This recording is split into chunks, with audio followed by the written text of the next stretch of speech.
His voice was like gentle music, and his words were like sweet nectar. The mysterious stranger noticed her sadness, and with a smile handed her a small pink bottle with a potion, assuring that the lady had a chance to change forever and become what she wanted to see herself in the mirror. The heroine looked at the bottle. Conflicting feelings fought in her soul. Fear, hope, and mistrust mixed in her mind. On the one hand, the opportunity to change her appearance seemed like salvation, but on the other, how could she trust a stranger?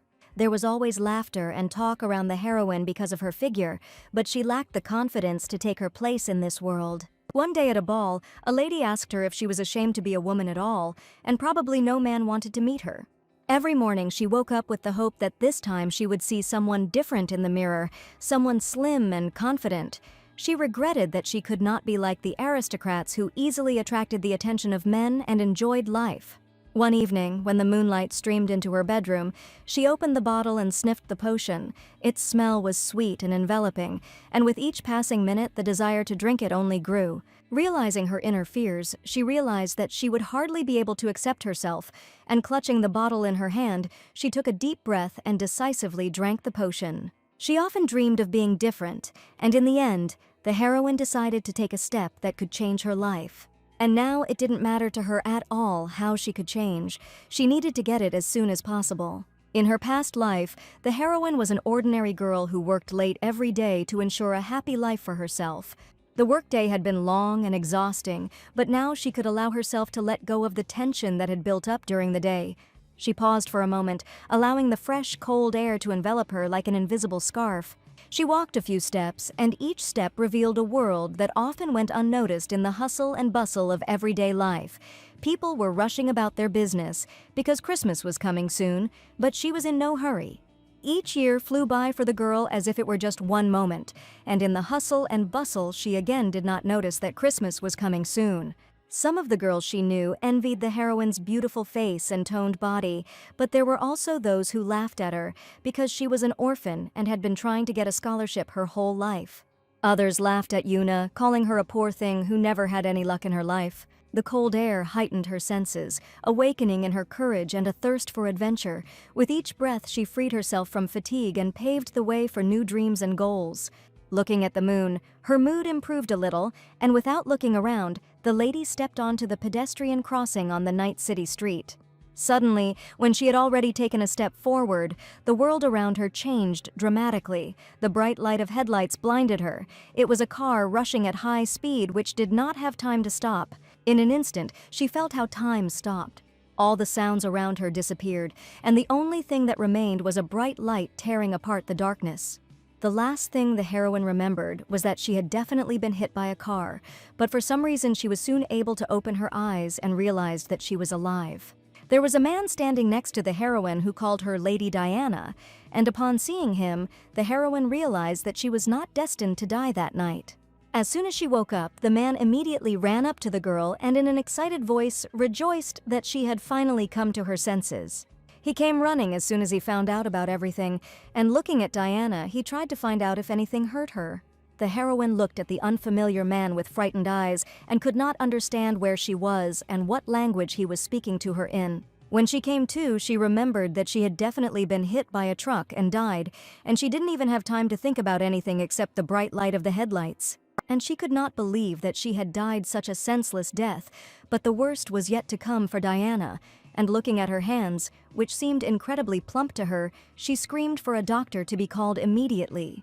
The heroine asked the man to bring a mirror to see what happened to her face, because her hands were definitely not like those the heroine had in her past life. The man gave orders to the maids to bring a mirror immediately, and everyone was very excited after the lady finally woke up. One of the maids finally found a mirror and handed it to the miss, whose hands were shaking violently, and she was clearly afraid to look at her reflection. But Diana had to look in the mirror, and as soon as she saw her face, she couldn't believe her eyes, because this definitely couldn't happen to her. Her heart started beating faster when she saw herself. She ran her hand over her cheeks, which had become plump, and raised her eyebrows in surprise. This was not just another version of herself, this was a fat girl, which she never dreamed of. In the mirror stood a girl she couldn't recognize, her body full and round, with soft lines and shapes. And looking at herself in the mirror, the heroine thought that she looked exactly like the round moon that she saw before her death. Another stranger came into the room to the awakened lady and began asking Lady Diana questions, saying that the lady had a rather serious head injury. He wasn't sure, but the symptoms were consistent with a mental disorder, and the doctor suggested observing. But her father couldn't believe that Diana could have a mental illness, and it certainly couldn't happen. To begin with, the doctor promised to give the girl medicine to clear her head, since she had been unconscious for a long time. As soon as Diana woke up, everyone was just making noise around and creating an uncomfortable atmosphere, so the lady shouted that she wanted to think calmly alone and ordered everyone to immediately leave the room. The father looked at his daughter with excitement, because no one expected that this sweet lady would scream so loudly. Yuna admitted that she didn't understand anything, and she was very scared. And if you look at it that way, the place she ended up in definitely didn't look like either heaven or hell. Having exhaled and collected her thoughts, the heroine decided to start by finding out where she ended up and who owned the body of the girl she had moved into. Having looked around the large room, the heroine still did not find any mirrors, but she really wanted to get a better look at how she had changed. But instead of a mirror, she found a diary with gilded letters in one of the desk drawers and realized that it belonged to Lady Diana herself. Opening the first page, she realized that instead of a diary, she was holding an ordinary recipe book in her hands. The heroine did not find any clues in the room, and there was absolutely nothing here in that strange language that she understood by ear and could read. The heroine had not managed to find anything the whole day, and completely exhausted, an interesting thought finally came to her. If there is nothing in this room, then there must definitely be something in other rooms, and it is definitely worth looking there. Looking behind the door, the heroine made sure that it was quiet outside and there was no one in the corridor, and she could calmly go about her business. There was indeed no one behind the door, and the lady, looking around, walked along the corridor, making sure that there was no one else here. She was very surprised by the size of the huge room in which she woke up, and the house itself was not that big.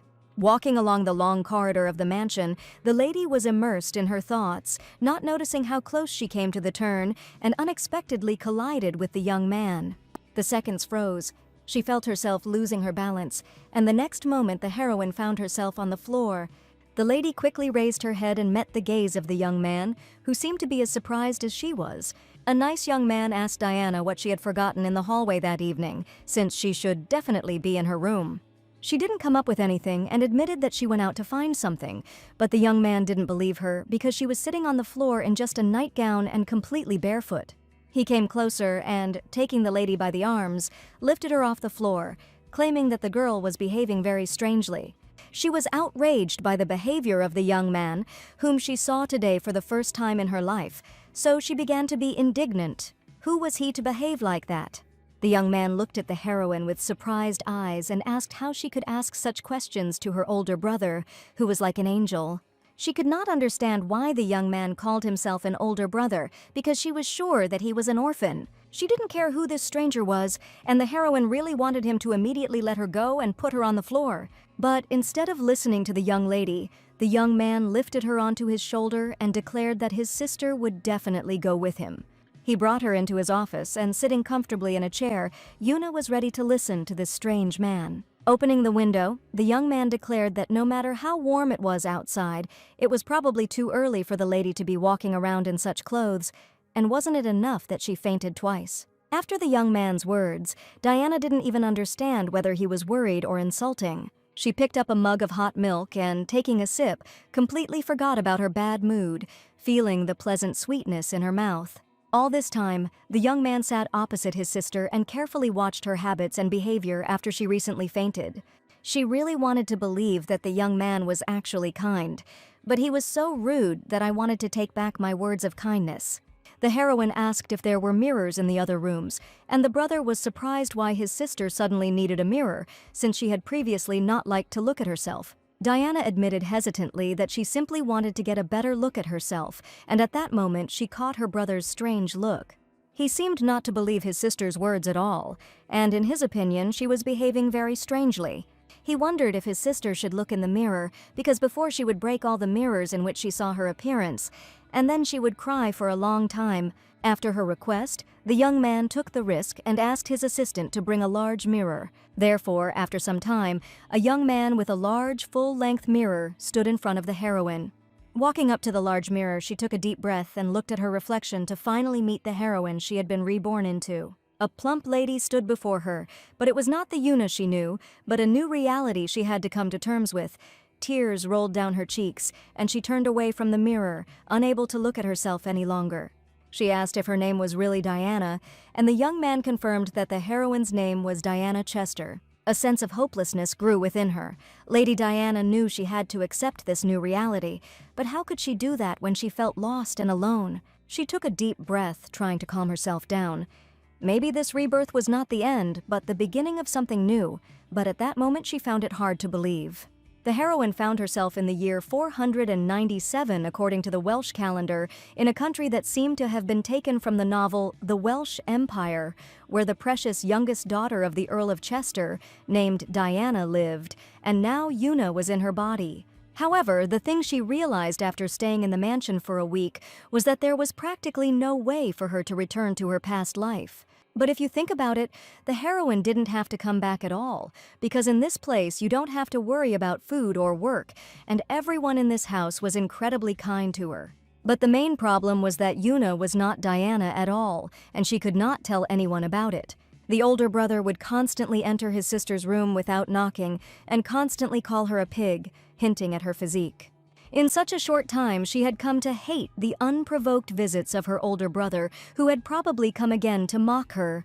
But before Lady Diana had time to ask even one question, the young man immediately approached her and began to ruin her hair, assuring her that she was talking inappropriately to her older brother, who was worried about his little sister and had simply come to visit.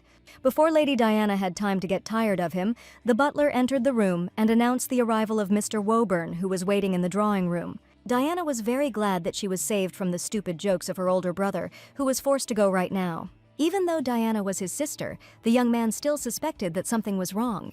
But on the plane, she was only worried that Mary had combed her hair so diligently in the morning, and her older brother had come and ruined her entire hairstyle. Heading towards the exit, the young man was indignant that he didn't even have time to drink tea at his younger sister's, but she didn't want to sing tea with him at all. After leaving the room, the brother reminded his sister to drink the medicine the doctor had given her and to sit quietly in the room because Mr. Woburn had arrived, with whom he was to have an important meeting. But Diana was not the type to sit idly in her room at the behest of her older brother, so she was only slightly curious to follow him and spy on him. After her brother left, she immediately went out the door to see which way he was heading. The young man noticed that Diana had left the room, and not even 5 minutes had passed since he told her not to leave, and this incredibly irritated the young man. He went out to the guest and said that it would be better for him to wait in the living room, but the young man insisted that he had only arrived for a short time. Diana watched her brother's meeting with the guest from the top floor, and for the first time saw that same Woburn. Woburn wore an elegant suit that emphasized his slender lines and gave him an aristocratic appearance. Having seen him, Diana did not believe that such a handsome man could even exist in the world, and now she was interested in why he came to visit his older brother. The young man joked that he had no urgent business at all, and he simply came to visit his good friend. But it was just a joke, and he handed the letter personally to Diana's brother, and apparently it was something particularly secret. She noticed that the boys clearly had a long-standing friendly relationship, since Woburn could say such things to Aiden. At this moment, the guest noticed that someone was watching their conversation, and he clearly felt a close gaze in his direction. Looking up at the second-floor balcony, he saw a girl in a pink dress who was indeed looking in their direction. Diana was not prepared for the fact that she would meet the eyes of this cute young man, and she was very afraid that he noticed how she was spying on their conversation. Woburn smiled when he saw the lady, and the smile was genuine, warm, like sunlight breaking through the clouds. Diana was delighted not only by the handsome appearance of the young man, but also by his incredible charm, and could not contain her emotions, and as soon as she met the eyes of the young man, she immediately realized that she really wanted to know who he was. The heroine's life had changed, and she couldn't help but think about what it meant for her through the glass she watched the wind play with the leaves of the trees, and in this movement she found a reflection of her own feelings. Even the maid, who was busy cleaning the room in the morning, noticed that the lady looked very thoughtful. Lady Diana sighed, filling her chest with fresh air, and she could not stop thinking about the dark-haired, tall young man with whom she had met eyes yesterday. As she understood, Woburn turned out to be the best friend of Aidan, her older brother. Diana assumed that, judging by everything, these young men are definitely handsome, but their friendship can hardly be called mutual. Diana's thoughts were so confused in her head that she really wanted to forget all of this and think about how to live in this world under the name of another girl. The thought that she would have to forget everything somehow influenced Diana, and she was sure that this idea would definitely work. She enthusiastically asked the mayor to gather everyone in the house right then and there, and considered herself an incredible genius for coming up with such an original idea. Soon, everyone was gathered in the hall of the mansion, and none of those present understood why they were there. Diana politely addressed the residents of the mansion and thanked everyone for coming despite their business. She was getting ready to make an important announcement, and the first step in her plan was to tell it that she had supposedly suffered amnesia and had completely forgotten who she was. So Diana used an excuse so that no one would guess that she was a different person. And now, if she didn't know something, she could just say that she had lost her memory. The next morning, Diana could not wake up for a long time, and the maid came to her room and warned that the lady needed to get up and have breakfast. Looking at Mary, she was horrified because there were huge bruises under the girl's eyes and the maid's face was very pale. She said that because of the news that Diana had reported yesterday, the servants of the house had a meeting until late at night. The residents of the estate were worried about the lady, and none of them knew how best to behave because the lady had lost her memory and did not remember who she was. It was the first time Diana had heard such pleasant words, and she did not expect that they would all be so worried. Mary said that in their conversation they came to the conclusion that it would be good if Lady Diana began to communicate with them more. Mary was sure that if they talked often, it would be easier for the mistress to remember their faces, and perhaps her memory would return again, but the heroine knew that this would definitely not happen. So the maid bowed and said her name so that Diana would know that she was serving and helping her. Mary knew the lady better than anyone and was very proud of the fact that they were close, so she warned Diana that she could always have a heart-to-heart talk with her. The lady immediately had a question for the maid, and she was happy to find out the answers to some questions. The first thing Diana asked was whether she had always been so fat, and this was the most important thing that worried the lady. Diana wanted to know what could have caused her to suddenly start gaining weight.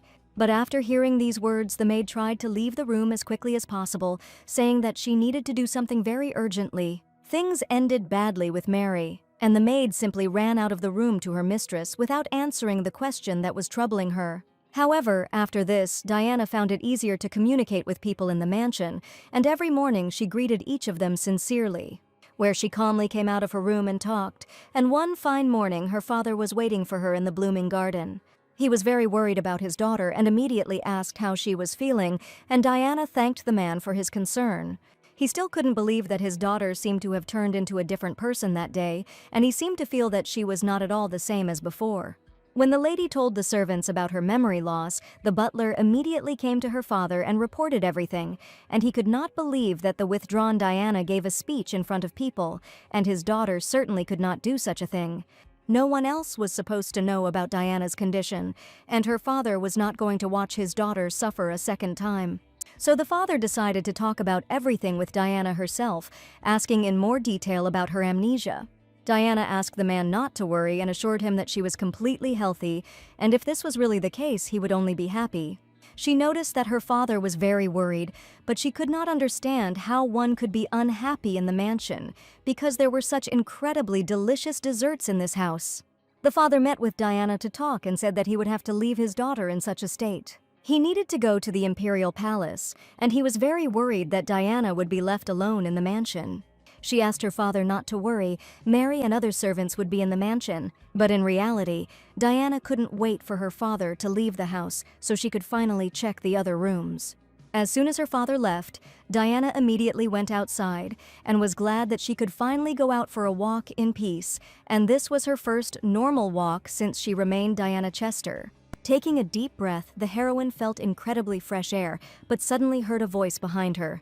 Diana really wanted to be alone, but even now she was unable to do so, and there really was someone standing behind the girl. It was Mary who insisted that the lady must not strain herself, and wherever she went, she was obliged to go with her. She must also be accompanied by a guard, Evan, who promised that he would not interfere with the mistress's walk under any circumstances, but would always be nearby. Diana happily thanked him, because what girl wouldn't want to be accompanied by such a sunny guy? This was the heroine's first walk in her new body, and she was very impatient to see the new world. Going for a walk, she was sure that a very cool day awaited her, and believed that it would bring a lot of joy. When the carriage approached the small town, the heroine did not yet know what she would encounter and how this walk would change her second life. On the street, she was met by an aristocratic acquaintance who turned to Miss Chester and stated that the girl could not behave like a worthy lady. For some unknown reason, Lady Diana was sitting in the middle of the street, and probably the people standing around thought that the lady was making fun of her. Indeed, something strange was happening, and this young stranger had the audacity to insult Madame Diana in front of the locals. Everything happened very unexpectedly, and if you go into details, the situation turned against Diana. To understand how this happened, we need to go back a few hours, when Lady Diana became ill on the way from being very sick in the carriage. In Yuna's body, the heroine never suffered from motion sickness. Now she wondered if in Tiana's body the task was only the soul. Yuna and her servant stopped in the forest, and she went out to get some fresh air, but was soon ready to continue on her way again. She ran into the carriage and shouted that whoever sits down last would have to walk to the village. The maid was not sure that the mistress was in a condition to continue the journey, but they could not go against her will and obediently agreed to continue the journey. Stopping at one of the local taverns, the young man brought a rather large dish for Diana, and she was surprised because it was definitely Ivan who ordered it. Diana told the waiter that she had not ordered this dish, but the young man probably thought so because of her build.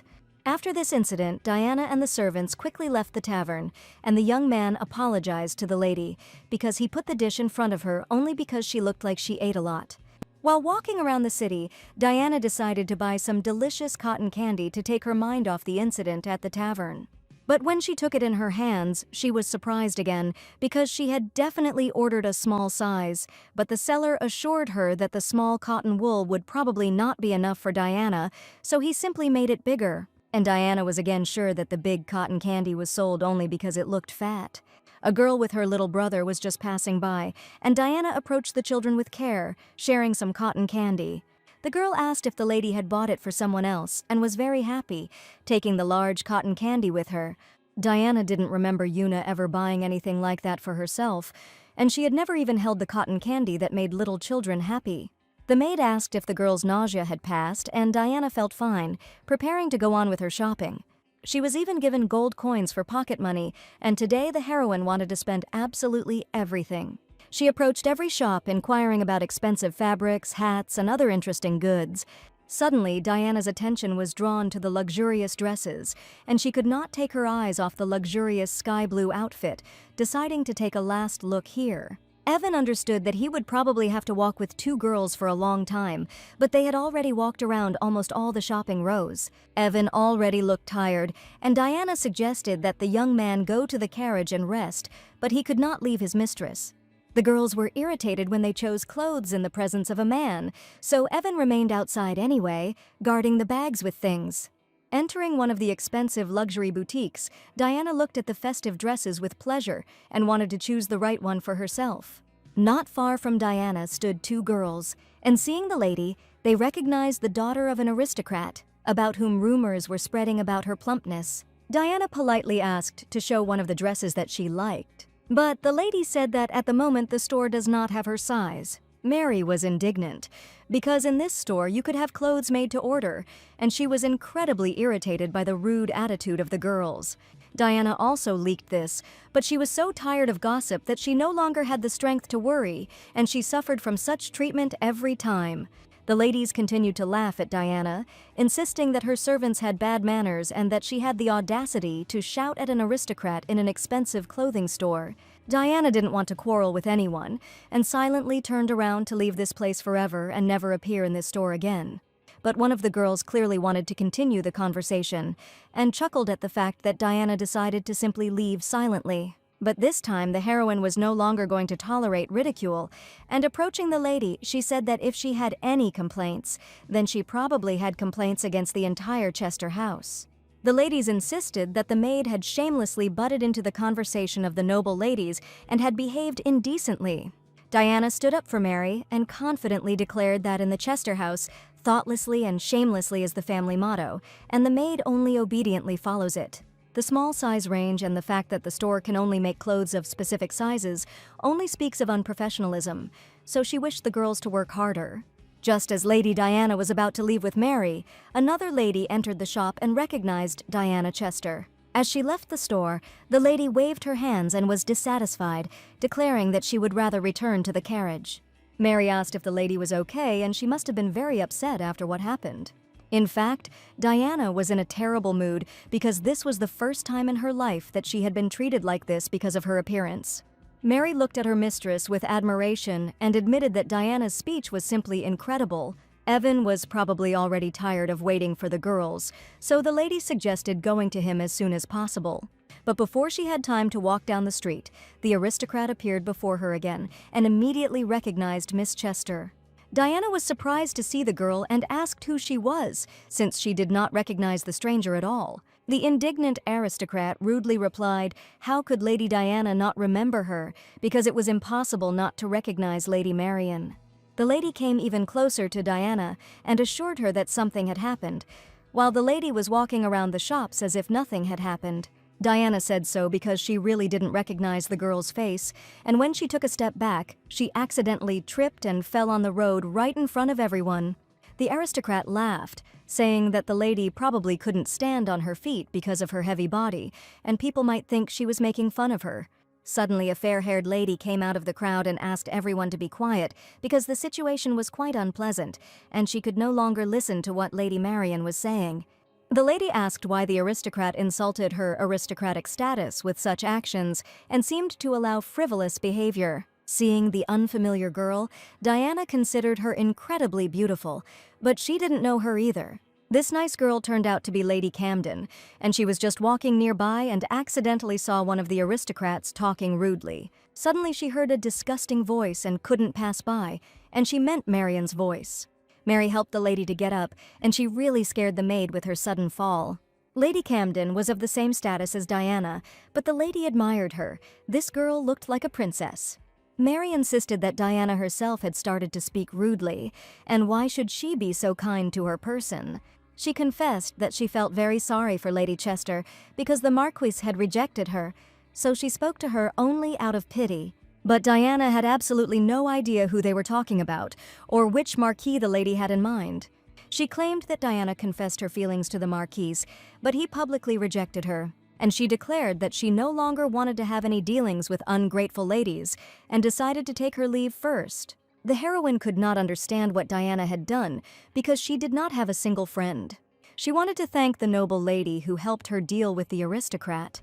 Lady Camden turned around and looked at Diana with a welcoming gaze, and the heroine was surprised at how beautiful and luxurious this girl looked. It was Sienna from the Camden family, and recently at a meeting the maid in the house said, "If Diana sees a beautiful girl walking alone, then she is definitely their lady." In this, the heroine was very similar to Miss Sienna, and she also often liked to spend time alone. That evening, Diana lay down in her soft bed and was overcome with many unfamiliar emotions. She told Mary that she had been thinking about something for a long time and had finally made a decision. Diana said that she wanted to befriend Lady Sienna and was not even afraid of the fact that this girl was constantly alone. Diana already had a special plan for this, and they agreed to talk to Mary about it tomorrow, so that now the lady could quickly fall asleep and gain strength. Diana excitedly announced that she still had one very important decision to make, and she would definitely tell about it tomorrow. The next morning, Diana told the cook that she was going to go on a diet, but the man was sure that the lady did not have any extra weight that needed to be lost. In fact, the heroine was shocked by what happened yesterday, and she was sure that she needed to lose those extra pounds. She understood perfectly well that those people who criticized her were actually bad people. But standing in front of that crowd, intimidated, the heroine felt how they hurt her pride. So one way or another, she was going to go on a diet and ask the cook to help and prepare the necessary dishes. He tearfully asked the lady to eat the dish that he had prepared in advance, because food was not to blame for anything, because there was nothing worse in the world than losing weight by starving yourself. Diana failed to overcome Uncle Paul, whose main joy in life is feeding the lady something tasty. After talking with the cook, she realized that there really was nothing she could do, and she would have to come up with another way. She asked the butler to find some medicine for weight loss. The young man confidently replied that such a medicine does not exist, and the young lady will definitely not be able to lose weight simply by taking pills. He insisted that the lady was the one who should put her health first, because they had not yet returned the lady's memory, and she was already going to go on a diet. With each passing day, Diana became more and more upset because her plans failed every time and she had only one way out: to take up sports. Diets required some understanding, but Diana knew absolutely nothing about them. So she decided to start doing regular exercise, which was much better than just sitting around doing nothing. After dinner, Diana came to her brother and said that she wanted to borrow Evan for a while, but the young man considered this complete nonsense. In fact, Mary suggested turning to Evan, but for some reason Evan was subordinate to the heroine's older brother. She admitted that she decided to go on a diet and needed someone to help her exercise, and the young man was sure that his sister was free to do whatever she wanted, but he did not understand why she decided to go on a diet. And he was ready to talk not only after she said that the older brother was the best and that he was very far from it. Diana understood that her older brother was making fun of her again, and the young man assured her that in that case she definitely didn't need an assistant. She shouted the phrase loudly, clearly repeating every word that her older brother wanted to hear. He was very glad that she obediently fulfilled his request, but then he stated that he was not going to give Evan to her. And everything he said was just words, and his sister definitely won't be able to get his knight. The young man really couldn't give up his knight because he occupied an important place in his squad. Diana's brother was about to leave for the north with the family's nightly company soon, and warned that they would be gone for some time. Having failed to get help from her brother, Diana decided to ask for help from another person. She had one person in mind whom she wanted to meet as soon as possible to resolve an important issue. Together with the maid Mary, they went to the estate, but the lady assured them that it was very impolite to come for no reason, and perhaps this man would not want to receive her. But Diana had already sent a message in advance, and now she stood in front of the gates of the mansion, holding a box with a red bow in her hands. She was sure that this lady had absolutely no choice but to chat pleasantly, because she brought a tempting gift. The guards let Diana into the mansion, and she politely gave her name to the butler. But the young man insisted that they had not received any news that the ladies were going to visit them, and that there must have been some mistake. Here, the heroine herself made a mistake, sending the letter just 2 hours before the official arrival. The basics of noble manners dictate that if you are from an out-of-town family, you should obtain permission to visit in advance by exchanging letters a month before the meeting. The butler has already sent a man and promised that the lady will come down soon. However, since this is a sudden visit, it may take some time. Diana asked not to pay attention to her because she understood perfectly well that she had arrived almost without warning. Spending the tedious time waiting, the heroine was surprised at how people occupy themselves in times without smartphones, and she just wanted to fall asleep.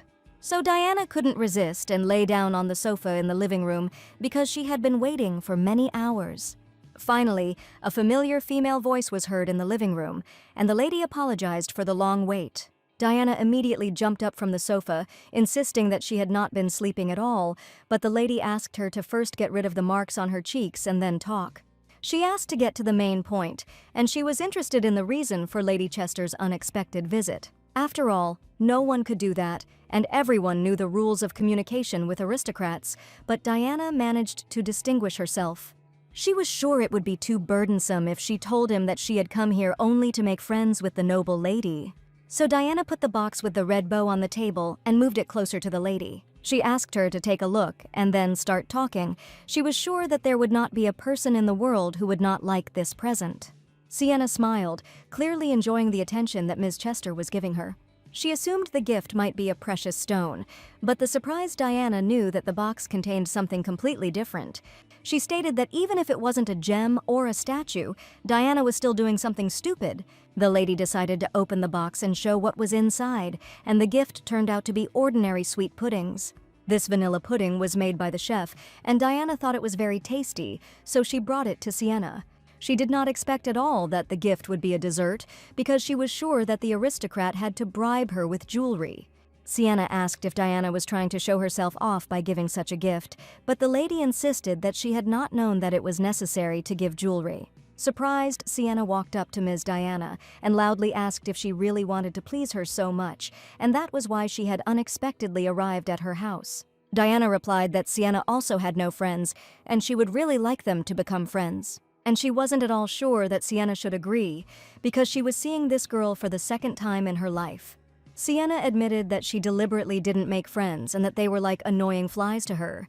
Diana smiled and replied, "People who don't have friends usually walk alone," and after these words she caught the lady's puzzled look. Sienna admitted that Ms. Diana had changed a lot since their last meeting, and the heroine was surprised because they had met before. As it turns out, Sienna had seen Diana earlier in the swamp there last year, and then the heroine looked completely different. Diana said that she had recently lost her memory, and that was why she did not remember their last meeting. She asked if the ladies had been friends before, since she had absolutely no memory of what their relationship had been like. After a long conversation, Sienna entered her room, slamming the doors loudly, and the lady seemed to be in a bad mood. The maid noticed that the lady stayed with the guest longer than usual, and probably this was a special meeting. Sienna didn't know what to tell the nanny, because this meeting was unexpected for her as well. She said that Lady Chester had come to visit and asked her to become her friend. Sienna declined and found it strange that Diana wanted to be friends so suddenly. But then the girls had a completely different conversation, and Sienna couldn't stop thinking about it. Immediately after meeting the aristocrat, Diana decided to go to a jewelry store to buy some jewelry. She was greeted by a friendly lady, who assured her that the lady had arrived at the finest jewelry shop in the Welsh Empire. Diana had no idea that Sienna loved jewelry more than sweet pudding, and if she wanted to be friends, she needed to find some gems. She asked to find a precious stone as a gift for a friend with whom she would like to become friends. Diana's attention was drawn to a green gemstone in the display case, which shimmered mesmerizingly in the light. Diana didn't choose anything else because she really liked this stone, and she was sure that Sienna would definitely like it. She hoped that her gift would certainly be to the taste of the aristocrat, and as she walked among the crowd of people, she did not notice how she felt something strange. A young man from the crowd with short blonde hair and incredible sky-blue eyes looked at Diana. For some reason, he turned specifically to Diana, and among a large number of people, he paid attention to her. She thought that the young man was clearly mistaken, but he insisted that he wanted to ask the stranger something. He asked the lady to spare him a little time and was clearly about to ask him something. The young man assured that the conversation would not take much time, and he was simply attracted by an unusual girl from the crowd. His face was shining with kindness, and his smile was so sincere that it could melt any heart. He made his way through the crowd, and every step of his was full of confidence and lightness. He approached her, and at that moment everything around seemed to freeze. The young man stopped in front of her, and his gaze was full of warmth and interest. He introduced himself and called himself a Knight of the Order of St. Eliot, and was just busy with an investigation, so he wanted to check with the lady whether she had accidentally bought precious stones in one of the nearby shops. Diana wondered what this young man could be investigating, and she had indeed just left a jewelry store. She stated that she had never bought gemstones and was probably afraid that she might face some kind of punishment. She had no intention of telling the stranger about her purchase, and he thanked the lady for her help, deciding to move on. Diana watched the departing silhouette for some time, and this meeting seemed to have made an impression on her. She had just lied to the Imperial Knight, and there was absolutely nothing she could do about the situation when she met the young man. He left with the thought that the lady would regret what she had done, because he could clearly see the paper bag with precious stones in her hands. Back at the mansion, Diana looked closely at the gem and asked Mary if there was a law that would put someone in jail for buying stones. There was no such law in the Empire, and Mary asked the lady why she had decided to lie at all, and was now suffering. Diana was afraid that it might be some kind of trap, but Mary asked the lady not to worry too much and to go to bed so that she could get up with new strength tomorrow. The young gentleman had to go on a nightly expedition, and Diana had to be left alone for a while. She remembered the words of her older brother who spoke about the campaign, and realized that she was left alone in the mansion, and in fact, she had long forgotten about this news. The next day, Diana said goodbye to her older brother and wished him success on his expedition. Diana had absolutely no idea what to say goodbye to, and could only wish that her older brother would not get into trouble in the forest. The young man found his sister's concern incredibly sweet and even smiled in response. But since he was too confident in himself, he patted his little sister on the cheeks and warned her not to wander around just anywhere and to better guard the house. Just recently, an urgent message came in that strange signals were coming from the forest in the Northern Territory, and that is why Aiden went to investigate. Diana asked her father how dangerous it was, since it could probably have negative consequences. The father assured that monsters might appear, and he could not say for sure that it was safe, but it was true that everything would be fine with his son. He also warned Diana that he might also soon leave on land matters and would also be absent from the mansion. Since his daughter was getting better, he decided that he could go and finish the work and that Diana should stay and look after the house. When everyone left, going out into the courtyard of the mansion, the heroine experienced a new strange feeling, as if emptiness had settled inside her too. A lot had happened lately, and Diana felt as if she had become even more melancholy than when she was a young heroine. After her morning walk, she returned to the mansion, since the absence of the young man was only to her advantage, and finally she was alone and could take advantage of the moment. A few hours later, she returned to Lady Sienna with a new gift and handed Lara a small box containing a green gemstone. She wondered if Diana had bought the gift especially for her, and she really hoped that Sienna would like it. Diana said that she had indeed purchased a gift for her personally, but to her surprise, the lady was interested in its price. Diana insisted that it was impolite to ask about the price of a gift, but persistent Sienna wanted to hear an answer to her question. She decided to answer since the lady was so interested, and told him that she had given 2 whole gold coins for it. Sienna admitted that when Diana came and showed her the stone, she first thought she had been deceived, but now she was sure that for such a sum there could be no deception. And this stone is actually a fake, and it turns out that Lady Diana was probably deceived by someone. Sienna examined the gem closely, assuring that it looked real but that its color would become cloudy over time. The gemstone Diana bought at a jewelry store turned out to be fake, and at that moment, the lady just remembered the man she had run into because he had just been asking about that jewelry store and probably knew that she had bought a fake and had started talking to her for that very reason. Only now did Diana realize what had happened, and if she had told the truth, then she could have brought him back. Sienna insisted that this purchase was still profitable because this stone could have cost 5 coins, and probably the lady was even given a stage. Diana didn't care about other issues at all because she just wanted to please, and the gift turned out to be a fake, and it was a complete failure for her. Sienna was surprised to hear these words and asked what Diana was going to do next after gaining her favor. And all this time Diana endured, but now her patience came to an end, and Sienna began to seem like a completely different person. Diana bought this fake, emptied all her pockets, and decided to end it there. She was sure that she was already trying too hard, but for some reason the lady continued to communicate with her strangely.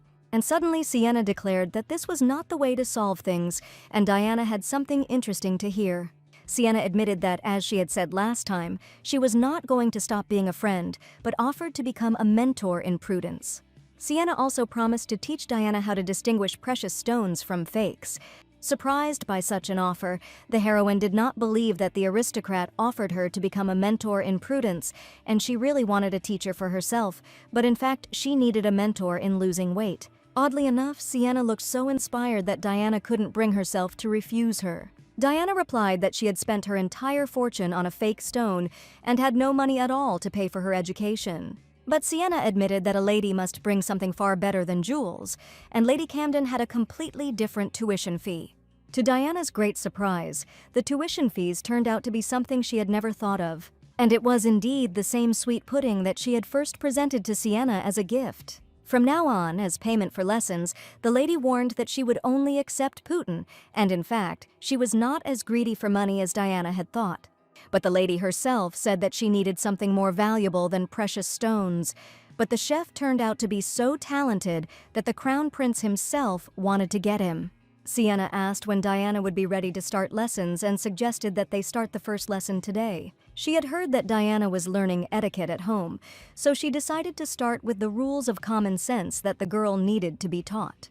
But Diana raised her hand and said that she had a different topic for the first lesson. She asked to tell about the diet, but the surprised Sienna admitted that she does not do sports and does not like to move at all, so she did not go on any diets. Diana didn't believe her words, because this definitely couldn't happen, and she began to worry that no one was on diets at all, and other people didn't know anything about them either. I asked why the lady suddenly started talking about a diet, and in addition to that, she was going to do sports. Diana knew absolutely nothing about diets, so she was sure that she needed to learn about it.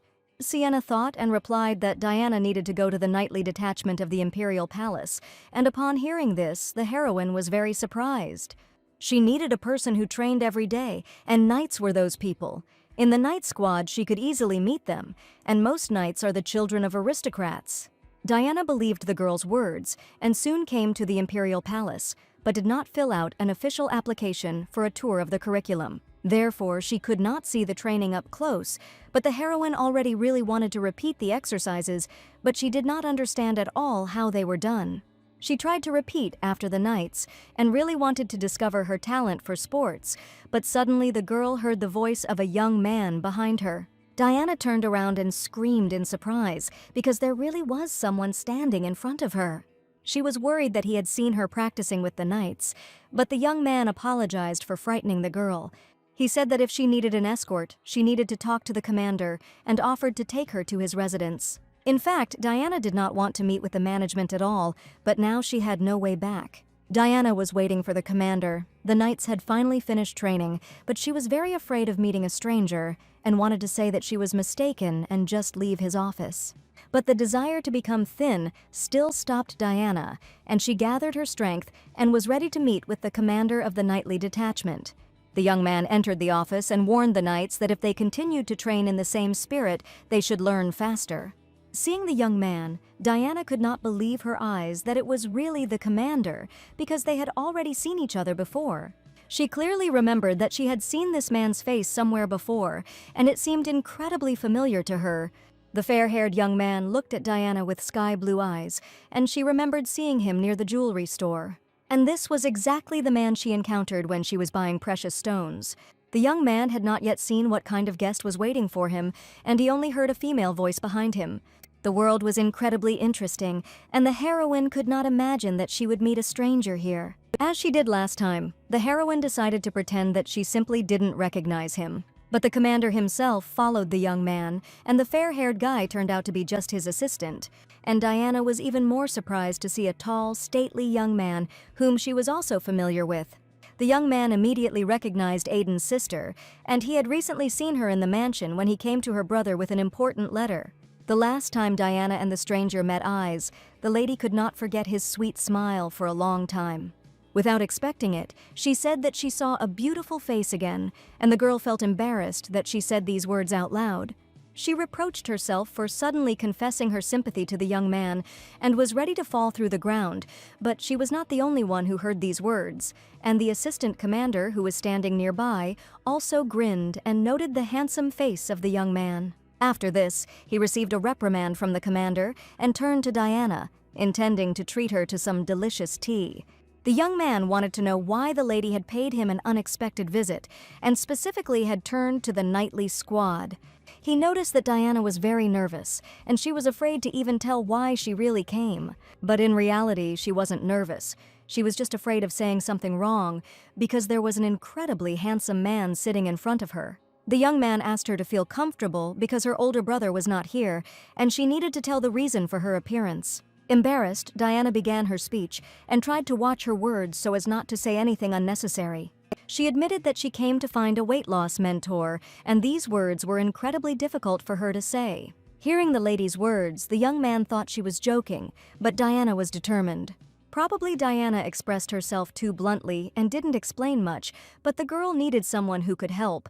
But she understood that the commander could easily refuse her. Diana had absolutely no idea who could help her with the issue of losing weight, and she believed that the commander could help her. The young man promised to find the girl a weight loss mentor, and she was very grateful to him. He smiled and replied that he knew the perfect teacher who would definitely help Diana lose weight, and this person would definitely teach her without any pity. Diana was sinking into the sweet embrace of sleep when suddenly her world was filled with an anxious feeling.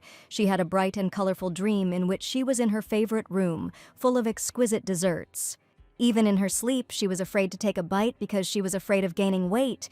But she knew that Paul had put a lot of effort into making the cakes, so she really wanted to try them. But suddenly, as if by magic, everything around began to change. The cakes, which had just looked delicious and tempting, began to slowly transform. Her heart sank with bitterness and disappointment. All those sweets that brought her joy now became a symbol of loss. Diana watched in horror as her favorite sweets lost their shape and turned into heavy gray lumps. Diana rushed around the room, trying to find at least one treat that would remain the same, but everything around was just lifeless stone forms. Hearing the screams, the maid tried to wake up her mistress because Diana was screaming too loudly in her sleep. She was shouting something about cakes and pastries, and Mary didn't understand anything at all and couldn't make out a single word. At that moment, Diana woke up and realized with relief that it was all just a dream. She took a deep breath, and although her heart was still fluttering from what she had experienced, Diana woke up in a state of distress, but the maid warned her that it was not the time for that, and that Mr. Woburn was waiting downstairs to see her. It was early morning outside, and running out in just her nightgown, Diana was frightened as to why the young man had come to visit her. But the young man was already cheerful and happy, and holding the newspaper in his hands, he wished the lady a good morning. She asked what business he had in coming with such an early and unexpected visit. In fact, the young man arrived so early to help the heroine lose weight, which she herself asked for. She wanted to have a real mentor, and the young man asked for a summer to change clothes and go downstairs. She pleaded that it was too early and she didn't know that classes would start today, but if she had known, she would have refused yesterday. A month ago, Diana tried to find out who the teacher was that Woburn recommended. And that day, the young man happily declared that he wanted to become Diana's mentor to help the girl feel more beautiful. Diana did not understand then why the commander agreed to this role, but the young man insisted that he simply had free time. Realizing that training with Woburn could be too exhausting, she suggested leaving this matter to another night, but the young man was sure that no one would agree to this. Hearing the commander's wishes, Diana tried to insist that she would be uncomfortable working with Woburn. He had time to get upset that Diana was probably tired of his communication, and that was why she was talking about another night.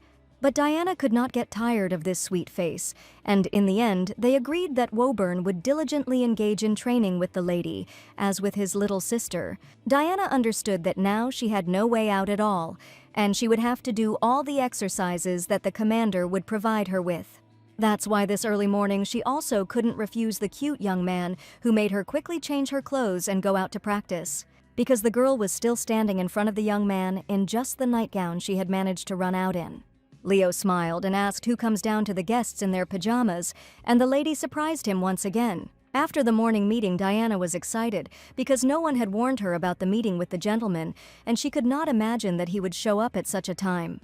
The maid provided the lady with the most comfortable clothes, and today Diana even refused to wear makeup because she knew that she had a grueling workout ahead of her, where makeup was not needed at all, but she was still ashamed that Woburn had seen her like this in the morning.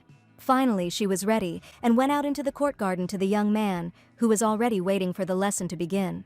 Diana was worried that the commander had been waiting for her for too long, so she ran out to his classes. The look of this sweet young man did not leave her indifferent, and she could not disobey his words in order to see this sweet face again. When the commander saw Diana's tracksuit, he was very surprised, because no one had ever done sports in clothes like that. Female knights train in riding uniforms or clothes, but Diana's clothes were not at all like sportswear.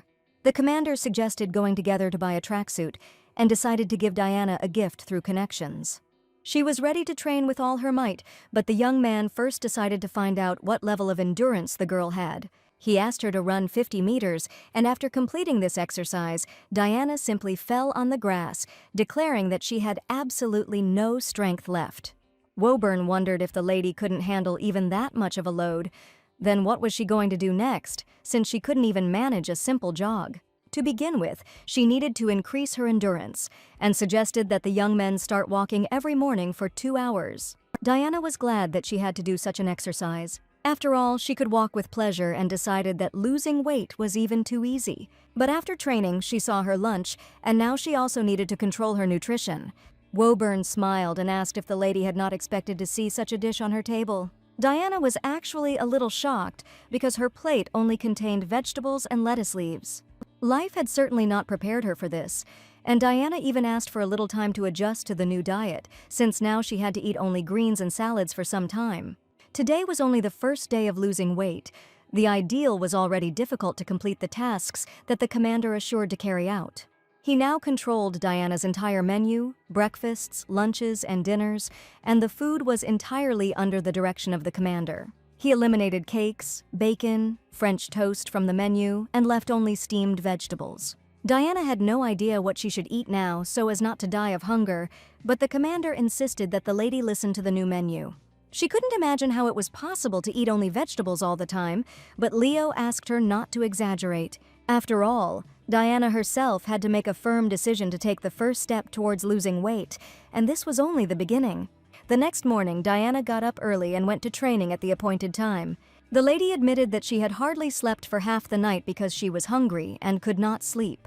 This meant that Diana had indeed only eaten salad for dinner, as she had promised, and the commander praised her for her achievement. Diana couldn't stay angry at this sweet young man for long, so she asked him to start training as soon as possible. The young man happily agreed, and looking at him, Diana suddenly had a question. Is the commander really allowed to spend every day with her, since he probably has other things to do? Woburn didn't understand what the ladies meant, and she talked about how they walked for 2 hours every morning, and it probably looked like a date from the outside. Diana was so engrossed in her conversation with the young man that she didn't even notice how she walked behind him and bumped into his back. The young man stopped and said that he had never imagined that a morning walk would be like a date. Even if it wasn't true, people who might see them together would probably think that they spend every morning in yours, and gossip might start. Hearing about the gossip about the young couple, Woburn looked at the lady and admitted that why not let it happen, since he was not against their joint gossip. And this answer was completely unexpected for Diana, because it meant that the commander felt sympathy for her. She suspected that something was wrong when the young man easily agreed to weight loss training. Diana asked if the commander's feelings were complicating the situation, but the young man did not understand what she was talking about. But Diana had just heard him say that he wouldn't mind gossip, so she thought the young man had fallen in love with her. But he looked at her with surprised eyes, and Diana understood that she had made a big mistake and was talking nonsense again. The young man suddenly laughed, insisting that the girl was behaving strangely, but Diana was sure that she was being mocked again. She was very upset because she thought something completely different from what Woburn said and blindly believed her own words. The young man confessed that he said so because he had a certain situation. The thing was that there were already some ridiculous rumors circulating about Leo, which he had only recently learned about. Since he constantly saw her older brother, many began to say that there was a close friendship between the young men. And as soon as Diana heard that such stupid rumors were circulating, she was so surprised that she couldn't even find what to answer and simply stood there dumbfounded. Woburn smiled and replied that it was because of the 3 brothers he was the only one still unmarried. A man who is of age to marry does not have a partner, and they are constantly together, and the reasons for gossip are quite obvious. But Diana herself recently thought that the friendship between the young men was too unexpected, and admitted this to the commander. In any case, if I gossip, then the young man it would only be to his advantage, because the first rumors would fade into the background. The heroine didn't want to become part of stupid rumors, but she really wanted to lose weight and train with the commander. He smiled and asked how Lady Chester's appointment this morning had gone, if that was what it could now be called. But unexpectedly, during the conversation, Diana covered her face with her hands, and the perplexed young man looked at the lady and remained silent. He asked what was happening to the girl, but Diana continued to stand with her eyes closed and asked the young man to stop. She begged him to stop using her face as a weapon of seduction, but he smiled because Diana was waving her hands too cutely. He assured her that he had never tried to seduce her and asked Diana to open her eyes and promised not to do it again. But as soon as she opened her eyes, he looked at her carefully, as if he was closely observing her very soul. And Diana shouted at her even more so that Woburn would not make that face again, and especially not come so close. But she reacted very funny, and Woburn wanted to tease her even more. The young man laughed and asked if Diana would still continue training if rumors spread. She pushed Woburn away to get him to move away and admitted that she had a couple of conditions. She was going to have a serious talk with the young man so that he would no longer dare to behave like a stupid boy. Where she admitted that she likes handsome men, so the commander should be careful in the future. If she falls under the commander's spell and confesses her love, then he will have to do something after that. After the threatening words, the young man only laughed loudly, and it was incredibly sweet for him to watch everything that was happening. For the young man, this was the most pleasant compliment he had ever heard, and he immediately confessed it to the girl. Diana asked not to make a cute look, not to smile a cute smile, and also not to flirt with her. The young man promised to be careful in the future and wanted to know what the heroine had decided to put forward as the second condition. Diana asked to reschedule the training because she didn't want the commander to come to her every day at dawn. She was sure that the young man would then have to take responsibility if she stopped growing, but Diana was turning 22 this year.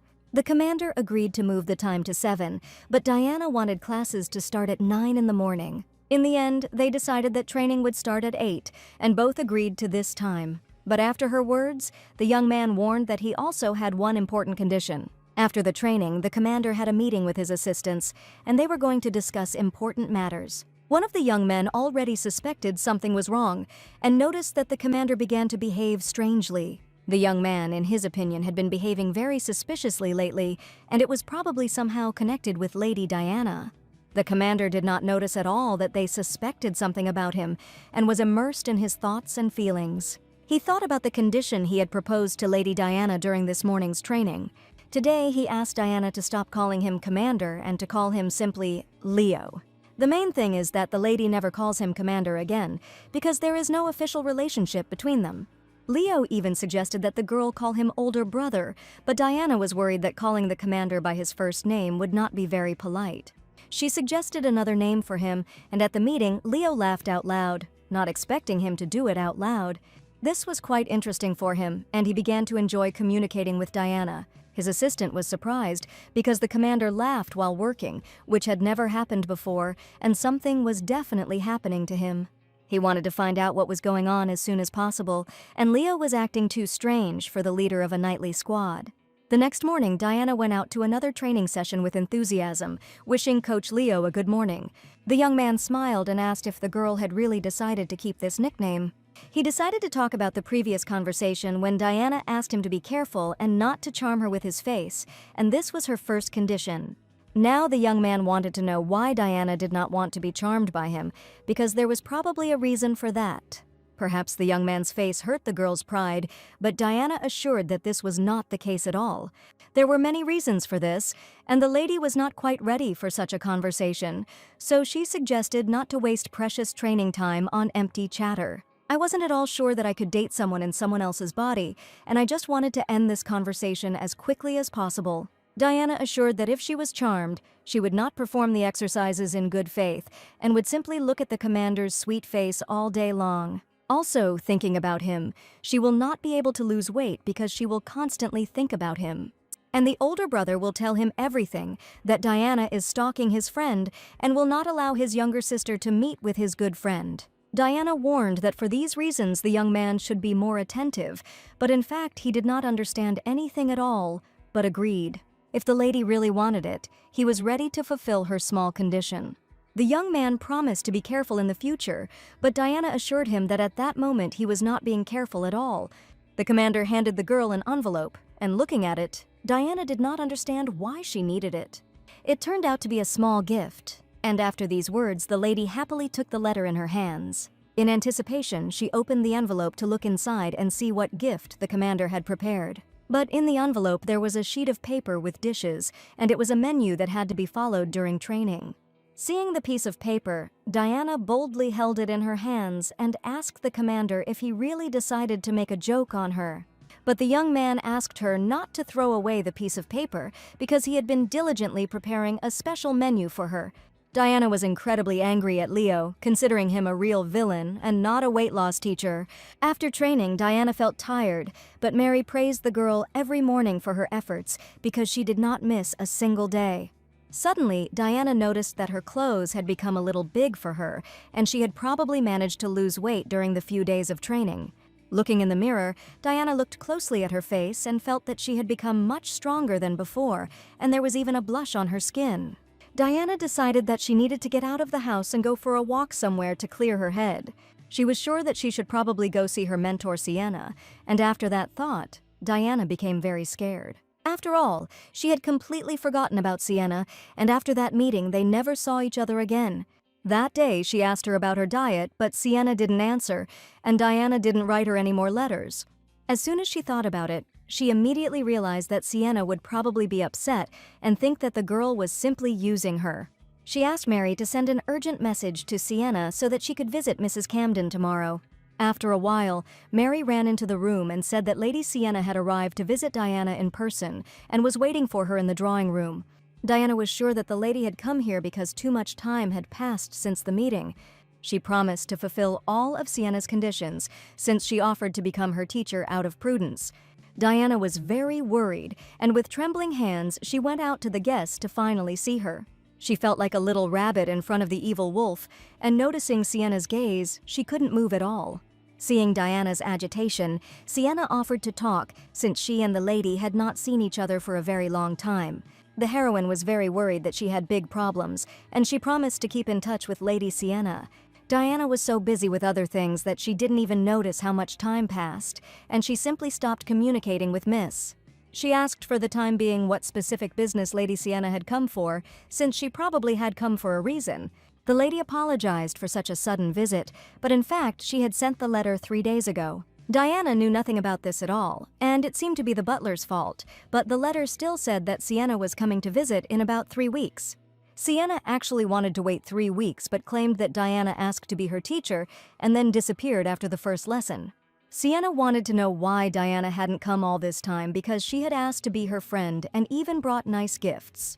And was Sienna really upset now because Diana didn't come to her classes? Sienna couldn't hold back her emotions and expressed her opinion in a loud voice, but then asked for forgiveness, as she behaved inappropriately. In fact, the lady was not very pleased that Diana stopped coming after the first lesson, and she saw it as her fault. She even thought that Diana no longer needed a prudence mentor and decided to give up her studies. Diana insisted that she needed to explain everything from the very beginning, and everything was not at all as Lady Sienna assumed. She asked Diana to wait a little, and first she wanted to find out something important for herself. She asked if Mr. Leonard really became her trainer, and Diana confirmed that she and Leo were indeed training. Sienna was surprised when Diana called the boy by his first name, since it was an informal form of address. Sienna was now curious about what Leonard called the girl, and Diana needed to tell the truth. She admitted that the coach called her by her first name, and out of surprise the lady even spilled tea from her mug without noticing it at all. She was outraged that Diana probably didn't understand what it meant when people called each other by their first names. Sienna said the girl needed a second lesson and it needed to be done today. The most important thing for an aristocratic family, where wealth and power are passed down from generation to generation, is the preservation of the family name. Every self-respecting family was a successor of the hereditary clan and was obliged to respect the honor of each member of the family. Diana Chester also had a title of distinction, and this lady was well known in the aristocratic circles of the empire. Sienna wanted Lady Chester to be proud of her title and to act as a proper lady should. Diana didn't understand at all why Mistress Sienna was so indignant, but she listened carefully to her every word. Sienna said that if people called each other by name, it meant that the person wanted to show himself as his real self, and not as a member of a noble family. Diana didn't quite understand why a noble family and status were important, and asked if she had been too open. And now, in front of the girl, she sat not as Lady Chester, but simply as Diana, and the heroine admitted this and asked to call her by name.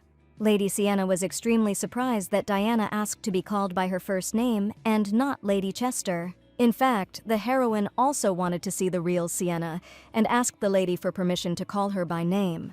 No one called the girl that except for family members, and Diana smiled and wanted her to be her first friend. Sienna understood that then the Camden family would disappear from her relationship with Diana, and they would be in a completely different relationship. She was afraid that no one would like a plain Sienna, not a Camden, but right now it didn't seem to matter at all. Diana insisted that family had nothing to do with it, since she had come to visit from the very beginning to become good friends. These words made Lady Sienna smile, and she did not hide her sincere emotions. She extended her hand to her and asked that Diana in no way regret that she was now communicating simply with Sienna. And delighted, Diana also extended her hand to the girl, promising that she would never regret it. After all, Sienna was the best teacher for her, a miss with a noble soul, whom she liked from the first minutes. After training, the assistant went to the commander to report the completion of an important assignment, but to his surprise, there was no one in the office. The young man did not expect to see this because half a month had passed, and in his opinion, Leo was definitely not himself. He noticed that the young man had become strange since the day when the sister of the elder knight Aiden came to them. All this was too suspicious, and the young man was worried that the commander might do something that he would have to deal with later. He wanted to know the whole truth, and he understood that this definitely shouldn't happen again, because the commander was always of sound mind. He decided that it was necessary to find out what was happening to Leo, but the other assistant was sure that this was the commander's personal business. The young man insisted that he was going to act only in Leonardo's interests, and in fact, he simply wanted to help him. But suddenly his speech was interrupted by the commander's voice, who asked Charles what interests he was pursuing. Charles didn't expect the commander to arrive just now and turned towards him to greet him. The young man wondered if Charles had already managed to do something wrong since early morning, and his assistant suddenly asked if the commander really had a man to torment him. Charles also looked rather strange, and the commander asked if the young man had too much free time for stupid thoughts. But the young man insisted that the commander had been very strange lately, constantly laughing suspiciously and looking too cheerful. He also noted that it all started when that girl came here, and he was not going to hide his opinion from the commander. Assuming that the person the young man is tormenting is definitely Aiden's older sister. And now Woburn learned that ridiculous rumors had started circulating about him and Diana. That evening, the commander felt very tired and did not notice how he fell asleep on the sofa, forgetting about the morning meeting. His assistant was sure that there was no need to suffer so much, and that they could simply reschedule the meeting without holding it in the morning. The commander usually liked to sleep until lunch, and early rises made him incredibly nervous. The assistant joked that perhaps Leo simply had such a lifestyle and should reconsider his schedule. After all, the commander had recently begun to suffer greatly, and the assistant immediately noticed this. Leo didn't like it when the young man started to pry into his personal affairs, so out of anger he threw a pillow at him.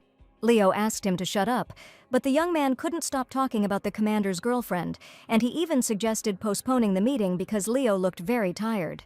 The young man insisted that in any case the meetings could not be postponed, even despite extreme fatigue. Today, Leo was also going to go to the Chesters and was probably tired because of the morning training. He said that Diana was complaining about being fed only grass, and the lady was seriously unhappy. Every day, Diana fought her desire to eat something sweet, but she was only allowed to eat greens and vegetables. The cook couldn't believe his eyes that the lady who always talked about sweets as the only joy in life was now eating salads every morning. Paul had been preparing only desserts for the lady for over 10 years and was ready to sacrifice himself for her. Since the lady started her diet, she has not eaten a single dessert and has been responsible for her health. So Uncle Paul asked the coach to reward people for such efforts and allow Diana to at least taste something tasty today.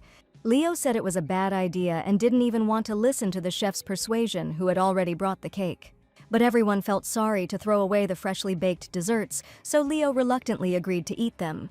Diana saw how eagerly the young man ate the sweets and suddenly felt a strange sense of déjà vu, as if she had already seen this scene. And indeed, these cakes were already in her past life, and it was called mukbang. Diana even got up from her chair and asked the coach to eat more than 10 cakes, and shouted this word loudly. But unfortunately, Leo did not understand at all what she was saying, and the heroine began to realize that in this world, such a word does not exist at all. Leo ate the delicious profiteroles instead of Diana, but she seemed to feel the sweet taste in her mouth, while the young man was exhausted from the sweetness. After a few pieces of the left one, he admitted that he could no longer eat the cake and that he didn't like them at all. Diana couldn't believe that he ate only 2 cakes, because if she were him, she would have eaten all 10 pieces. In ancient times, mukbang was considered to be eating tasteless grass, and while eating, people would also say out loud how fresh the vegetables were and how delicious the sauce was. Leo insisted that Diana was clearly better at eating the cakes, but she really wanted him to eat more of them.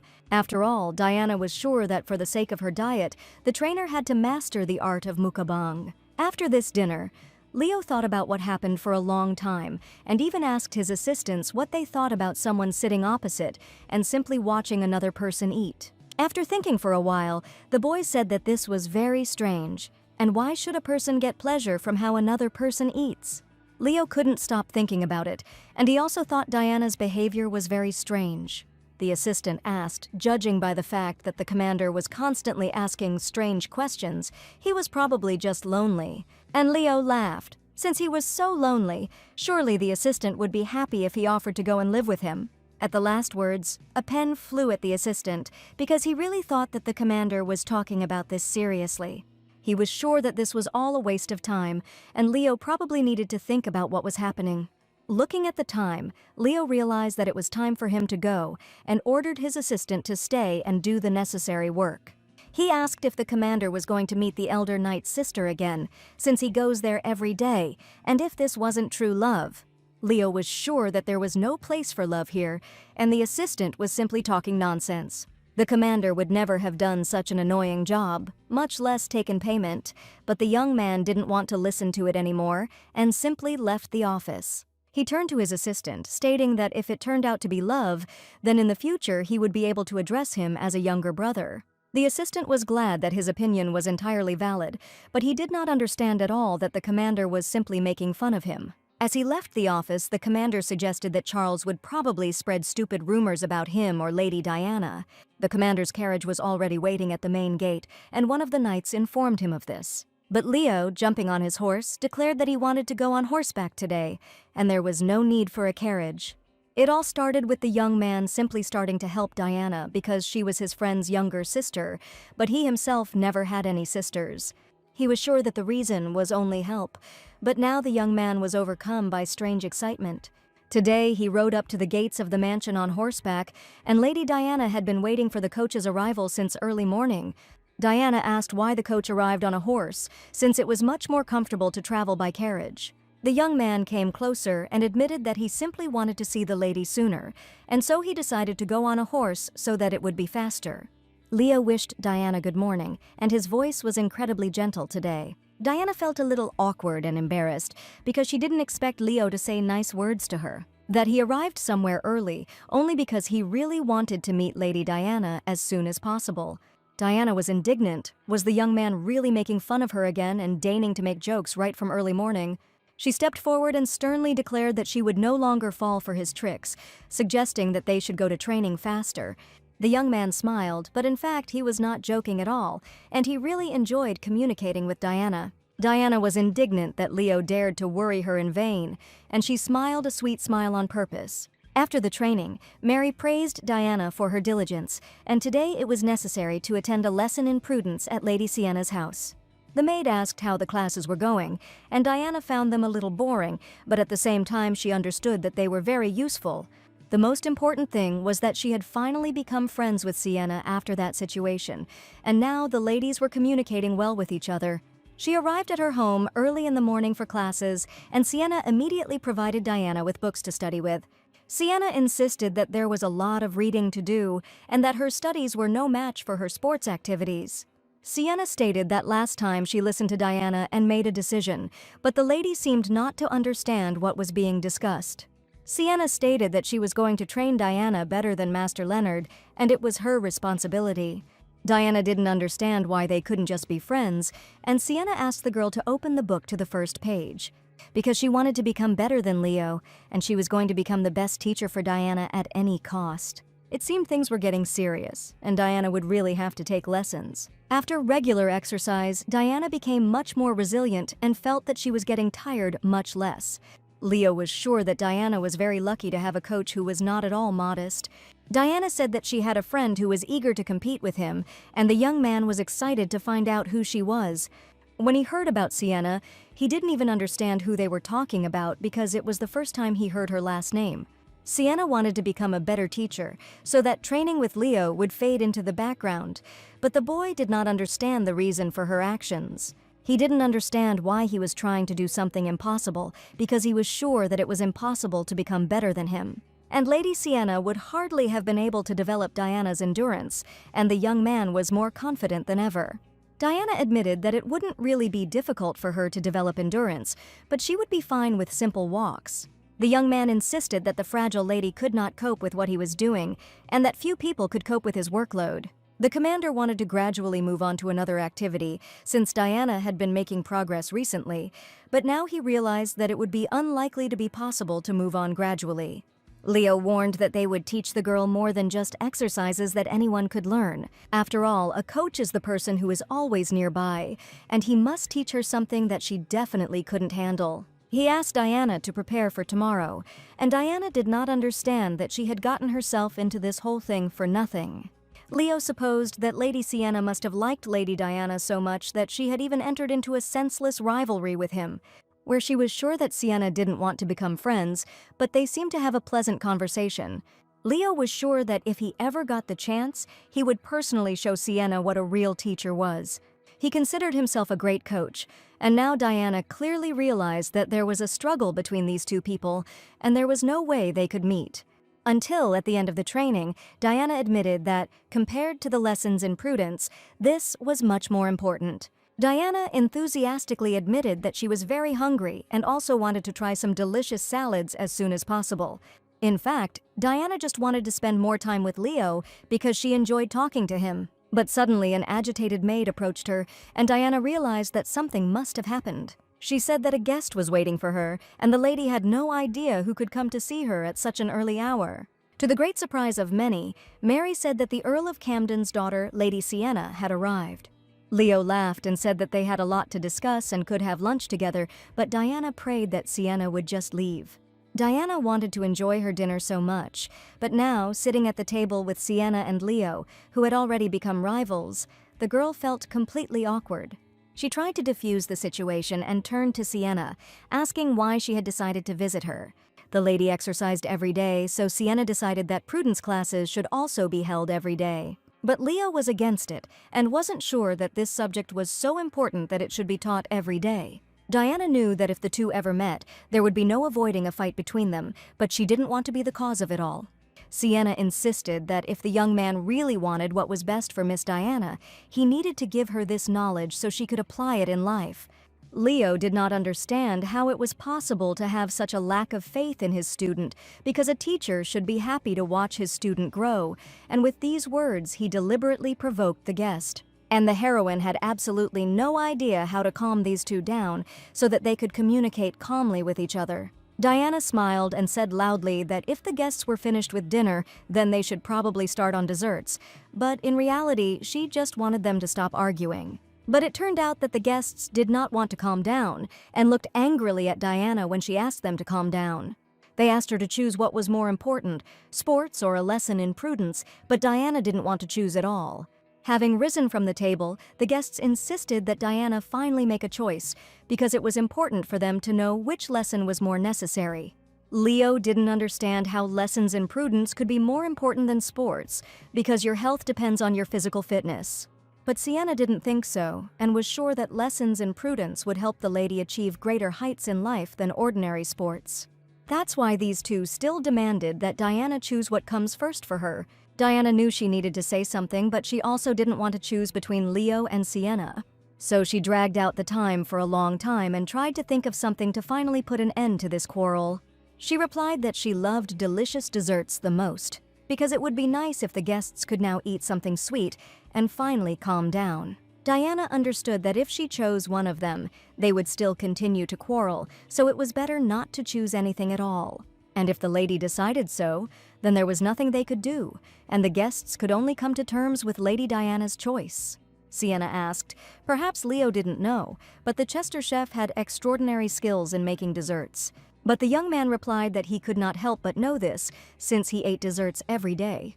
He also told about the sweet profiteroles that the chef had recently prepared, but Sienna had probably never even tried anything like that. But the lady insisted that the chef's crown dessert was pudding, and it was surprising that the coach had not tried it yet, visiting the Chester's house every day. Uncle Paul waited until the guests finished talking, and with their permission, asked permission to place the desserts on the table.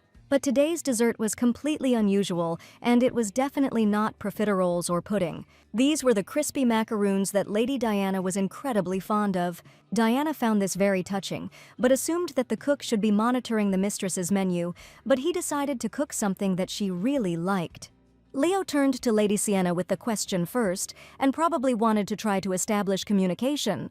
He picked up one of the cakes and asked how much Lady Sienna knew about mukbang, because as an aristocrat she obviously should know about it. The girl was surprised because she heard this word for the first time and did not know at all that one could observe how I am a person and get pleasure. Leo stated that Lady Diana had been crazy about mukbang lately and was planning to eat one of the sweet, delicious cakes. Sienna was sure that it was not difficult at all, because the main thing was to eat with pleasure and not through force. Sienna picked up one of the cakes and was about to eat it, but Diana quickly turned to her. The lady was outraged that it was indecent to attract people's attention while eating desserts. The heroine was completely fed up with the communication between these two people, and she screamed at how one could be so insincere about a mukbang. Diana asked the coach to lift the ban on eating desserts and wanted to show the most high-class mukbang, and Leo even thought about this proposal. Diana assumed that if the coach liked it, he would probably let her eat a few more, and that way she could eat even more cakes. Taking a chocolate cake in her hands, Diana began to talk in a pleasant voice about the taste of salted caramel. She told how the sticky filling combines with the sweetness of the caramel, and this dessert can be eaten endlessly, and you definitely won't get tired of it. Where she ate one cake, and the guests, looking at her with surprised eyes, saw a real mukbang for the first time. She wanted to scold the lady for not observing etiquette, but she couldn't even get angry because Diana really did eat very appetizingly. Suddenly, Leo hit the table and said that he would soon go crazy, and it seemed that the young man's emotions could not stand it. He admitted with admiration that Diana really showed high-class food eating, and he saw such a show for the first time. Sienna didn't even believe that Leonardo was capable of smiling like that, because previously this man had always been modest and serious. Diana was glad that the coach liked it. And then she reached for the next cake, but Leo stopped her hand. After eating just 2 cakes, the lady realized that it was not enough for her, and she was not allowed to eat desserts at all anyway. The trainer patted the lady on the head, claiming that all this was being done only for her to lose weight. Diana herself understood perfectly well that she shouldn't eat a lot of sweets now, but she knew that Leo was probably making fun of her again. He asked her to promise that Diana would not eat the cakes elsewhere, and in that case he would be happy to consider changes to the menu. The young man allowed the girl to eat one more cake, and Diana decided to stop there today because she was worried about her figure. All this time, Lady Sienna was watching Diana and Leo's sweet conversation, and it seemed to her that there was something more between these people than just a connection due to joint training. After lunch, the coach finally left, and Diana was left alone with Lady Sienna. She suggested going into the living room to chat a little, and she was very eager to talk to the girl. But for some reason, Sienna looked very tense and angry, while Diana smiled kindly and tried to talk to her. Sienna had been acting rather strange after dinner, and Diana assumed she was angry. But even when she and Leo were arguing, she hadn't seemed that angry. And is she still under the impression from her mukbang, and in fact where she just hasn't eaten desserts for a long time, so she couldn't resist? But since Sienna's people had taught her prudence, her mood could well have worsened. Settling comfortably in the living room, Diana offered to give a lesson or talk about Sienna's favorite gemstone. But the lady refused to talk calmly, claiming that the stones were far from the most important thing now. Diana was worried that she had just broken the rules of etiquette and apologized that she had simply not eaten sweet desserts for a long time. That was not the case at all, and Mistress Sienna suddenly asked if Lady Diana was dating Leonard. Diana choked on her tea in surprise, and since she had not expected such a question at all, she now had to find out why Ms. Sienna had decided to think of her that way and how it would affect their studies and communication. As Diana headed to training on a sunny morning, she couldn't stop thinking about what Sienna was implying about her close relationship with her trainer. The heroine called the coach as soon as she saw him, and she was already eager to start training. Diana was sure that they simply had a very good relationship as a student and teacher, and they were comfortable being with each other. Coach Leo, a tall and energetic young man with a sweet smile, wished Diana good morning. His voice was warm and encouraging, and Diana felt her mood instantly lift. And hearing his voice, the question arose in her mind whether she was really dating Leo. Looking at him, she couldn't believe that such rumors had actually started, and only now did Diana wonder if she felt sympathy for him. A day ago, when Sienna asked that unexpected question about Diana and Leo's relationship, she convinced the girl that everything was not like that at all. But Sienna was sure that Diana and the coach were having an affair, and it was definitely not one-sided courtship and sympathy. She tried to find out what kind of relationship Diana and Leo had, but the heroine insisted that there was absolutely nothing between them. She probably thought so because of the morning meeting, but Diana insisted that morning walks were weight loss exercises. Sienna was very indignant because her question did not arise at all because of morning walks, and she was trying to get the truth. The Camden and Woburn families have always been very close, so Sienna had crossed paths with Leo since they were children, and their fathers were good friends. She said that the boy constantly bullied her only because he was a few years older, and Sienna hated with all her soul the boy who constantly bullied her as a child. But seeing their communication with Diana, and how this man, known for his rude character, stroked her head, she thought about it. Sienna just didn't know how much Leo loved to tease Diana, and she was sure if the lady found out, she would be in big trouble. Diana assured that in any case the girl should not worry about it, because she had already managed to avoid any fuss about it.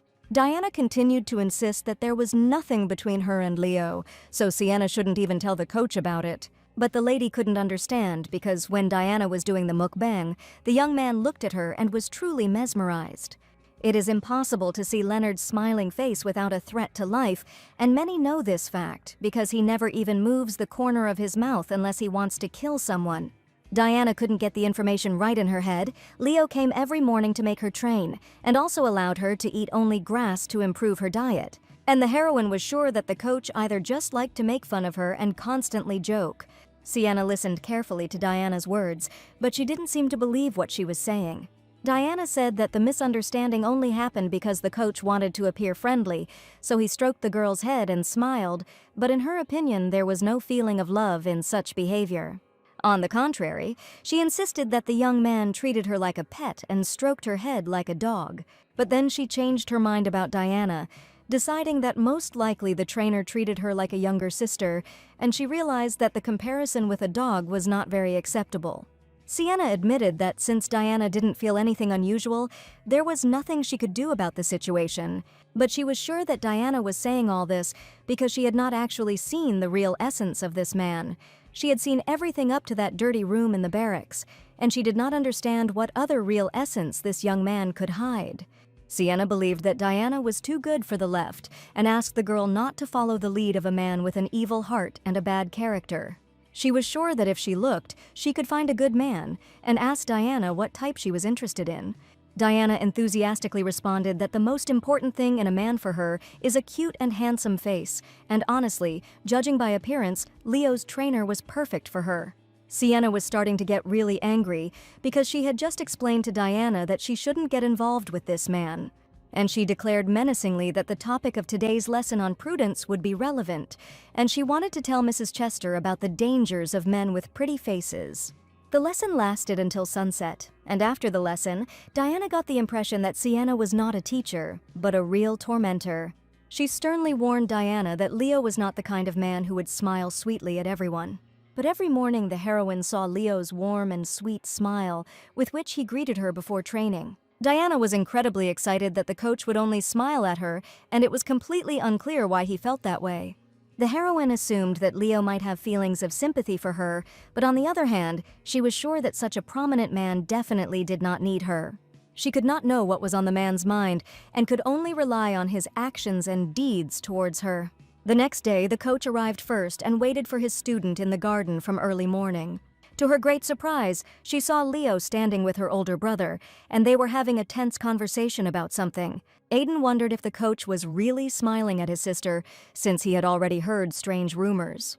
She couldn't understand why Aiden was here when he had managed to return, and why he was standing next to the coach since early morning.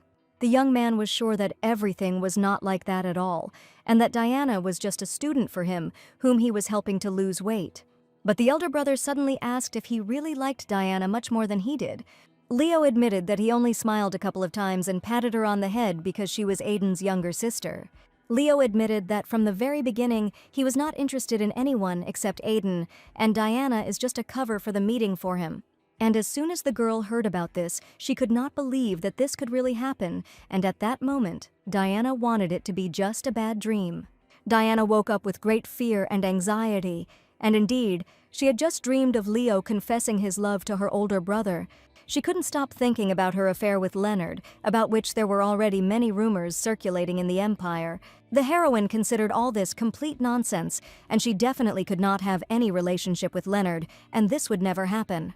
When Mary came into the mistress's room, she immediately noticed that the girl's face looked very upset and there were dark circles under her eyes. The maid thought that perhaps the lady was having trouble sleeping or had a terrible nightmare, and she really wanted to know what was bothering young Diana. Unexpectedly, she asked Mary to bring a special outfit, and today Diana wanted to look charming. Mary gave the lady a beautiful hairdo, and looking in the mirror, Diana even considered herself very cute. The maid smiled and suggested that if the commander saw Diana today, he would probably lose his head. Diana asked if she was acting strange and if she looked like she had tried too hard for her morning workout. Mary smiled and replied that there are days when you want to feel more special than usual. Because of Sienna's words, Diana's attention shifted to Leo. The girl's heart had been beating wildly since the morning, and she was very afraid that even Leo would be able to hear this loud knock. When Diana entered the training ground, her confident stride and shining smile immediately attracted attention. Coach Leo, who was already preparing for the class, couldn't contain his admiration when he saw her. Diana blushed slightly from the compliment, but sparks of joy played in her eyes. But even despite her festive appearance, Leo confidently declared that today she would have to sweat at training. Today, Diana seemed not at all ready for physical activity and thought that Leo would arrange a light workout. But for some reason, on this very day, he decided that it was time for Diana to move on to more serious exercises. The training was hard, and Diana pleaded that she was very tired, but the young man assured her that instead of talking, she should lift her knees properly. The coach forbade sitting or lying down, and resting during training was only allowed while standing. And only today Diana realized that everything they had done in class before was just a small part of the story, and now she was ready to give up everything. Next, Leo suggested moving on to push-ups, and since the heroine was doing this exercise for the first time, he allowed her to do push-ups from her knees. Push-ups turned out to be real torture for the heroine, but that was not all, and the next exercise was abdominal training. Diana looked at the trainer and asked him to be human and at least hold her ankles while she did crunches. The coach said it was inappropriate to touch a girl's body like that, but Diana insisted that he never treated her like a girl. He asked her to try doing the exercise herself first, and Diana lay down on the soft green grass. Putting her hands behind her head, she tried to lift herself up, but the heroine couldn't do anything at all, and after this exercise, she begged us that she really couldn't do anything herself. Leo agreed to hold the girl's ankles, and it really did make it easier for her to do the exercises. The coach asked Diana to concentrate, because if she didn't try hard enough, she would have to do the exercise 10 more times. Looking at Leo, Diana was sure that Sienna was completely wrong, and there was definitely no love between them. At the end of the training, Leo brought a bottle of cold water for Diana and admitted that she was still alive, even after such exercises, although she doubted her strength. Leo praised the girl, and she even did much better than he expected, and despite the grumbling exclamations, she did everything as the coach ordered. The heroine was pleased to hear praise in her direction, and she was very glad that she asked Leo and agreed to the training. He devoted his time to her every day, and Diana understood that for this, she had to try every day. Leo liked the girl's statement and felt that she was truly grateful. He admitted that he was very pleased, so he was ready to forget that Diana called him the devil during training, but the girl herself did not even remember this and apparently simply forgot. At the end of the training, the left one suggested walking a little, and Diana was happy to do the last exercise. They walked slowly through the garden, and Leo decided to ask Diana one question that interested him. The young man had been thinking about this for a long time, and now he dared to ask why Diana decided to lose weight. She realized that she hadn't told the coach anything, and he didn't even know the heroine's true intentions. Diana didn't consider it a secret, but the young man also didn't insist if she didn't want to name the real reason. After some thought, she decided that she wanted to be honest with Leonard and tell him the truth. The heroine admitted that the whole thing was that she had recently lost her memory, and Coach Leo had heard about it. But for some reason, he wasn't even surprised, although Diana thought he should be surprised by this information. In fact, Aiden had already told Leo that his little sister was in a bad mood, which is why she decided to lose weight. He asked about Sienna's lessons, and the heroine admitted that an interesting story happened to her when she went for a walk. She noticed the looks people gave her as she passed by, and the aristocrats were quite rude to her, and the girl found it quite unpleasant. But the most unpleasant thing was that Diana was very scared, and after this situation she began to think about her appearance. so she wanted to lose weight to be confident and never again hear the ridicule of others or see the contemptuous looks. She asked if Leo had agreed to help her and didn't think she needed to lose weight. But in fact, Leo offered to help the girl simply because she really wanted it, and he has all the opportunities and knowledge that can help her. And the commander had no other reasons to agree to become the girl's personal trainer and sacrifice his time. Leo's support gave her strength, and she was sure that he also thought she was fat, and that was why he agreed to help. Diana was very surprised because she did not expect to hear that Leo decided to help her for this very reason. He asked the comma if any other reason was needed, since he simply wanted to help a good girl. And even if Diana refuses the lesson, Leo will not be against it, because it is her choice, and nothing can be done. He asked Diana not to pay attention to what others said and how they looked at her, because she could do whatever she wanted. The older brother also said something similar to his sister, only when she became Diana.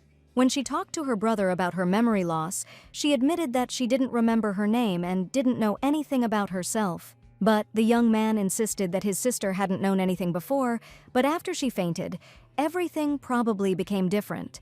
But this couldn't affect their relationship in any way, and he definitely couldn't leave Diana.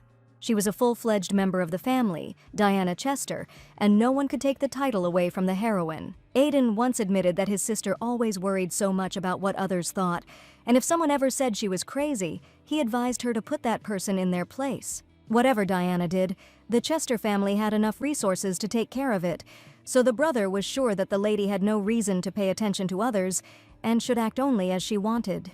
Then the girl thought, it's not surprising that her brother is friends with Leo, because on this matter their opinions definitely coincided. Diana was determined to continue losing weight and thanked Leo for his diligence.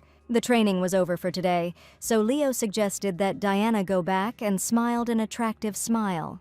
She really wanted to know why Leo treated her differently, and surely the reasons for this were her older brother and their good relationship. But as soon as Diana asked this question, she saw excitement on Leo's face, and he even seemed embarrassed. He probably didn't expect to hear it, and was very afraid to confess sincerely. And even after several minutes, the young man was still unable to answer anything, and Diana then said goodbye and left, because she thought that Leo considered it unnecessary to answer this question. In fact, Diana was very hungry after the workout and happily called her trainer to hurry up and go to lunch. Leo's heart was pounding wildly in his chest, and he was unable to answer Diana's unexpected question. The heroine was very upset because she thought that Leo was kind to her only because she looked like his younger sister. After the workout, a delicious meal awaited Diana, and it was a salmon salad prepared according to a special recipe. Diana eagerly picked up her fork and took her first bite. The taste of the fresh ingredients and tender fish was so delicious that she couldn't help but smile. With each bite, Diana felt the fatigue from the workout go away and her strength return. For dessert, the chef served walnuts with honey, and this dish was featured on the menu for the first time. After tasting this new flavor, Leo admitted that the nuts did not look sweet at all, and that it was very tasty. Apparently, this dessert was to the coach's taste, and Diana couldn't take her eyes off how Leo ate. Chef Paul continued to worry about the lady and asked Leo to allow him to sometimes cook something tasty for Diana. He was planning to make creme brulee for dessert the next day, generously drizzled with caramel syrup, and when he heard about this dessert, Diana was incredibly eager to try it. And the cook asked once again that Leo allow the girl to eat dessert and respectfully left the dining room. Leo assumed there was a conspiracy going on, and Diana probably asked the cook to ask Leo for permission. The young man did not like this at all, but he also noticed that everyone treated Diana just fine, from Lady Camden to the chef. Surprised, Diana cried out that the coach was probably jealous that he dared to say such words. And is he really jealous that Teacher Sienna and the chef only like Lady Diana? The lady admitted that it was no wonder that no one liked Leo, because he really could be mean at times. Sometimes Leo thought Diana was smart, but when she started chatting, for some reason he doubted her words and didn't know what was going on in her head. Diana suggested that the coach tell her how to win Uncle Paul's heart, so that he would also treat it with special attention. She whispered to Leo to share his dessert with her tomorrow, and if he did, he would definitely know that he was a good person. He grabbed the girl by the cheek and declared that he knew it, and that there was clearly a real conspiracy here. Although he couldn't share the dessert, he did learn that he had something else that Diana would like. It wasn't a gift at all, but whatever it was, the gesture would still be special to Diana. He presented Diana with a pink box, and the lady excitedly opened the lid to see what was inside. And opening the box, Diana couldn't believe her eyes, admiring the thing given to her by Leo. It was a white shirt, the kind of shirt knights wear when they train, and Leo gave it to Diana specifically for training. The young man promised to buy her a tracksuit but never did, so he decided to just give her a shirt for now, feeling uncomfortable about the unfulfilled promise. But from the girl's look, it was unclear whether she liked it or not, and Leo was just about to go shopping as soon as he was free from work. The next second, Diana enthusiastically grabbed the shirt and admitted that she really liked it and had always wanted to try on something like this.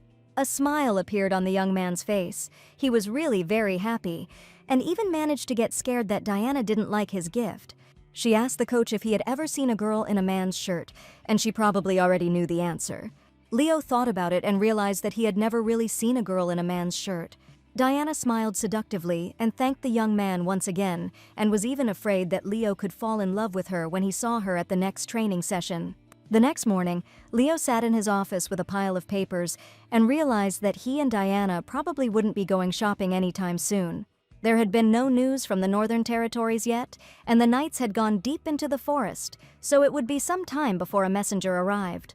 Leo ordered his assistant to monitor the situation and tell the Knights not to relax because the matter was extremely important. The young man asked, "There was some strange rumor going around lately, and he just decided to ask Leonard about it personally. As it turns out, a prohibited drug, which only recently became known, is being secretly distributed in the Empire." Leo did not expect to hear this information, and had absolutely no idea what kind of illegal drug was being discussed. A new fashion emerged among the nobles, and all the aristocrats instantly wanted to buy this product. It became known that the potion was distributed only among the nobility, and this potion was a natural aphrodisiac. Leo ordered a thorough investigation, but none of the aristocrats were to be caught. His assistant wondered why they had to conduct a secret investigation, since they had never done that before.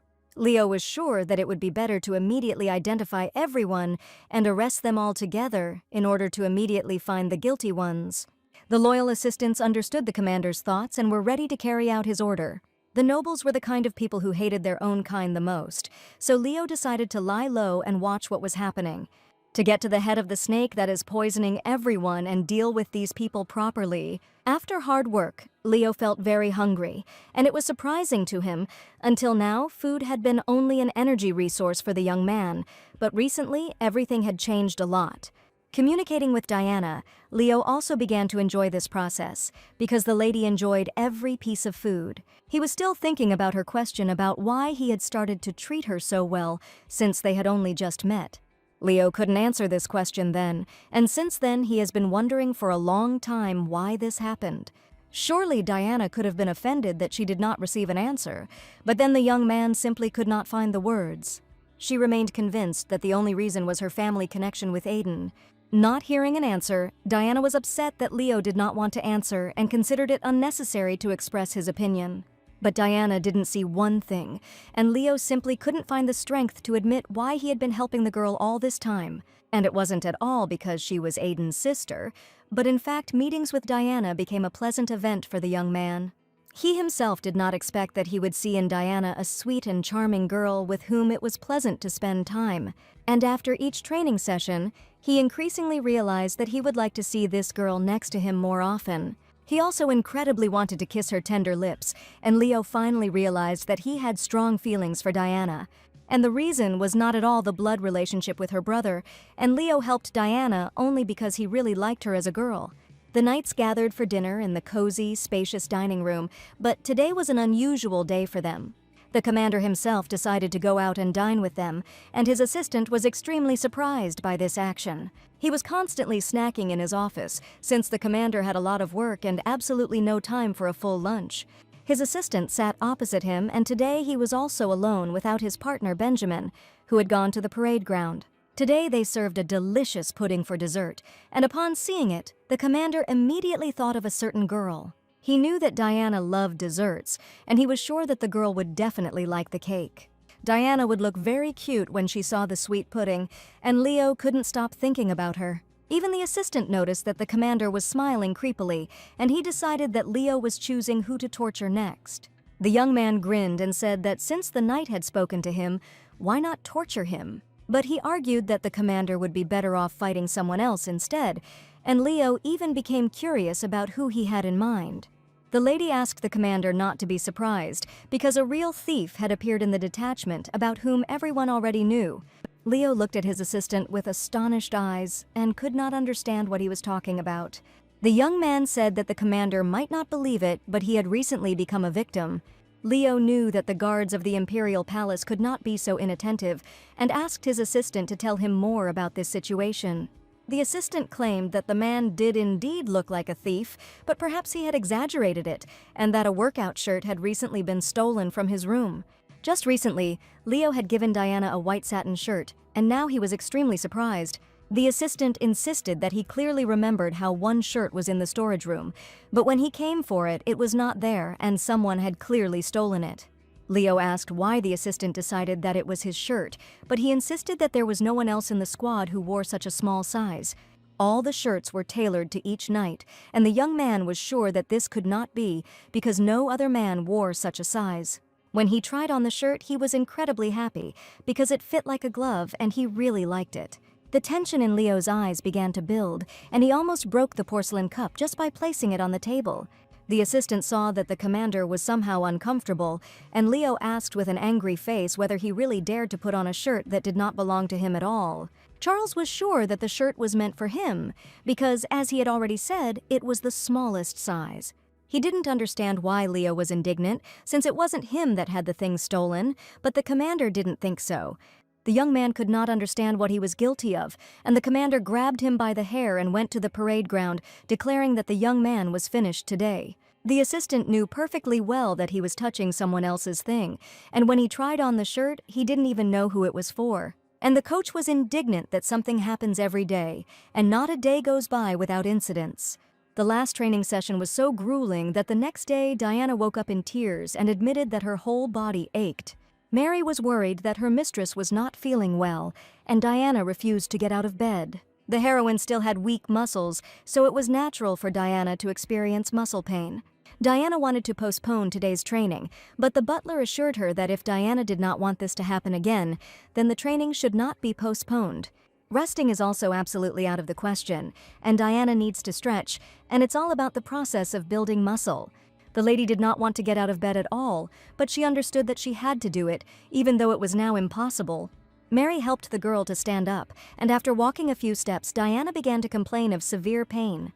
She was going to prepare the shirt that she had received as a gift from the commander, and Diana knew that today she would have the same hard training.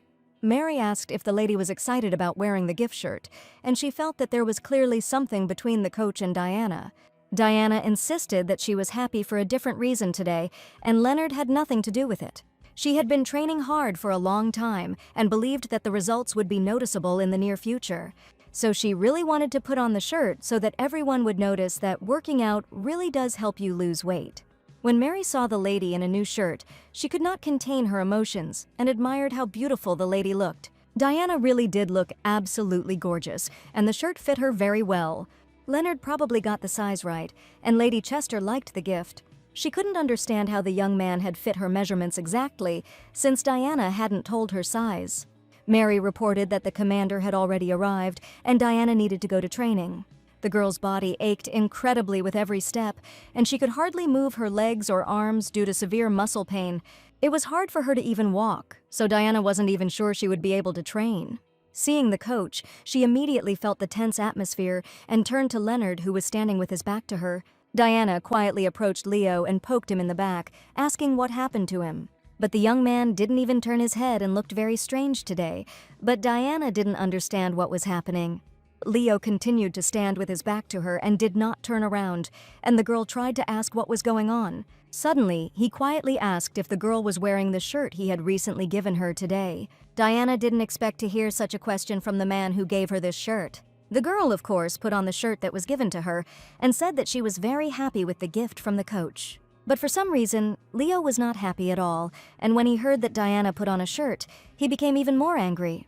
She couldn't understand at all what was happening, but she felt a lot of tension from the coach. Finally, Leo turned to the girl and declared that the shirt would have to be taken off immediately, and there were good reasons for this. Mary and Diana, who were standing nearby, opened their mouths in surprise because the young man had just suggested that the lady take off her shirt. Leo couldn't explain everything that was happening, but now he really wanted Diana to take off the shirt that his knight had accidentally worn recently. The lady could not understand why she had to undress and decided that the coach had gone completely crazy. Leo threw his corduroy jacket over the lady and simply couldn't look at that shirt. He admitted that he lost his temper as soon as he saw the shirt on the girl and asked the lady to go to her room and change her clothes anyway. Leo was incredibly excited and even offered to throw the shirt away, but then agreed to take it back to throw it away himself. Diana didn't understand what was going on, and Leo had no choice but to come up with a story about a cursed shirt that couldn't be worn all day long to avoid trouble. The lady asked if Leo really thought she would believe that, since he was talking absolute nonsense. The trainer smiled and said that in that case he would add 10 push-ups to the exercises, and the girl would still have to take his word for it. 10 squats seemed like incredible torture to the girl, so the trainer suggested that she think carefully. If this continues, then exercises will be added. They went out into the yard, and the first thing Leo did was burn the hated shirt, which had caused him great indignation. Looking at the fire, Leo thought of the person he wanted to burn, and at that moment the fire seemed to intensify a little. Diana was surprised that the young man had a desire to burn someone, and probably someone was very guilty before him. Since that was the case, Diana asked to buy the uniform that Leo had promised so that it would not compare in any way to that white shirt. Diana wanted not just an expensive and good one, but an incredibly expensive and beautiful one with precious stones, and she specifically asked Leo for such a gift and decided to check whether he could handle it or not. Diana also warned that she didn't need fake stones at all, but was only interested in precious ones. Diana smiled and asked if the coach could buy a uniform studded with real gems, and she was very interested in what the coach would answer. The young man did not answer, but only smiled mysteriously, looking tenderly at the girl.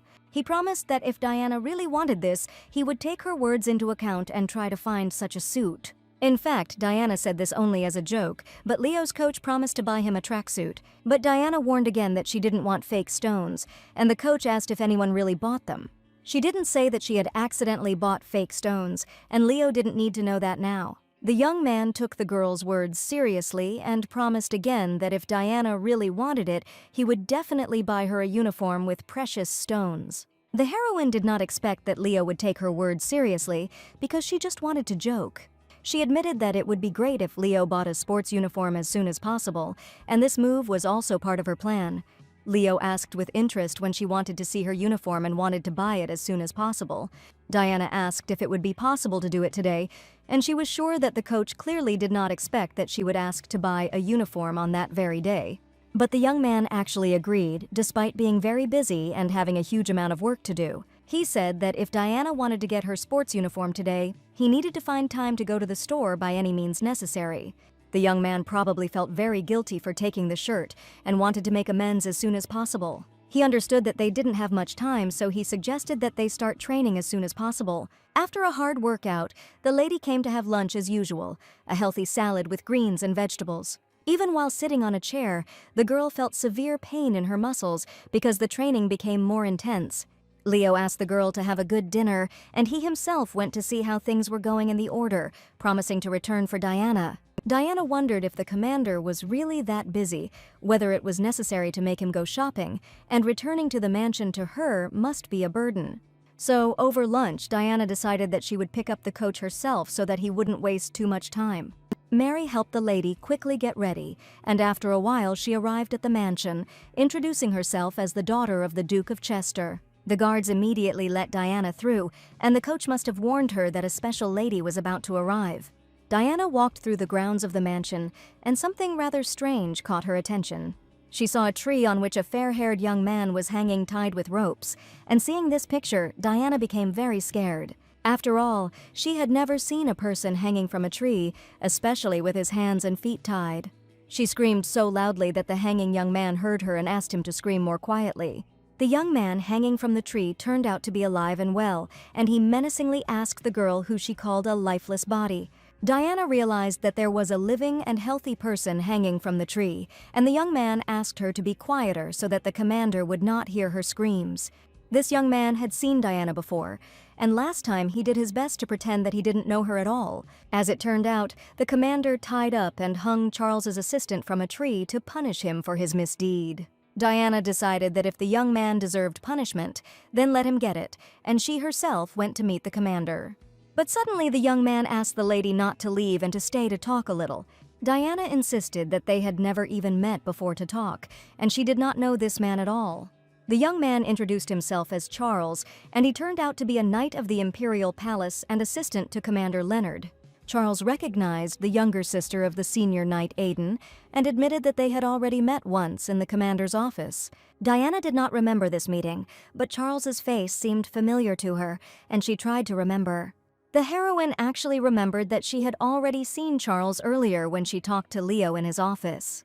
Charles asked if Diana was the reason why the commander was always absent in the mornings. Charles had heard that Leo was helping the girl with her training, but he didn't understand why the commander was so generous. Diana insisted that the commander was helping only because she was the sister of his close friend, but apparently Charles wanted to hear a more specific answer.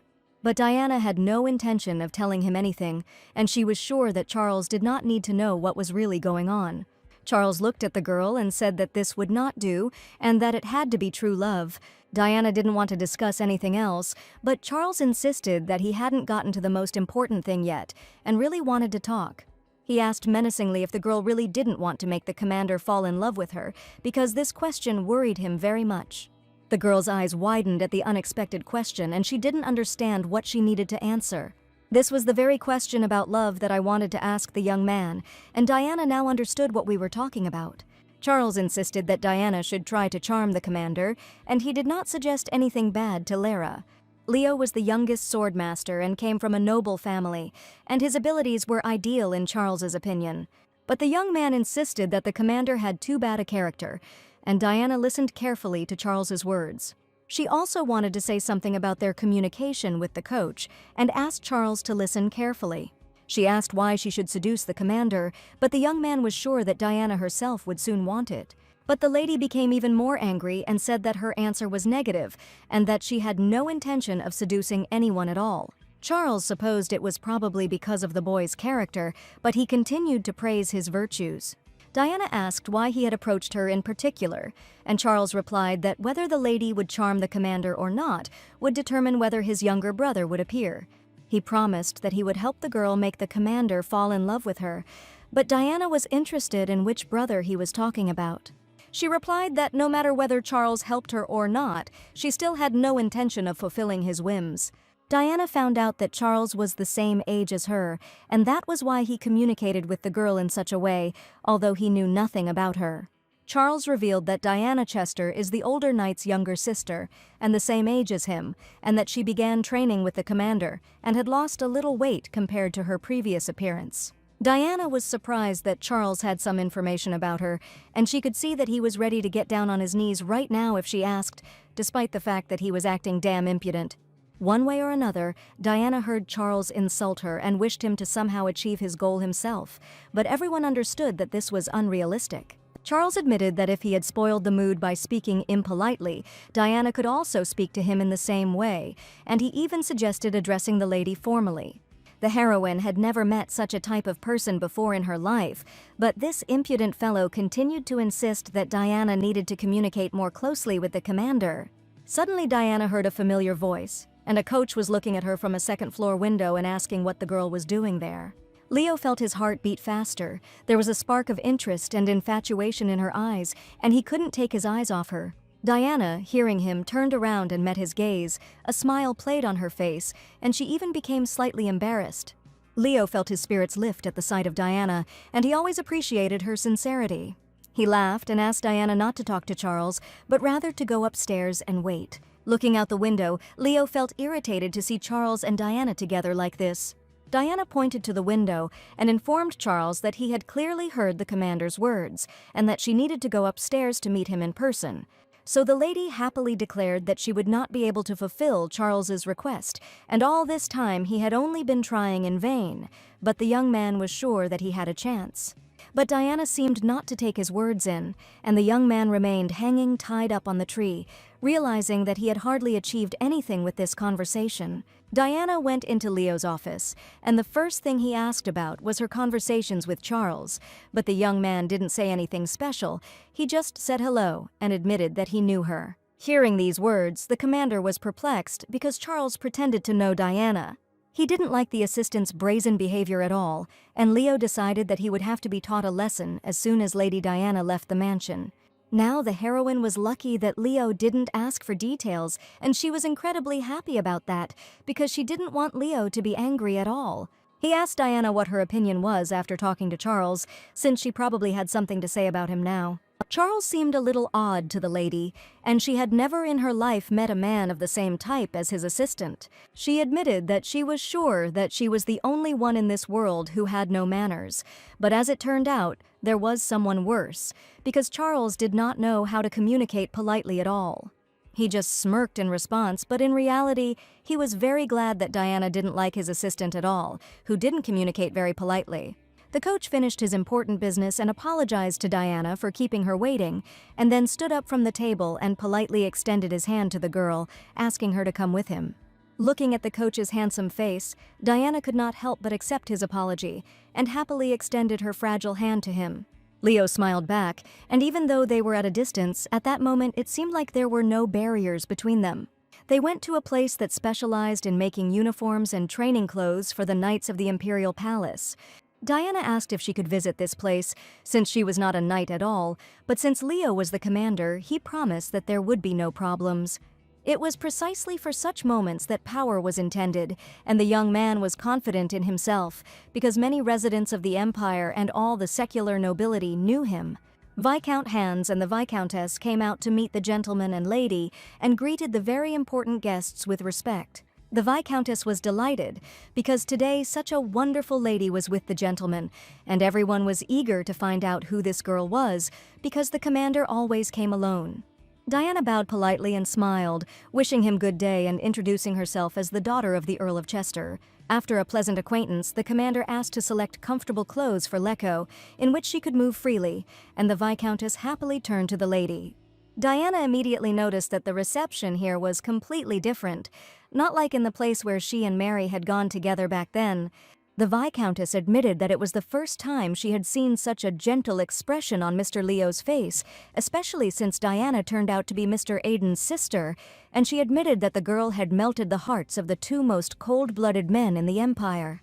Remembering her interactions with these young men, Diana grinned and replied that she had not melted their hearts at all, and that it did not help at all, and if she knew how the young men treated her, she would probably be in shock. But even the fact that Diana was brought here speaks precisely of this. If this becomes known, many people of the Empire will certainly cry tears of blood, because what lady would choose a tracksuit for herself if this is the business of knights? The heroine smiled sweetly and understood that it was probably because she was the only lady in the Empire who needed sports and had a different figure than the aristocrats. The Viscountess thoughtfully offered to take the girl's measurements so that the suit could be tailored exactly to her measurements. She took the measuring tape in her hands and applied it to the girl's waist, and Diana felt the happiest at that moment. She was worried because this was the first time she had been measured since she started losing weight, and the heroine was also impatient to find out her new measurements. The Viscountess noticed that the girl had only recently started doing sports and promised that if she continued in the same spirit, her muscles would quickly become toned. Diana had very soft and tender muscles, so the Viscountess was sure that the girl would be able to lose weight quickly, and her figure would soon change beyond recognition. She spoke from experience, because the Viscountess has been working with knights for 20 years in a row, and she knows perfectly well what she is talking about. After taking all the measurements, Diana went out into the living room, where Leo was waiting for her, comfortably settled on the sofa and reading the latest issue of the newspaper. The trainer had been waiting for a long time and asked why the ladies were taking so long to get measured, and Diana told him how pleasantly they had talked with the Viscountess. The clothes are made to order, so it will take some time, and Diana asked if they were returning to the mansion after their measurements were taken. Leo admitted that they needed to go somewhere else, and Diana asked in surprise where they were going next. The young man looked at the girl intrigued and asked her to think carefully because she had clearly forgotten something important, which she herself had recently asked for. She didn't know where they were going, and in complete uncertainty she trusted Coach Leo, who politely offered her his hand to help her down from the carriage. Opening the door of the building they arrived in, Leo recalled the expensive, high-quality suit strewn with precious stones. Diana remembered her desires very well, and with particular zeal decided today to empty the jewelry store, which she did not visit so often. The jeweler greeted the guests politely and said that he had selected in advance only the most suitable for the beautiful lady, and the commander had long ago informed him of his visit. He opened the box, which contained a precious stone, jeremyvite, which would perfectly match the magnificent blonde hair, and its subtle blue color would make it even more dazzling. The jeweler also admitted that it is impossible to pass by a diamond because it is like a hardened drop of water, sparkling in the sun with all the colors of the rainbow. The young man turned to Diana. Since she was a girl, she would certainly know how much these precious stones would cost, but Lady Chester had no idea how much they were worth. She admitted to the coach that she didn't understand stones at all and suggested that he choose one to his taste, but Leo was surprised because she wanted to cover the entire uniform with precious stones. In that case, she suggested buying more, and Leo was probably ready to leave a tidy sum in the jewelry store. Leo confidently told the jeweler that he was buying all the stones he had just shown, and even the young man had not expected that. He wondered if these stones would be enough for a sports uniform, and Diana asked in surprise if the commander really had that much money. The young man grinned and replied that his pockets were not empty at all. And was Diana really so surprised by this, considering his high status? She was amazed and asked if the young man was just showing off in front of her, but in reality he would later go broke buying precious stones. As soon as Diana and her coach were about to leave the store, the young man heard a strange sound, and Diana became very scared and screamed. The commander asked the jeweler if there was a room in the store where he could spend some time, and the young man kindly offered to go into one of the rooms. Leo came closer to Diana and asked her to wait until he came back for her, and the heroine did not understand at all what was happening and why the coach decided to run away. He stroked the girl's head and tenderly admitted that he would be back very soon, and the lady had nothing to worry about at all. The heroine asked him to come back faster, because surely Leo couldn't run away like that, promising her a bunch of precious stones. She asked the coach to be careful, and the young man promised that he would return very quickly, and Diana would not even have time to miss him. Watching the coach leave, Diana really wanted to believe that everything would be in perfect order, but she was still worried about him. Leo, stepping outside, distinctly smelled the fresh scent of blood, which meant that something terrible must have happened somewhere nearby, since he and Diana had heard a loud explosion in the store. And the sound of the explosion was quite loud, but Leo did not feel the vibration of the ground and approached the people who were already crowded near the scene of the incident. The bomb had been detonated in the busiest place, and Leo assumed it was connected with the Count Baron or Marquis, but now it didn't matter at all who did it. Leo was incredibly angry and promised to deal with it, who dared to ruin their meeting with Diana, and it was probably done on purpose. One of the knights was already at the scene, and the commander asked him to report what had happened here and what was the cause of the loud explosion. The only fatality was Lilia O'Brien, the Baron's second daughter, who was Baron Bruno's fiancée, and the explosion killed her instantly, but the type of bomb and the cause of the incident are still being investigated. The young man could not understand how a 17-year-old girl could cross someone's path and have a bomb thrown at her in a crowded, busy place. The owner of the store across the street witnessed the incident, but he is now unconscious and could not tell what happened. However, he admitted that before he lost consciousness, he was talking nonsense and no one could make out the meaning of his words. It was very important for the commander to find out what this man, who saw everything that happened with his own eyes, could tell. While Diana was in a jewelry store, her attention was drawn to a large burgundy gemstone, and she asked how much such beauty cost. It was a red emerald, which is not easy to obtain, but the jewelry store was lucky enough to get hold of this rare stone. It cost 900 gold coins, and Diana remembered the fake she had bought Sienna for only 2 gold coins. The pink diamond was also incredibly beautiful. It was the most perfect stone in the world, and it was definitely born to fall into the hands of a respectable lady. Diana tried to calculate how many gold coins would have to be paid for such stones, and she was shocked at how much the coach was going to spend today. And did the young man really have so much money that he would throw it away like that, or was he just a good bluffer? There was a knock at the door. The jeweler hurried to open it for the new guests. A lady in an emerald dress and a young man accompanying her entered the hall. It was Lady Marian, who was also a frequent visitor to the jewelry shop, and the young man greeted the lady with respect. The venerable lady admitted that she had come for her pink diamond, which she had been planning to buy for a long time. But the jeweler apologized and said that this diamond already had another buyer, but the lady insisted that she had asked him to put it aside, and no one would have dared to just go and buy it. The guest's indignation knew no bounds as soon as she found out that some Lady Chester was going to buy her precious stone, and she definitely did not want to allow this to happen. It had been a long time since Lady Marian had ordered the diamond, and the jeweler had warned the lady that he could only wait 2 weeks. All this time, Diana stood nearby and saw how the lady was swearing about the stone, and she did not understand why she ran into her. The lady turned to Diana and said that it would be even better this way, asking how much time had passed since their last meeting. The lady was indignant that Diana was again pretending that they did not know each other, but the girl replied that she really did not know the lady and tried not to remember all sorts of nonsense. Mrs. Marian shouted Diana's name loudly, and this time the lady was not going to remain silent and decided to defend her opinion to the last. She asked to behave more quietly because she even had to leave because of the noise that the guests made here, although the lady was resting peacefully in another room. But Lady Marian shouted for Mrs. Chester to give her the pink diamond she was going to buy, but Diana insisted that she had to return for it faster, and, to her great regret, the lady was late. The enraged lady asked her not to buy the gem and shouted that it belonged to her, and at that moment the heroine realized that it was completely impossible to talk to Marian. Even the young man who came with her asked the lady to calm down, because Lady Marian was really crossing all acceptable boundaries now. The young man offered to sell the stone and end the dispute, and whatever the price, he promised to give twice as much, if only they would have the diamond. He turned to Lady Chester and asked if she could pay double or if they would be willing to give her the stone. Naturally, the heroine could have paid twice as much and was extremely stunned by what was now happening in the jewelry store. The young man chuckled and said that the lady definitely didn't have that much money and she shouldn't have been looking at Lady Marian's stone in the first place.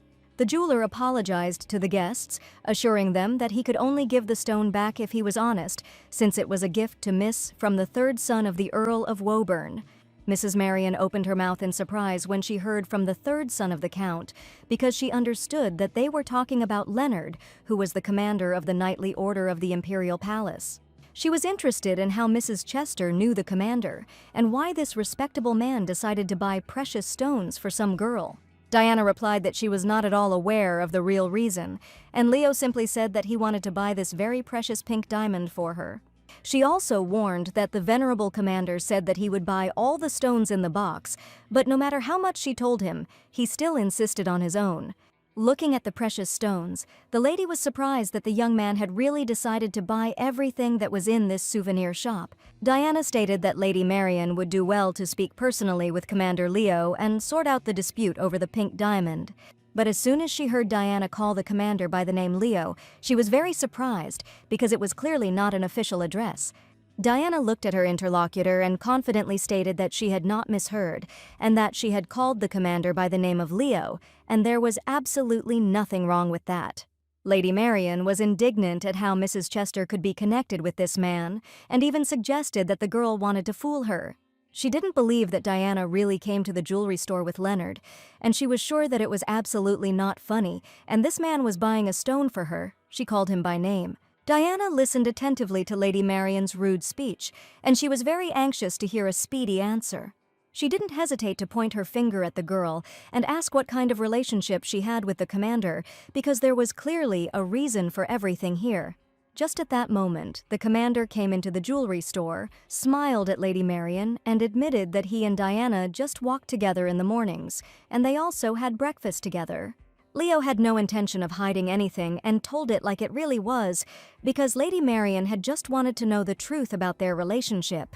He apologized for being very late, and was completely unaware that Lady Diana and Mrs. Marian were having a tense conversation in the jewelry store. After listening to the commander's words, the lady could not believe that a respectable young man could lie so brazenly right to her face.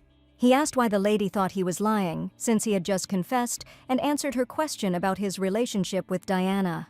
The commander also admitted that he was courting Diana, and in front of everyone, he stroked the girl's face to prove the truth of his words.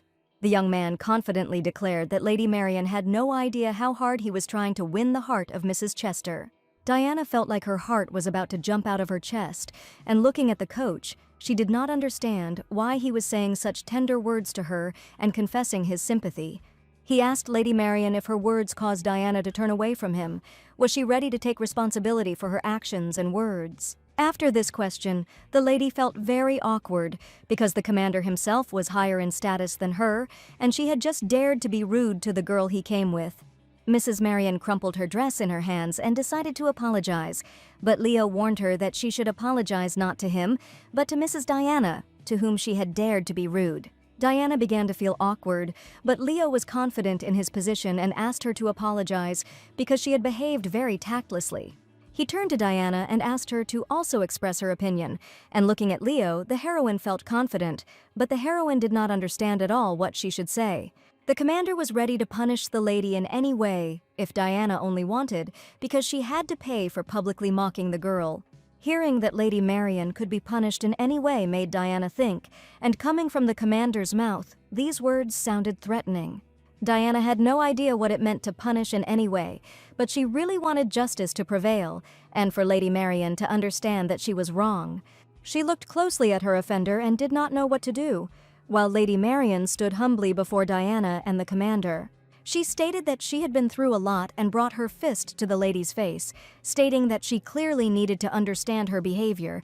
Diana had no intention of threatening or punishing the offender, and the words the commander had said were enough to make her feel she was wrong. The heroine did not want to stoop to rudeness and behave the way the evil lady did because she did not want to be like her. Leo considered Diana's act too kind, and the girl often suffered from her kindness, and there was no room for resentment and anger in her heart. But Leo declared that he was not as kind as Diana, and was not going to let Lady Marian get away with her unforgivable rude behavior. Of course, this is a common thing among some ladies, and men who want to show off in front of the ladies are often guilty of such behavior. And for Leo, as the commander of a knightly squad, punishing for something like this was too much, but now there was a special situation that he wanted to understand. But what hurt the commander most was that the person the lady dared to mock turned out to be Diana Chester, a girl for whom he had genuine sympathy. The heroine felt enormous protection and support from the commander, and for the first time in her life, someone stood up for her like that. The commander could act like a man who was courting Diana, and he was ready to make sure that Mrs. Marian would never dare to behave inappropriately again. The jeweler admitted that if Countess Marian and Count Albert try to buy stones in the future, they will receive special conditions from this very day. Leonard stated that whatever the stone was, he would buy it back for double the price, and this applies to any precious stone, regardless of its value. He asked that this be reported to all the owners of the Empire's jewelry stores, and that no one else should sell precious stones to the Countess, but only to the commander at double the price. This meant that the two would never be able to buy jewelry again, and Diana was quite happy with this punishment. Everyone knew what it meant when noble people could not buy jewelry, and realizing her plight, the Countess pleaded with Lady Chester. She tearfully begged the lady for the last time to have mercy, because she did not understand at all that the situation could turn out this way. The commander was about to leave, but Mrs. Marian was sitting on the floor in front of Diana, and probably wanted to hear at least some words from her. Leo took the girl by the hand and they headed towards the exit, and turning around, Diana saw the lady still sobbing on the floor, and she didn't know if they could just leave like that. The point was that Mrs. Marian was the one who started behaving rudely, and she was indeed the main culprit in the situation. Mrs. Marian could not believe that now she would not be able to buy jewelry in jewelry stores, and trembling all over, she wished that this was a terrible dream. She couldn't believe that some Diana Chester was in close contact with such a respectable man, and for her it was simply incredibly funny. After the jewelry store, the commander escorted Diana to her mansion in a carriage, and as they parted, she thanked him for being so courteous and even giving her a ride. She admitted that Leo probably had too much to do, so she asked him to leave quickly, since their meeting had already taken too much time. It was time to say goodbye, but for some reason the commander continued to look at Diana and seemed not to be going to leave. He continued to look at her, feeling the warmth growing in his heart, and he realized that such moments somehow became the joy of his life. Diana covered the boy's eyes with her hands and asked the coach not to shoot her eyes because she felt very awkward when he started doing it on purpose. The young man admitted that he would use all the charm he had to win Lady Diana's favor. The heroine turned away and embarrassedly declared that the coach was talking complete nonsense and tried not to look into his eyes burning with interest. Leo still couldn't part with Diana, and when they parted, he admitted that everything he said today was only the truth. At that moment, Diana felt a warm feeling of sympathy flare up in her chest, her thoughts filled with memories of how he always supported her when she doubted her abilities, and how his faith in her helped her overcome difficulties. With these thoughts, Diana smiled, and at that moment Leo accidentally met her gaze. He smiled back, and in his eyes she saw a spark of sympathy. The commander was about to leave, and Diana could not believe her ears, because just now Coach Leo admitted that he felt real sympathy for her. Lady Diana woke up early in the morning when the first rays of the sun broke through the curtains of the bedroom. She opened her eyes, but instead of the usual feeling of freshness and vigor, she was overcome by a feeling of exhaustion. At that moment, the maid Mary entered the bedroom to ask if her mistress had woken up. The echoes of recent events still sounded in her head, and she couldn't get rid of the heavy thoughts that haunted her. That night, Diana did not sleep at all, and Mary was worried whether everything was all right with her mistress, because she looked very tired. She decided to act as naturally as possible and ask the coach about yesterday's conversation as if nothing had happened. Nobody canceled the morning workout, because Diana was still trying to lose weight, and she didn't even sleep all night. But instead of Leo's coach, she saw Charles's assistant, who greeted the girl warmly and for some reason was waiting for her in the living room. He said that the commander couldn't come today because of yesterday's explosion on the street, and Diana was of course glad that she wouldn't have to see the coach right now, but she was tormented by doubts. The heroine assumed that Charles would train her today, but the young man said that Leo would kill him if he took up the training. Then she thought that Charles had come simply to convey the commander's words, but even to this question his answer was negative, and he had not come for this at all. Charles stated that he and Diana had not finished the conversation last time, and he would like to continue it in order to finally put an end to this issue. Diana was surprised by his answer because she had not expected Charles to show up at her mansion uninvited to continue that ridiculous conversation. He asked if anything strange had happened between Diana and the commander yesterday, and he meant the declaration of love. Hearing words about love, Diana was extremely indignant, and did Charles really think that everything could happen so easily and quickly? The girl started screaming loudly and blushed, saying that Charles was always talking nonsense, suggesting that he go into the living room since she needed to go to training. Charles did not understand why the lady invited him into the drawing room, but despite his doubts, he agreed to go with Diana. She offered him some tea to start with, and Charles made himself comfortable on the sofa while Mary, the maid, brought herbal tea and delicious cakes. The young man admitted that this was the first time something like this had happened to him, and he even seemed to be modest at the table. It was the first time Charles had been treated as a guest, and the young man felt awkward because this had never happened to him before. Charles's duties usually end at the door and then he leaves, and he has never been a guest. He had no friends, and Diana was surprised that Charles was never invited to visit anyone or to tea. Diana enthusiastically offered a delicious strawberry tart, admitting that she also had no friends and that their cook was simply a gift, so the young man should definitely try the delicious cake. He took the sweet treat in his hands and assumed that Diana probably didn't know that he was an ordinary commoner, and because of his last name, she thought that the young man was from a noble family. As it turned out, he had received this surname quite recently, and asked Diana if she was uncomfortable, he could finish his business and leave. The young man was surprised because even when Diana found out that he was from the common people, she treated him the same way, and on the contrary, asked him to eat a delicious cake. She felt no hostility at all, and the heroine was completely indifferent to what status Charles had. And for the heroine, it made no difference whether he was a commoner or an aristocrat, because they are people and all live under the same sky, and the title has no meaning. Charles was surprised and asked if the lady really believed that there was no difference between the common people and the nobility. Diana smiled and replied that unless a nobleman had more money, that was all the difference that could distinguish such people. Charles now understood why Diana had taken such a liking to the commander, and he had often been looked down upon because of his background. So he wanted to kill anyone who said they were from a noble family, except for the commander and the senior knights Aidan and Benjamin. Charles knew he couldn't handle them anyway, so he always dreamed of meeting someone who would say those words to him. He thought that this person would be his destiny and true love, but the person from whom he first heard these words turned out to be Lady Diana Chester. Diana didn't understand why he was talking about it as if he was the main character in a drama, and she already had the cunning fox Leo, and now Charles had appeared.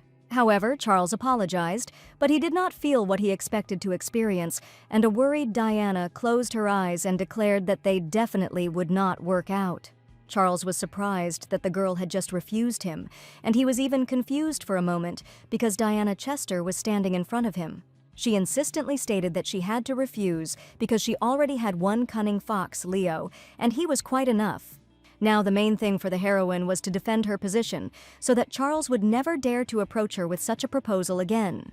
The young man asked if the girl really had someone, but Diana understood that she couldn't tell the whole truth about the commander, for whom she had feelings. Charles suggested that in that case they should just be good friends, and despite the fact that their communication began rather awkwardly, perhaps they would be able to find common interests. Diana's rejection of friendship had nothing to do with Charles's background, which turned out to be a commoner. She looked down and admitted that she simply didn't understand many things, and was afraid that if they became friends, the young man would also get into trouble with those around him. Diana was afraid that Charles liked her explanation too much, and a slight blush from embarrassment even appeared on the young man's cheeks.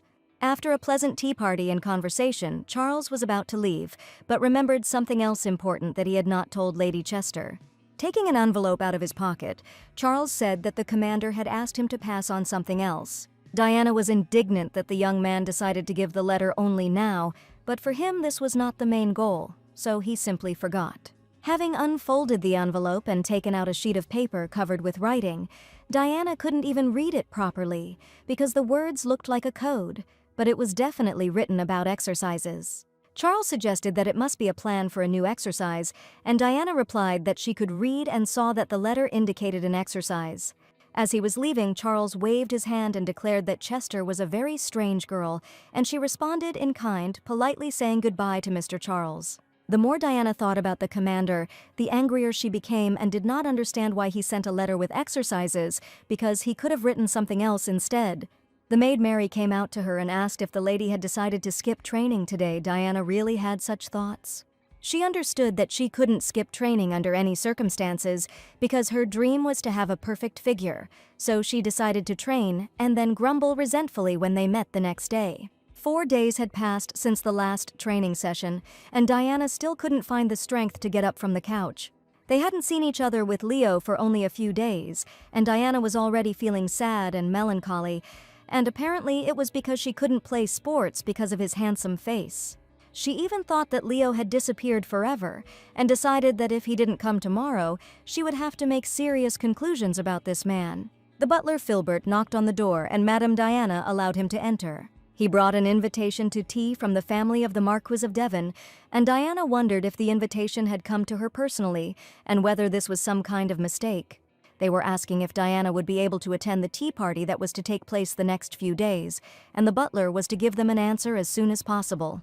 Diana assumed that she had definitely been called because of the rumors about her relationship with Leo, and that was definitely the real reason.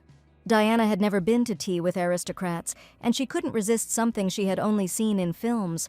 Having told Lady Sienna about the upcoming tea party, the heroine realized that the girl probably did not like this proposal. Supposedly by pure chance, Diana brought a delicious pudding and tried to bribe Sienna again, assuring her that they had never had a relationship with bribes, but her trump card stopped working. The heroine needed to act decisively, and she understood that she had absolutely no other choice, and it was necessary to come to an agreement with Lady Sienna. Making a cute face like a fluffy rabbit, Diana tearfully asked Lady Sienna to listen to her. She sat down next to the lady and admitted that she didn't remember anything and that she had no social manners at all, and that there would be ladies from high society at the tea party. Diana wanted Sienna's people to go with her because she was very afraid that she would sit at home until her death and would have no friends at all. Sienna said that they could have tea together and that Diana shouldn't go to an event she had no idea about. Sienna insisted that Diana had no idea how tiring it was to meet other ladies and listen to their stupid conversations. But Diana had always wanted to be part of the psychological duel that the aristocrats had, and Sienna was beginning to understand her. After some persuasion, she finally agreed to go to tea with Diana, but warned that she would only do it once. She wondered if the lady had received the invitation because of gossip, since there were rumors circulating throughout the empire that Mrs. Chester was probably already aware of. Everyone was talking about Leonard spending every morning with Lady Diana, and even Sienna had heard it more than once from other ladies. Diana didn't understand how Sienna knew this information, since she had no friends at all, and it was unlikely that anyone could tell her about it. But the lady insisted that being a loner meant knowing more than others, so she decided to talk directly to Diana about it. The heroine wondered if it wouldn't be quicker to make friends with someone than to gather information alone, and it would probably be very tiring. The next day, Ms. Chester decided to go out to practice, and this time she was determined. Charles met her again and wished the girl a good morning. He smiled sweetly and waved to the lady with whom they had a pleasant conversation last time. He brought the letter again, but this time Diana completely refused to take it and said that she did not want to read the letter from the commander. Charles was very surprised because the lady refused to take the envelope, although she had a rather warm relationship with the commander. She announced that she was not going to study today, nor would she eat the salad, and asked Charles to pass her words on to the busy commander who had not shown up for several days. She turned around and didn't even intend to look at the letter because its contents were no secret to her, and she was sure that the letter basically described the exercise. Diana already had 6 letters accumulated, and she decided that if she did not accept this letter, then the coach would surely realize the seriousness of the situation.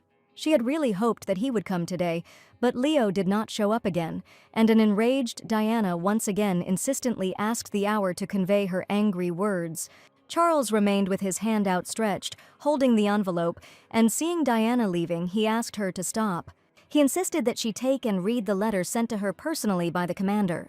That same day, the heroine and Lady Sienna went to a tea party to which Mrs. Chester was invited. The lady looked incredibly cute, and Sienna noted that it was simply impossible not to fall in love with Diana. The heroine noticed that the girl had lost weight thanks to training, and gave her a pleasant compliment, and even all the dresses became too big for the lady. It was because of this that the maids spent 3 whole nights urgently hemming her outfits so that they would fit her. Mary even accidentally cut her finger with a needle because she wanted to help the lady as quickly as possible, since the outfit had not yet been chosen.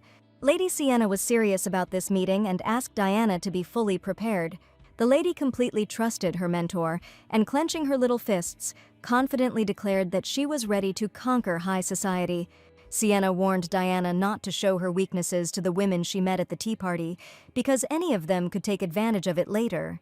Ladies who have mastered social contacts never throw words around, so Diana had to try to find out their true intentions. Diana didn't think it would be that difficult, and she just came to make good friends, but things weren't quite like that here. As soon as Diana appeared in sight, an unfamiliar lady immediately approached her and addressed the girl.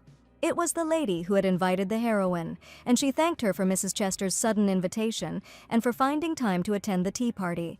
Diana thanked the hostess for the invitation in return, and since Sienna had already managed to scare the girl, she imagined that the organizer of the tea party would look like the devil.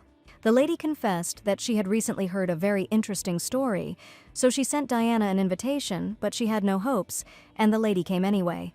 The hostess reminded that they had once met Lady Diana and greeted each other as they passed by, but unfortunately the heroine remembered absolutely nothing. Sienna had been paying close attention to what Diana was saying, so she quickly corrected herself and admitted that she didn't remember the lady being that beautiful. The hostess of the tea party was embarrassed by the compliment, and Diana realized that she had hit the nail on the head with these words.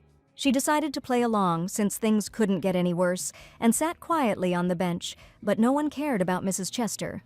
All the ladies surrounded Lady Camden, and the ladies wanted to talk to her first, and Diana did not understand why no one was interested in the gossip that had spread about her throughout the empire. Finally, one of the girls came up to her and greeted Lady Chester, and the heroine was incredibly happy.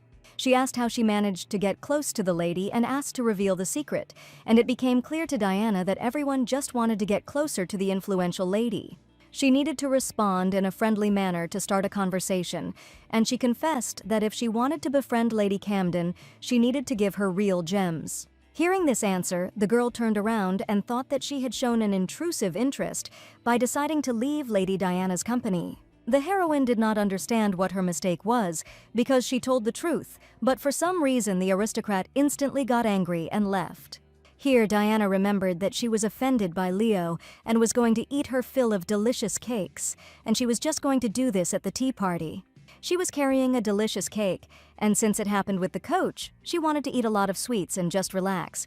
The heroine lost her mind and almost ate a whole piece of cake, but suddenly heard a female voice behind her. It was a lady in a purple hat with long hair, and she seemed to already know Diana because she confidently walked up and asked how Mrs. Chester had been doing all this time. Having seen the stranger, the heroine decided to first pretend that she knew her as Lady Sienna had taught her, so she politely greeted the lady. She admitted that they hadn't seen each other for so long that she allegedly didn't immediately recognize her friend, and the lady replied that this was entirely possible since she had recently lost a lot of weight. She also noticed a change in Lady Chester's appearance since the last time they had seen each other. Coming closer to the lady asked if she also ate the green thing, and Diana at first thought that they were talking about salad.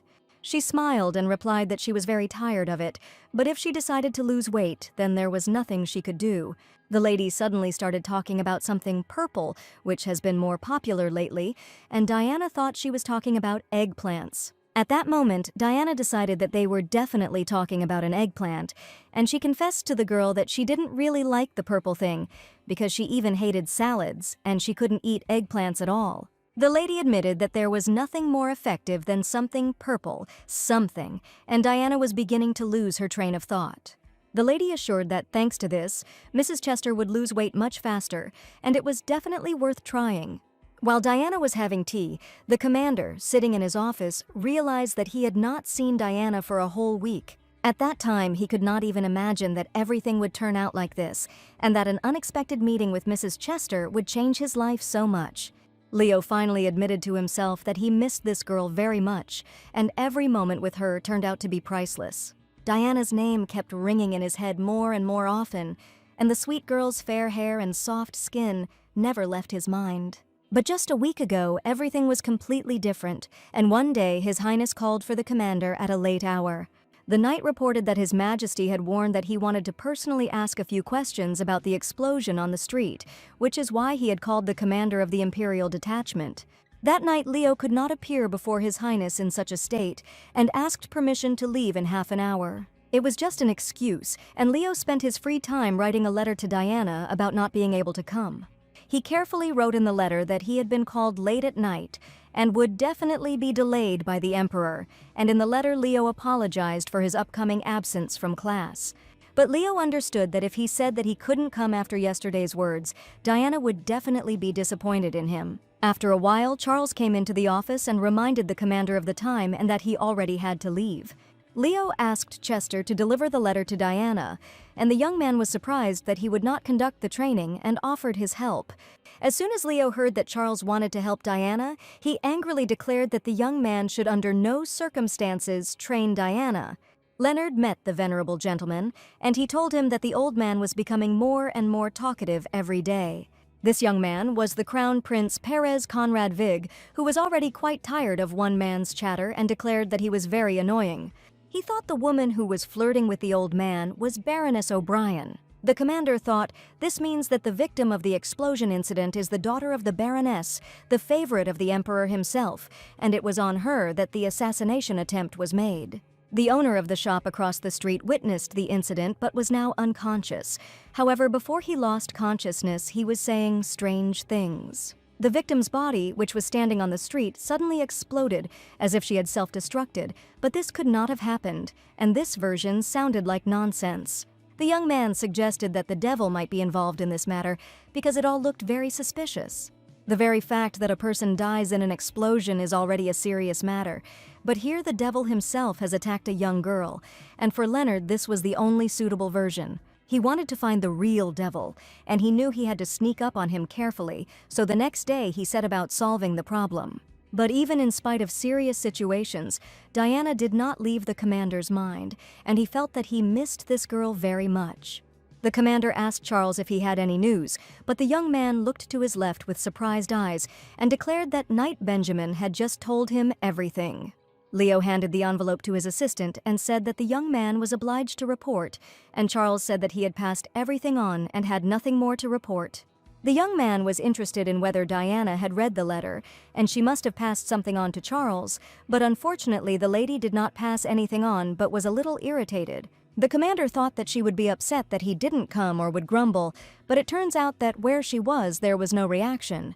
But he didn't know the whole truth. He asked his assistant again if he had probably misheard or forgotten something, and Charles thought for a moment. He admitted that the cake Diana treated him to was very tasty, and that was all he wanted to share.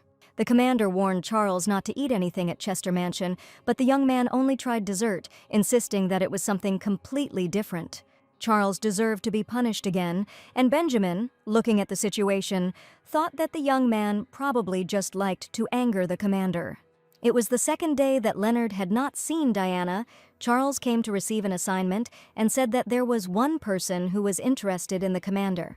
The young man smiled and admitted that Leonard had no idea how hard he was trying for him. The commander really didn't want it to be Diana and asked with interest who was interested in his identity. A pleased Charles told about a girl he had recently met, stated that he had quite a few connections, and Leonard really thought that it could be Lady Chester. The ideal girl for a boy was one who was good at mukbang, and he only knew one girl who could do that. The commander had not been training with Diana for 4 days, and looking out the window he wondered if someone was going to attack the emperor. Charles was sure that if His Majesty was attacked, they would be busy catching the criminal, investigating, and so on, hinting that they did not need more work right now. Knight Benjamin watched Charles and Leo's conversation in silence, certain that it was better not to put their ideas into practice. At the meeting with the Crown Prince, the commander confidently declared that the emperor must certainly be poisoned, and that this would certainly be the best solution for everyone. He was quite fed up with the behavior of His Majesty, who did not think at all about his assistants and other knights. The Crown Prince admitted that he had also thought about this a couple of times in his life, but he didn't think it was really something a commander should do. And the young man was sure that if he was crowned immediately after the death of the emperor, then everyone would guess that it was he who was guilty of the death of His Majesty. It was the 7th day that Leo had not seen Diana, and he had firmly decided that today, no matter what it cost him, he would escape from this terrible place. In the morning, the commander specially sorted out all the matters and really hoped that when the sun set, he would finally be free from work.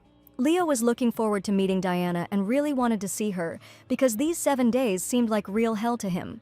Instead of Benjamin, Charles came to him, and the commander asked where his partner was. As it turns out, there was a tip about potions, so the senior knight Benjamin went on an important investigation, and a potion that girls take became widespread in the empire. Lady Chester also asked to convey that she would not be playing sports or eating salads today, and Charles immediately told the commander about this. Leo was surprised to hear his words, because he was sure that the girl had been training hard all this time, but now she was giving up everything. She didn't read the letter but simply returned it, and in this letter Leo wrote that he would come at night and ask Diana to be sure to wait for her. Hearing these words, the commander did not think for a long time, and announced that he was leaving the palace and was not going to work today, since he had much more important things to do. As soon as the commander left the office, the Crown Prince came to him and asked where Leonard had gone. Charles remained standing in the office, and the prince wondered why he was the only one there and why the commander was nowhere to be found. He told the Crown Prince that the commander had left, said that he was no longer going to work today, and the gentleman became furious. He also asked to tell him that he would take care of everything, and that Leo chose his true desires today and not work, because of which he could not meet Diana for a long time. The tea party with the ladies continued. The ladies had lively conversations in the courtyard of the mansion, discussing new rumors with interest. The new acquaintance was sure that Diana would definitely lose weight, and it was she who suggested that the girl try something other than sports. Since it was purple, and Diana was sure it was eggplant, she decided to ask Uncle Paul to cook some delicious eggplant when she got home. Unexpectedly for Lady Chester, her new acquaintance began to fuss and took something out of the pocket of her dress. She put a bottle in the girl's hand, saying that if Diana had tried the green one, then she knew how to drink it. She suggested the girl to try, and if she was interested in the future, she could go not to the mansion but to the Bonita salon, but so that no one knew this information. However, she admitted that the purple one was a little more expensive than the green one, and only now did she realize that it was not vegetables at all, and certainly not eggplants. After wishing Lady Chester luck in losing weight, the lady admitted that it was time for her to take her leave and leave the tea party. After the conversation, the lady immediately left the company of aristocrats, and the surprised Diana remained standing in place, watching the departing girl. In the heroine's hand lay a bottle of purple potion, and looking at it, Diana felt that it looked very suspicious. Once a lady was talking about green, she thought she was talking about salad, but it turns out she meant weight loss medicine. Where she heard that none of the aristocrats here exercised, and now she found out that they actually secretly took a potion like this to keep their figures in shape. Now the girl had an effective pill for obesity in her hands, and Diana seriously thought about drinking the potion and seeing the result. The heroine put the tempting bottle in her pocket because she didn't even really know what exactly it contained, but she also didn't dare throw it away. Previously, Dr. Chendal said that there were no weight loss drugs in the world, but now Diana had a magic potion that could probably help her. She decided to ask Lady Sienna first, and perhaps she could know something about a magic drug that helps you lose weight. Lady Sienna was still chatting with the ladies, and Diana, looking in her direction, signaled for the lady to come quickly to her. She knew Sienna must be very tired of dealing with girls, and seeing the situation firsthand, the heroine felt it again. There are many people who want to be friends with her, but no one wanted to communicate with Lady Chester, and at tea, she realized this. But the heroine had no intention of giving up, because she had already gone too far, so she couldn't just give up now, and first decided to try talking to someone. She approached the two ladies, telling them what a beautiful day it was, and hoping that they would notice her. As soon as Chester's men approached the aristocrats, they immediately pretended that they had urgent business, avoiding Diana's company. The heroine didn't even have time to say anything. The girl was quickly left without being talked to, but Diana still wasn't going to give up. She approached some more ladies, but they had the same reaction, and the aristocrats quickly moved away from the girl so as not to talk to her. Diana tried more than once to talk to at least one of the ladies present at the tea party, but everyone immediately left her. The lady did not understand why the ladies avoided communicating with her, and she just wanted to talk. But she was never able to communicate calmly with anyone. But Diana overheard the ladies talking about Leonard and the gem, and she also distinctly heard her last name. And instead of just talking to Diana in person, the ladies began to talk about her behind her back, but were never able to approach her and ask her directly. In any case, she could have answered directly so that the girls would have calmed down, and there would have been absolutely no psychological battle at tea that Sienna had spoken of. Most likely, Diana felt like she was a monkey in a cage at a zoo, while others looked at her with disdain. Since the heroine had done a lot of good, she decided to think of it as karma, and understood that everything happened not by her will. She was worried about where Yuna, who had always been great at surviving alone, had gone. And since when had the heroine begun to feel lonely without friends? Perhaps because Diana was lonely, she was constantly prone to depression, and at such moments what she needed most was sugar, or rather sweet treats. And since she hadn't managed to make friends today, she went to the table and decided to try some delicious cakes and allow herself to relax. It seemed to her that the voices discussing her had become louder and louder, and the heroine tried in every way not to pay any attention to the girls. She walked up to the table, looked at the delicious cakes and thought about which dessert to start with, but as soon as she brought the sweet treat to her mouth, she heard a man's voice. Diana thought she was hallucinating because she had just suddenly and clearly heard the coach's voice, as if he was nearby. Suddenly, all the ladies fell silent and stared in her direction, uttering the name of Commander Leonard Woburn. Then Diana clearly realized that this was not a hallucination at all, and turning around, she saw a man she had not seen for a long time. To her great surprise, the coach was indeed standing in front of her and tenderly said that he and Diana had not seen each other for a very long time. The young man was very happy to see Diana because it had really been difficult for them to see each other lately. Diana couldn't believe her eyes when she saw Leo coming to tea, and at some point it all seemed like a magical dream to her. Leo extended his hand to the girl in front of all the aristocrats and asked how the lady had wished for the whole week, and he came to admit that he had missed her very much. Where she even asked again if it was really the coach himself standing in front of her, because she couldn't believe her eyes that he was really here. The young man carefully stroked the girl's head and chuckled that Diana was asking such stupid questions, and it was really him standing in front of her. None of the aristocrats could understand what was happening and why the venerable gentleman was tenderly stroking this fat woman's head. Diana also couldn't believe it. The coach really appeared out of nowhere for tea and was standing in front of her right now. He immediately said that the girl clearly did not eat the salad today, but now she had a piece of cake in her hands, and this time Diana was caught red-handed. The young man asked her if she really wanted to jump and do push-ups for a long time tomorrow, and at that moment Diana realized that this was not a dream, but reality. After all, if the young man says such terrible things, then this is definitely the real Leonard who saw right through her. She wanted to know why the coach had come unexpectedly, whether he had also been invited to tea, but the young man had come just like that. As it turned out, Leo came without an invitation, and Diana understood that it was unethical to come like that, and did the gentleman really not know what ethics are for these people? At that moment, the hostess of the tea party came up and seeing Sir Leonard could not believe her eyes, because she had not sent him an invitation. The Marquise's daughter, Mayrin, asked why such a respectable gentleman had come to a primitive tea party. The commander apologized for the rudeness of his sudden appearance and politely greeted the hostess of the tea party. Diana looked indignantly at the coach, who clearly could have apologized in a simple way, but the young man put all his emotions into these words, as if he was crucifying himself in front of the girl. The tea party continued, and all the ladies were charmed by the appearance of Commander Leo, because the young man was incredibly handsome and elegant. The Marquis's daughter asked Leonard to stay a little longer, since he had decided to honor her with his presence. It was obvious from the girl that she was very embarrassed, and she incredibly wanted to communicate with such a respected person as the commander of the Imperial Night Squad. Diana saw the Marquise's daughter openly flirting with the commander, and she probably wanted to compete with her, but Diana definitely could not allow that. The young man politely thanked the lady for the offer, but admitted that he was forced to decline, as he had come there on completely different business. Leo told everyone that he had only come here to pick up the lady in Chester, and the surprised Diana had not expected this to happen at all. The Marquise's daughter was sure that the gentleman would stay and talk to her, but she was very surprised that the young man actually came for Diana. Leo extended his hand to Diana, and indeed, he had come to the tea party only to take the girl home.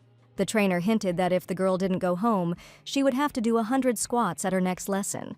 All the coach's thoughts were written on his face, and looking to the left, Diana extended her hand to him, agreeing to go home.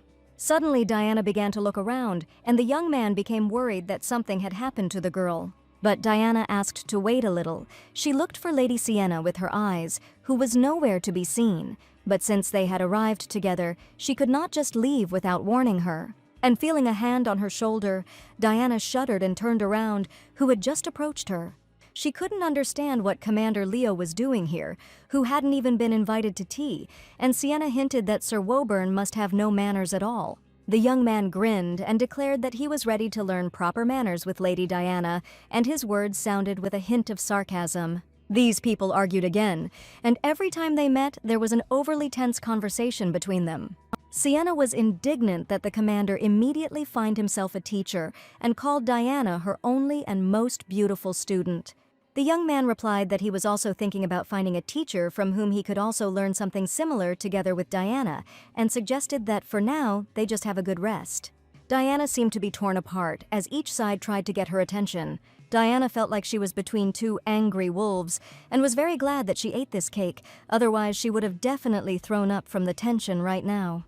She turned to the teachers, declaring that she really wanted to go home and did not want to listen to stupid arguments that were of no use.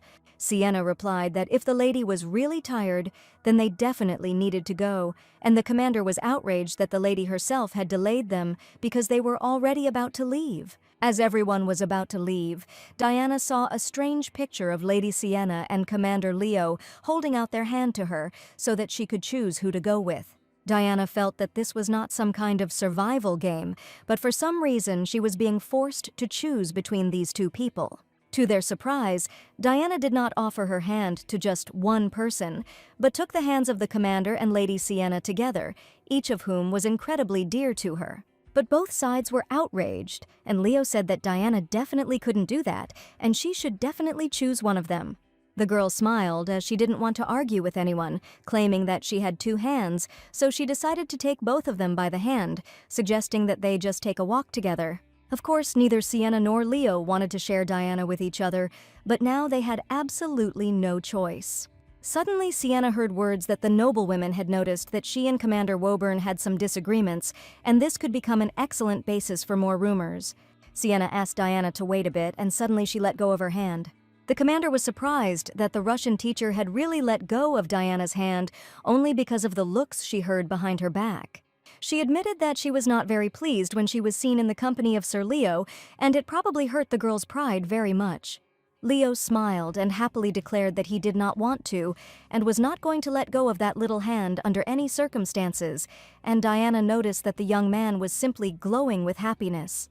Lady Sienna had her own reasons for letting go of her hand, and Mistress Chester realized that there was nothing she could do about it, and she could only help to rectify the situation. She asked the lady she had previously spoken about an urgent matter, but because of Diana, she was still forced to come to tea. Leo considered Diana to be an incredibly kind person, stating that as a teacher, Sienna should take her example. She asked if they were going to go straight to the mansion, and Diana said yes. Sienna admitted that she would have liked to stay with Mistress Chester for the rest of the day, but decided to leave their company and take her leave, wishing Diana a good journey. The commander looked at the girl with trepidation and offered to take her to the estate to accompany her on the way. The rumors turned out to be true, and the commander did everything possible to ensure that the scandal only grew more heated. They walked out the gates of the Marquise's daughter's mansion. The young man was surprised because a carriage was supposed to be waiting for Diana. But Diana came to tea with Lady Sienna, so no carriage should come for her. She asked if the coach had arrived in a carriage, and the young man looked at Diana with a mysterious look. As it turned out, he arrived at the tea party on horseback, and Diana grabbed her head because she was already 20 years old and she still did not know how to ride a horse. She didn't understand how she would be able to get home, but Leo confidently invited the girl to sit on the front of the horse. Diana had never ridden a horse before, and this news came as a surprise to her. Mrs. Chester admitted that she had never tried it, which sounded rather strange, since there were few people in the empire who could not ride horses. She recalled that after she lost her memory, she felt like she was reborn, and that is why she did not know how to ride a horse. Leo carefully warned that Diana would be sitting next to him and would definitely not be harmed, but he also offered to call a carriage if Diana was too afraid to ride a horse. Diana pulled herself together and understood that this was a great chance to try, so she happily agreed. Besides the fact that she didn't know how to ride a horse, she completely forgot that she often got carsick. Despite the anti-nausea medicine, as soon as the horse moved, Diana felt very dizzy. She was no longer the heroine named Yuna, but had become, entirely and completely, Diana Chester. And now the girl had a question: what happened to the real Diana during this time? At first, Diana was sure that she should go slower, but she felt confident next to Leo, so she easily suggested going faster, because in any case, everything inside her was turning over. Leo hugged Diana and promised to hold her tightly so that Mrs. Chester would not worry and would not be afraid of anything. But now Diana had a completely different serious problem, and fear had nothing to do with it, because for the first time she found herself too close to the commander, and she was afraid that he could hear the beating of her loving heart.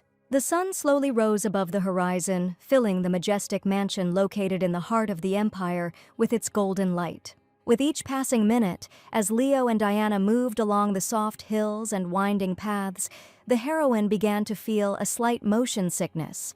At first it was barely noticeable, but soon her head began to spin, and the world around her became a little blurry. Leo thoughtfully brought a bottle of water and said that from now on the girl would only travel by carriage. Whether it was motion sickness or how hard her heart was beating, Diana thought during the ride that she would get off on her own, and after taking a sip of water, she admitted that she was fine. Leo asked how the heroine had been doing while they had not seen each other for a long time, and at that moment, the heroine felt genuine concern from him. She said that time flew by for her quite quickly, and she didn't even have time to notice that a whole week had passed, and overall she felt great. Leo was surprised that a whole week had passed, but he didn't know that Diana seemed to be counting every day spent apart. Diana became nervous after the coach's words, saying that he probably continued to mock her, but Leo laughed and asked the girl for forgiveness. He was very glad that Diana was feeling well, but admitted that things were not going quite smoothly for him, and he could not boast of being in a good mood. Diana was surprised, assuming that the coach probably had a lot of work, which is why he felt unwell.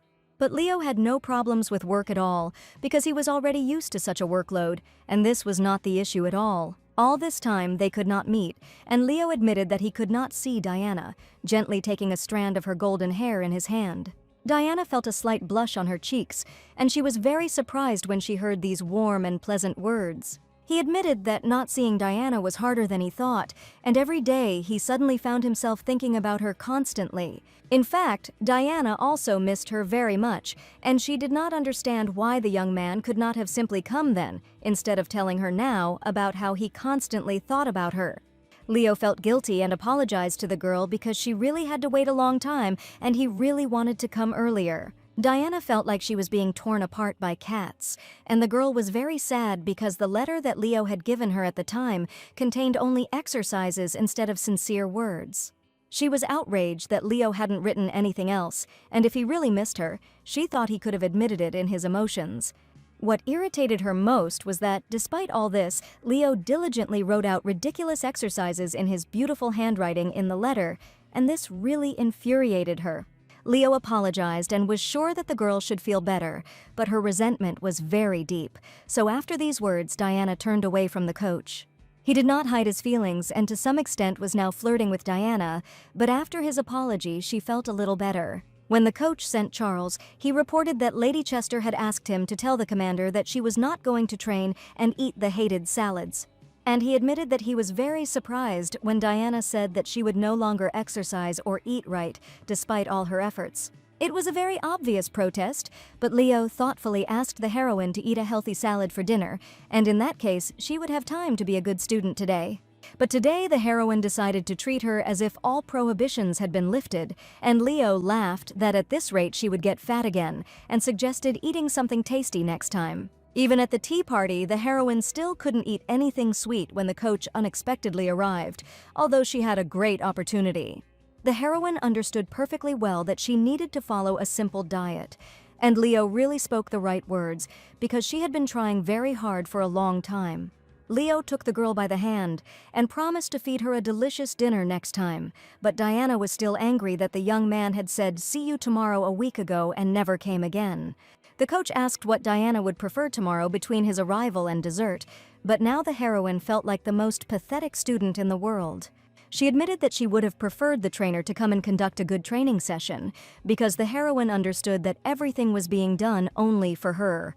Leo promised that instead of dessert, he would definitely come tomorrow, and this time Diana could believe his words, and he would not let her down again. Having sealed the promise with her little fingers, Diana trusted the coach, because their relationship was sincere from the first day. At dinner, Diana didn't feel like eating the salad at all, and the girl held her fork with a sad face and couldn't eat a bite. Uncle Paul asked if the lady had finished eating, and she admitted that she had no appetite at all that day. To her great surprise, the cook brought a nice dessert and told her that the commander had asked for a small cake if Diana ate her salad. Such sudden surprises made her heart beat faster, and the heroine was very happy to see a delicious cake. In the evening, Leo was in his office and his assistant came to report important information. The report stated that after an intensive search of the ladies' salon, numerous suspicious vials of liquid were found. The assistant handed the commander one of these vials, filled with an unknown green liquid, which the knights managed to extract. Taking the bottle in his hands, he was very surprised that the liquid inside was green, and absolutely nothing was known about it, and the commander had to find out where the new potion came from. The next morning, Diana woke up and immediately thought about the upcoming training, because yesterday Leo promised her that he would definitely come. The maid of the city hall diligently prepared the lady for training, and all this time Diana was thinking about the trainer, who was definitely supposed to show up today. She was very keen to know whether Commander Leo would keep his word, and early in the morning the lady set off for the upcoming training. Leo stood under a huge Russian tree waiting for Diana, and this time the young man kept his word and could not do otherwise. His confident posture and easy smile immediately lifted her spirits. She couldn't contain her joy and ran out to meet him. Diana's eyes lit up with anticipation, and she knew that classes with Leo were always not only useful, but also exciting. Leo immediately suggested starting training after a long break, and from the very first minutes, Diana felt as if her legs were about to explode. Having done 100 squats, Diana loudly declared that she could not do any more, but the trainer insisted that the girl do 20 more squats. Diana whined like a little girl, but the coach stood his ground and asked the student to definitely do the exercise. Today was much more difficult for Diana than on other days, and it was all because yesterday she still ate a small piece of cake. The coach himself allowed her to eat sweets, and Leo believed that Diana should experience for herself how poisonous sweet treats can be. He asked Diana to tell him if she wanted to eat again, and after the meal they could just practice like this again. The coach stroked the girl's head and admitted that Diana had tried hard today and given it her all during training. Diana was very hot because it was summer, and she hated hot weather because it made her feel exhausted. Since it was very hot outside, Leo unbuttoned the top button of his shirt, and where she immediately noticed it and couldn't take her eyes off him. While she was looking at the unbuttoned button and the coach's exposed neck, Leo asked if Diana was happy that he was back again, and the lady was afraid that Leo noticed her looking at the unbuttoned button. The coach has had a lot of extra work lately, and he decided to tell Diana about it. Because despite being very busy, he decided to just drop everything and come to training to spend at least some time with the girl he really likes. Leo wasn't afraid of being fired at all, and spending time with Diana was much more important to him than constantly sitting in his office and sorting through documents. The commander had plans to buy an entire jewelry store, so he had to work hard for a while. Because of the coach, Diana's heart could not calm down, and she tried to breathe deeply so as not to feel tense while sitting next to Leo. Leo noticed that Diana couldn't calm down, stating that he hadn't even started anything yet to make the girl feel excited there. Looking at the young man's sweet behavior, the heroine's heart began to beat even faster, and Diana repeated once again that he should stop attacking her with his dazzling beauty. Leo promised that he would definitely use such attacks from now on, because he knew that the girl he was interested in liked handsome guys. Since Diana was still not in love, he decided to try even harder to attract the girl's attention. In fact, the heroine was simply hanging on by the last thin thread of self-control, and every meeting with the coach made her tremble. After a short break, Leo offered his hand to help Diana get up from the grass where they had been sitting all this time and chatting pleasantly. Since Leo was very busy at work, Diana suggested that they practice with someone else for a while, since the young man even refused to have breakfast together. But Leo was sure that as long as he was alive and his vision was clear, he could not allow himself to see Diana being trained by some other young man.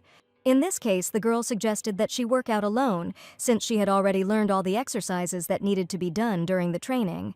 Leo thanked her for her concern, but he enjoyed training Diana, so he was sure that everything was fine and he would definitely find some free time. The recent explosion had left the commander very busy, and he couldn't understand why very strange things were happening one after another. Diana was not aware of all the events, and Leo was sure that the girl did not need to know this in order to worry less. He asked if Diana had any friends other than Lady Camden, and Diana immediately replied that she had no friends at all. Leo assumed that Diana didn't communicate with anyone else, but he still decided to ask just in case, because there was one bad thing spreading among the ladies. The heroine asked what this mysterious thing was, but the commander was sure that she didn't need to know it at all. But if Leo had told, she might have been more careful, since Diana had no friends at all who could have warned her. The investigation was not yet complete, but reliable facts were already known, and new girls gradually learned about the potion that the aristocrats used.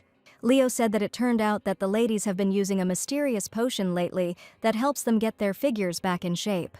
He asked Diana to keep this in mind and warned that if someone offered her a strange potion, she should under no circumstances take it. Diana said that she was not a child at all to take something from strangers, but she knew perfectly well that she was now brazenly lying to the coach. She accidentally remembered that just recently at a tea party, an unknown lady offered her a purple potion, and Diana just took a small bottle, completely unaware of what was inside.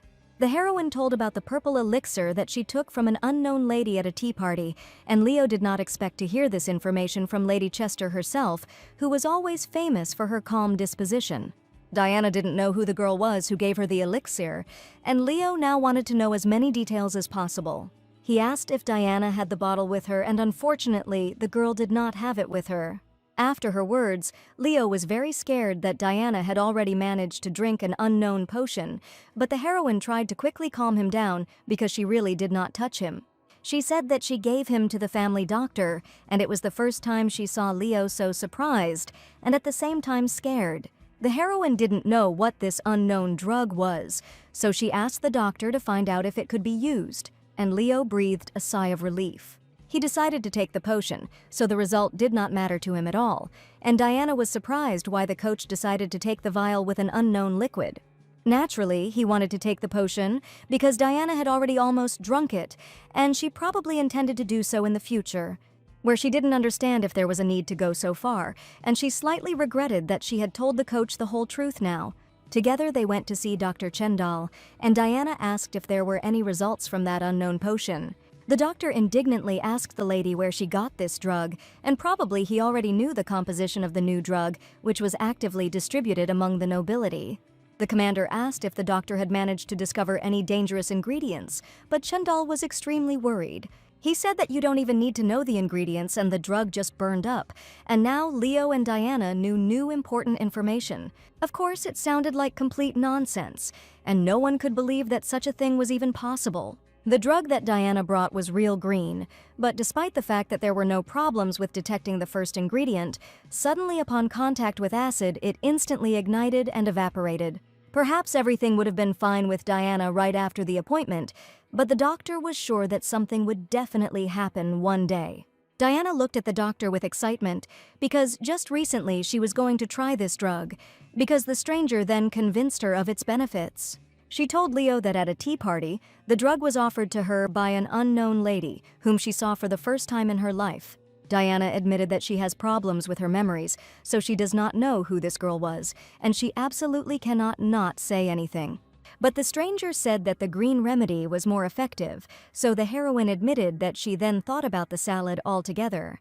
The lady also recommended some purple stuff to her, said it had a stronger effect, and then gave her a bottle of purple liquid and left. Diana managed to find out that the unknown potion could be purchased by secretly coming to the Bonita salon, if she was interested in it in the future.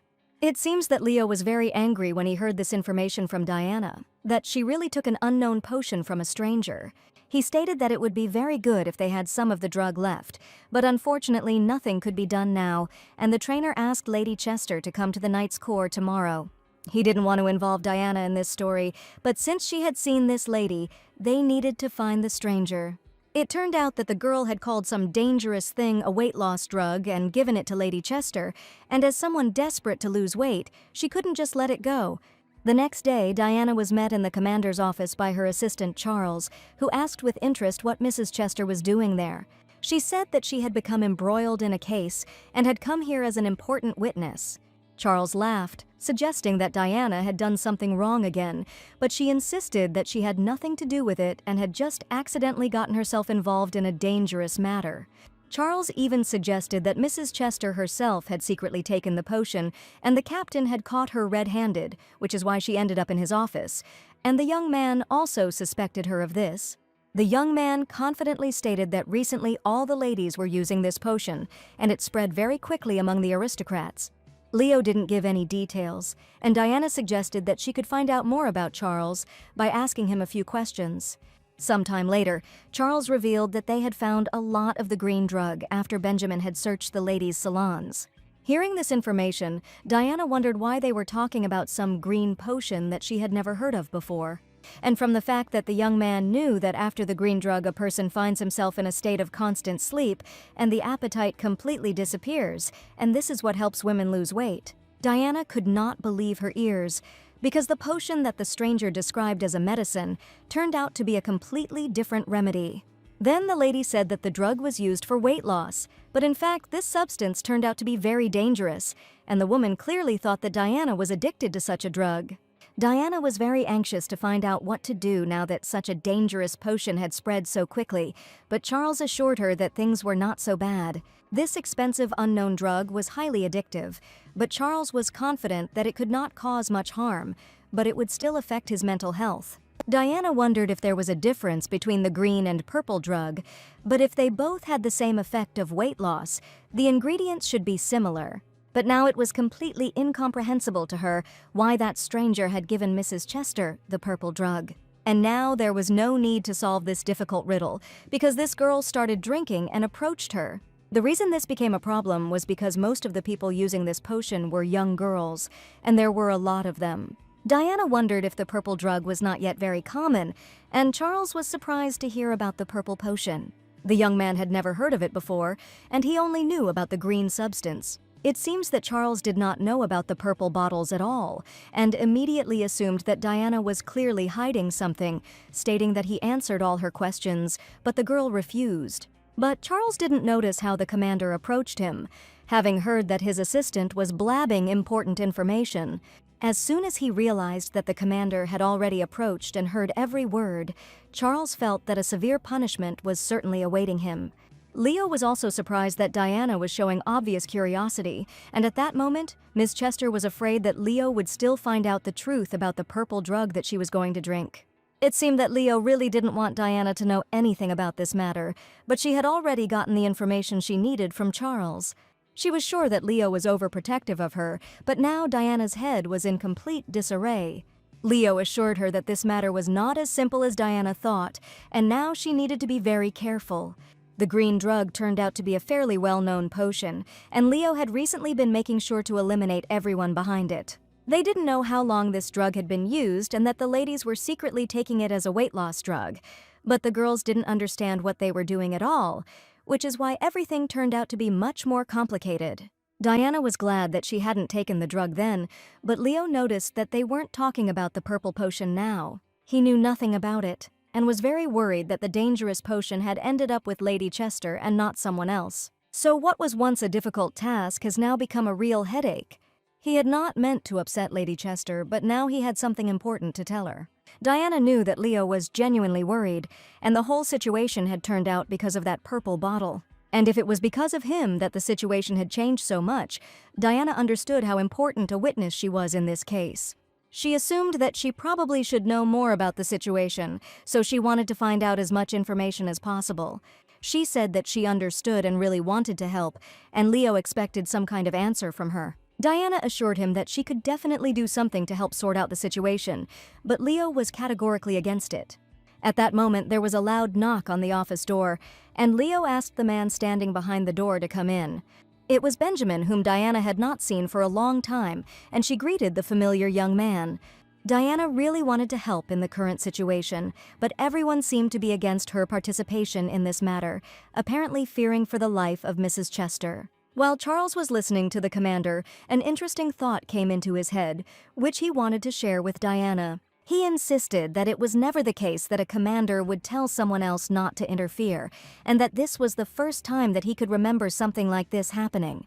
Diana wondered if Charles had realized that Commander Leo liked her, and that he was trying to hint at it with those words. But suddenly, the young man declared that it seemed that Lady Chester was not to be trusted, and that is why the commander behaves in this way. The young man admitted that if the commander unconditionally refused the help that Lady Chester offered, then she would be better off simply giving up and going home. But Diana was sure that the commander was behaving this way because he was very worried about the girl, and Charles's words now were completely opposite to her opinion. Benjamin has new information, and the salon they talked about earlier is now off-limits to anyone due to a strict membership system.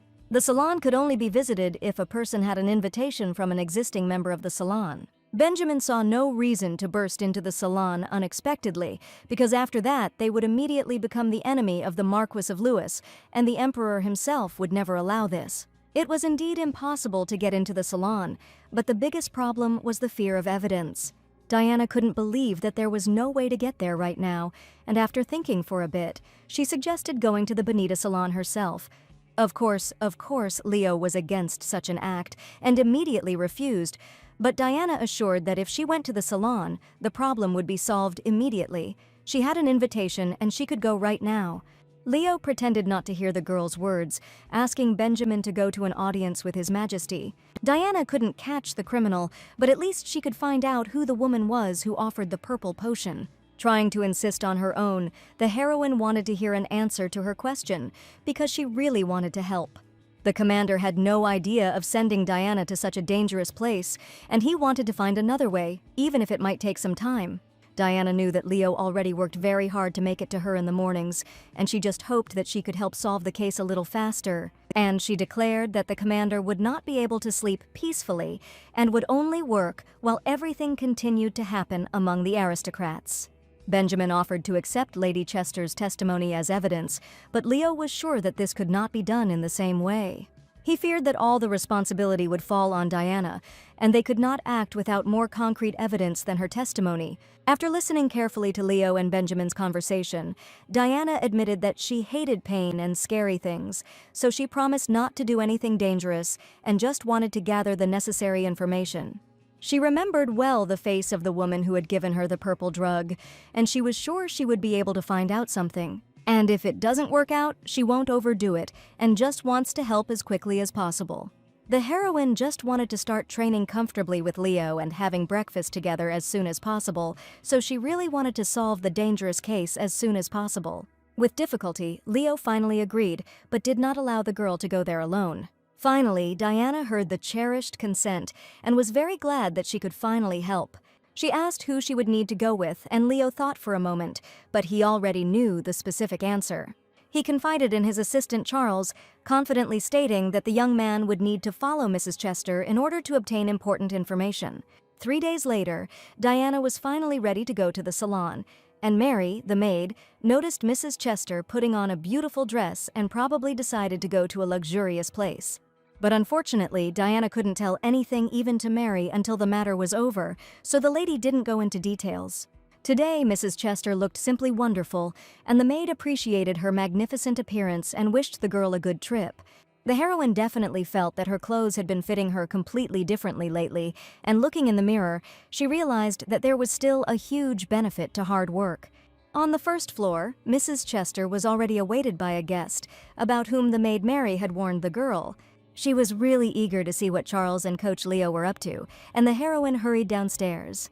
As soon as Diana entered the living room, she was very surprised and asked the guest who was waiting for her who he was. There was a nice lady with blonde hair sitting in the living room, and she admitted that she felt very awkward. And at that moment, Diana realized that in front of her sat Assistant Charles, who was dressed as a girl. Charles tossed his long hair, declaring that he always looked great, even when dressed in women's clothes. Charles's attire was indeed very smart, and the young man declared that since they were going to do something, it was necessary to do everything wisely. Leo thought for a long time about how to make Charles go with Diana, and finally they decided that the young man would simply change into women's clothes. Then he became indignant that he did not want to change clothes and asked to find another person for this role, despite the commander's order. The young man shouted loudly that Leo was using his power in a vile way, but the young man said that if the assistant refused, they would change his clothes by force. Charles agreed only because he already had a deed to his credit when the commander helped him solve one serious problem, and he promised that if Charles still didn't agree, he would take payment from him for the store that the young man had once set on fire. After these words, Charles humbly agreed to put on women's clothes and stated that he simply wanted to show the commander his confidence and readiness to work. And that was why there was now a young man dressed in women's clothes standing in front of Mrs. Chester, and together they were trying to figure out what to call Charles. After thinking for a while, the young man asked to be called Sasha, and he was sure that this name suited him very well. Since Charles had a deep, masculine voice, they decided that the young man would not speak, and from now on he was just a beautiful girl who had temporarily lost her voice due to illness. Having discussed all the nuances, the heroine wondered whether they would be able to cope in such a composition, and for the first time she was determined to solve an important problem. The carriage was already waiting for Mrs. Chester, and when Diana went out into the street, Leo met her, noticing how beautiful the girl looked today. Diana smiled at the coach and showed her new friend Sasha, who winked sweetly at Mr. Leo. Even Leo did not immediately recognize his assistant Charles, stating that he certainly could not be compared with the beauty of Mrs. Chester. Diana asked the coach to wish them luck in such an unusual endeavor and to cheer them up, because now more than ever she needed his support. Leo didn't immediately understand what was going on, and Diana said that the coach should say some kind of encouraging words so that everything would work out for them. Diana decided to say the first words herself and asked the young men to simply catch her and then raise their outstretched arms together. She loudly declared that any diet should be accompanied by proper nutrition and exercise, and there is no place for a mysterious potion. The heroine was determined to show how terrible the sadness of a lady on a diet is, and she wanted to get to the bottom of the truth. The narrow streets of the small town of the Empire were silent, broken only by the sounds of the locals' footsteps, and the morning sun softly illuminated the ancient buildings with their stone facades. The heroine was sure that the salon would be located in a creepy alley, but it turned out to be on a rather busy street. Leo said that all the people the girl sees on the street are knights, and they are camped outside so the girl should not worry. And no matter what happened to her, Leo promised to always protect Diana and really wanted her to return unharmed after a successful mission. He ordered Charles to bring the girl back safe and sound so that not a single hair would fall from her head. Leo warned Charles to remember that he would die at his hand if anything happened to Diana. The commander strictly ordered that if something unexpected happened, no evidence or information was needed, and in such a case Diana should definitely return back. Finally, he asked her to take something, and Diana, surprised, turned towards the coach. Lady Chester was confident of Leo's support, and she knew that he was eagerly awaiting her return when the important mission was over. The fake Lady Sasha and Mrs. Chester entered the salon, since Diana had an invitation from the tea party, and they had no difficulty getting in. Once inside, Diana noticed that the salons usually had a different atmosphere, and she felt it immediately as soon as she entered. They were met by a lady who sternly declared that the girls should know that entry was by invitation only, and she wanted to know who had invited them. Diana tried to remember that girl and said that the lady in the hat had dark hair, but unfortunately she didn't even know her name. The lady tried to find out the name to make sure the girls were actually invited, but if they weren't, she wouldn't be able to post them. At that moment, Diana realized that she had to act quickly and decisively, so she screamed loudly for the drug to be given to her, pretending to be a girl who had already used the potion before. Diana played her part well, and approaching the girl, she grabbed her hands and screamed that she urgently needed the drug. After Mrs. Chester's screams without thinking twice, the lady said that she would open the doors, and Diana could not believe her eyes, because the plan really worked. Suddenly, the lady asked if Lady Chester herself had come to see her, and as it turned out, she was already expected here.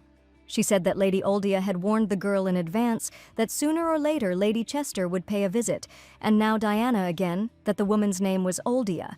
As soon as the lady learned that the guest was Diana Chester, she apologized for not recognizing the girl and asked her to come in.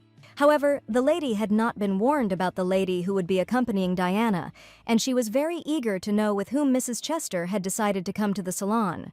Diana said that the lady was a distant relative of the Chester family, and she took her with her as an assistant, stating that the girls always go together and are also very good friends. The girls were only one door away from the truth, but suddenly the lady said that Diana would not need help and she would have to send her relative away, but Lady Chester pleaded that she would definitely need the girl and she needed a lot of the drug, and she was also afraid that something might happen to her. Diana took a green gemstone out of her pocket and placed it in the girl's hand, asking her to let them pass together. It was fortunate that Mrs. Chester had taken the gem with her as a precaution, and after that the lady respectfully agreed to open the door. At last, Diana and Charles found themselves behind the secret door, and as they descended the stairs they followed the lady at a leisurely pace. They entered a long corridor, and Diana was surprised that there were so many rooms here, and she was afraid she would not remember which room the lady opened. The lady said that Diana would be able to get the necessary medicine as soon as she entered through one of these doors.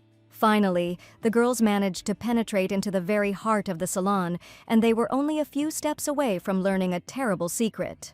They were greeted politely by Baron Habelon, and no matter how you looked at it, the man looked like a real villain. He asked what kind of girl had come with Diana, considering that they had been let through the secret door together. Diana reported that Sasha was a potential client and a distant relative of the Chester family, and she also needed a magic potion. The Baron was sure that if there had been any problem, the girls would definitely not have been allowed through, and it seemed that he liked Charles dressed as a girl. The Baron told this information that Diana had lost a lot of weight, and the lady admitted that it was all thanks to the green drug. The Baron had once seen Lady Diana, and had once passed her, and he had confidently admitted that the girl had changed greatly since then, and the effect had been quite good. Diana began to tell a story about how the effect was becoming less and less noticeable, and recently she was given a purple potion to try. The Baron realized that Diana was already familiar with the new purple potion and stated that the conversation would be much faster, because he heard that the girl urgently needed it.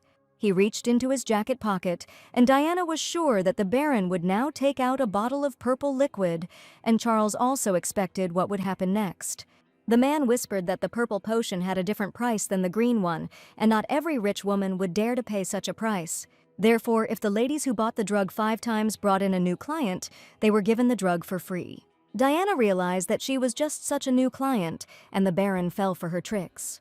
Mrs. Chester understood him correctly, and thanks to the fact that she came here after all, Lady Oldie can finally get the coveted free bottle. Now she knew that this was not just a deal, but a multi-level pyramid, where each client was incredibly important to the Baron. Recommendations are given only to those who have already been convinced of the effect of the green drug, and Diana tried to find out what would happen if the person who received the recommendation did not come. The Baron admitted that everyone needs the purple drug, and that means that once you start all this, you will hardly be able to get out. Since this was the girl's first purchase, the Baron declared that Mrs. Chester would have to pay the full amount for it, and the lady asked that the bill be sent to the Chester family, promising to take care of everything. But the man couldn't give the heroine the potion, as the purple bottle had to be paid for at the time of purchase, and he didn't want the deal to become known outside the salon. Mistress Chester had stated that she wanted the potion given to her immediately, claiming that she would pay right away, and the heroine could not give in and miss the evidence after seeing it right in front of her. The Baron mentioned that the price of the purple potion was on a different level compared to the green bottle, and the gems Diana brought were not enough to pay for it. She tried to pick up the drug right now and said that she would send someone to get the money right now. To make the Baron believe Diana, she decided to say that she was going to drink the potion right now because it had a very quick effect. The Baron agreed to give in to Mrs. Chester, and he really fell for Diana's sweet talk. The man said that in exchange, the girl had to drink the potion right in front of him, and Diana did not expect this at all. He assumed that the girl might be lying, so he wanted to make sure that her words were true. Diana was only a small step away from the purple potion, and looking at the treasured bottle, she wondered how to make the Baron believe her. Charles panicked when he saw a bottle of an unknown purple liquid in Diana's hands, realizing that Diana was going to drink it. Diana had been trying very hard all this time, and now she needed to pretend that she had actually drunk the purple potion. By winking at Charles, she gave the young man a sign to trust her actions, but he did not quite understand what Mrs. Chester meant by this. The heroine deliberately turned away from the Baron, claiming that she was going to drink the entire purple potion in one gulp. She opened the bottle and brought it to her mouth, and an agitated Charles grabbed the girl by the hand, frightening her with his impulsive actions. The Baron noticed the second girl's agitated behavior and asked if there were any problems. Diana had no intention of drinking the potion, and an interesting plan appeared in her head, and it was not without reason that she took another empty bottle with her. The heroine quietly opened the lid of the bottle with the purple potion, and at that moment in her hand was another empty bottle, which she took with her. Unbeknownst to the Baron, Diana switched the bottles and put the purple potion in her pocket. Even the man was surprised that the heroine decided to drink the entire bottle, and he asked if everything was okay with the girl. To make sure the Baron didn't suspect anything, Diana dipped her finger in the purple potion and applied it to her lips to make it look real. She turned around and admitted that her hands had merely started shaking, and seeing the purple spots on her face, the Baron believed that the lady had just really drunk the entire contents. The Baron saw a broken bottle on the floor which contained nothing, and Diana's acting was top-notch because the villain himself believed Mrs. Chester. During all this time, Diana did not feel a drop of excitement, and she was very glad that she managed to pull off such an interesting task.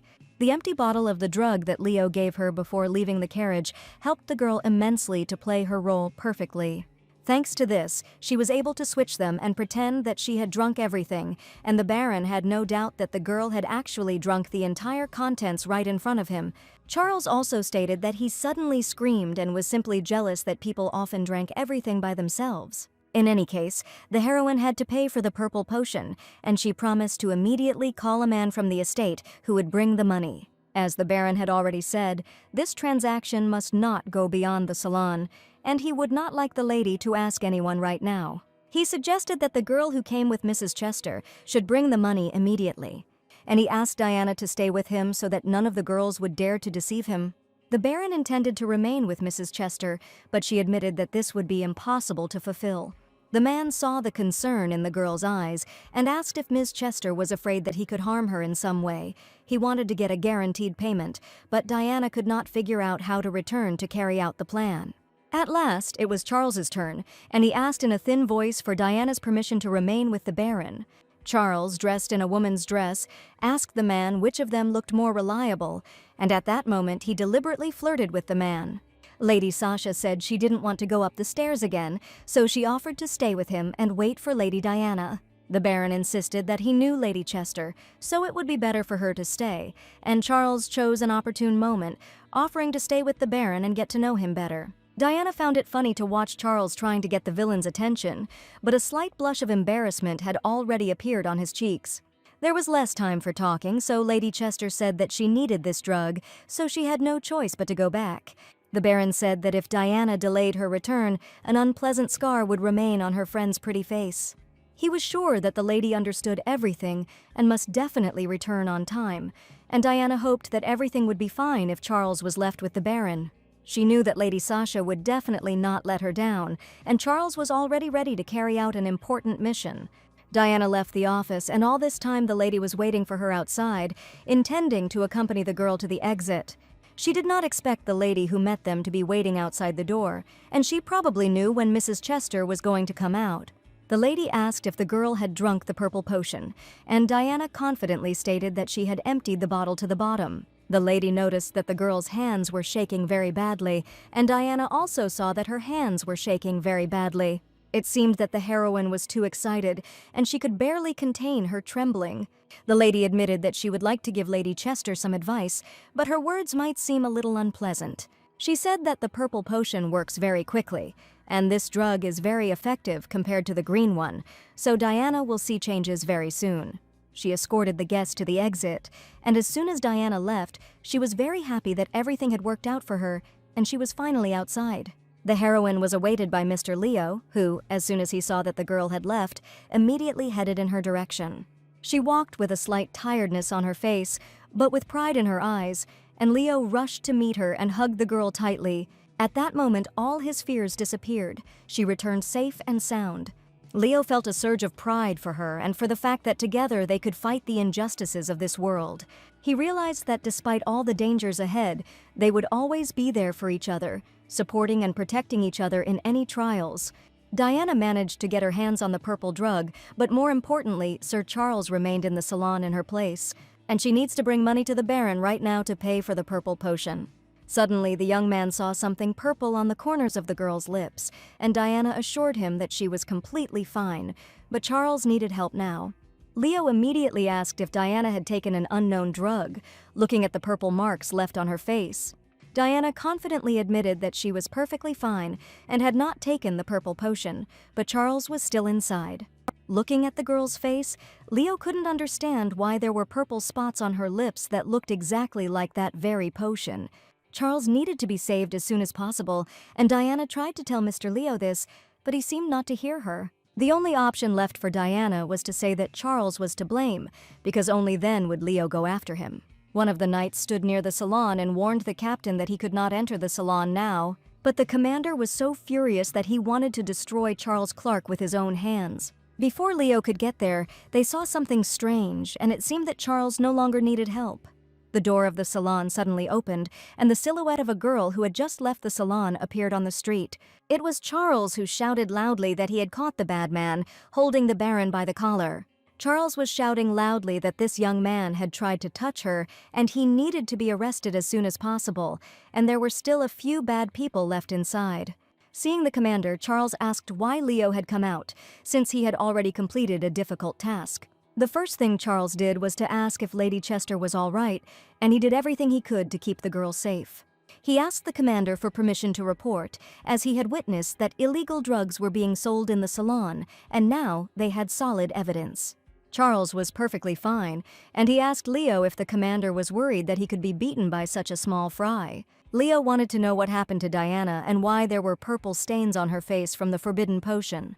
Charles also admitted that he was very surprised, but Lady Chester turned out to be more fearless than the commander thought, and very quickly found a way out of the critical situation. But it turned out that Leo was very angry, and he angrily declared that he ordered his assistant to make sure that not a single hair fell from Diana's head. He grabbed Charles, but the boy could not understand what had happened, and the mission was accomplished perfectly. Diana mentally asked Charles for forgiveness, and she was glad that the young man returned safe and sound, and it could be considered that they had coped.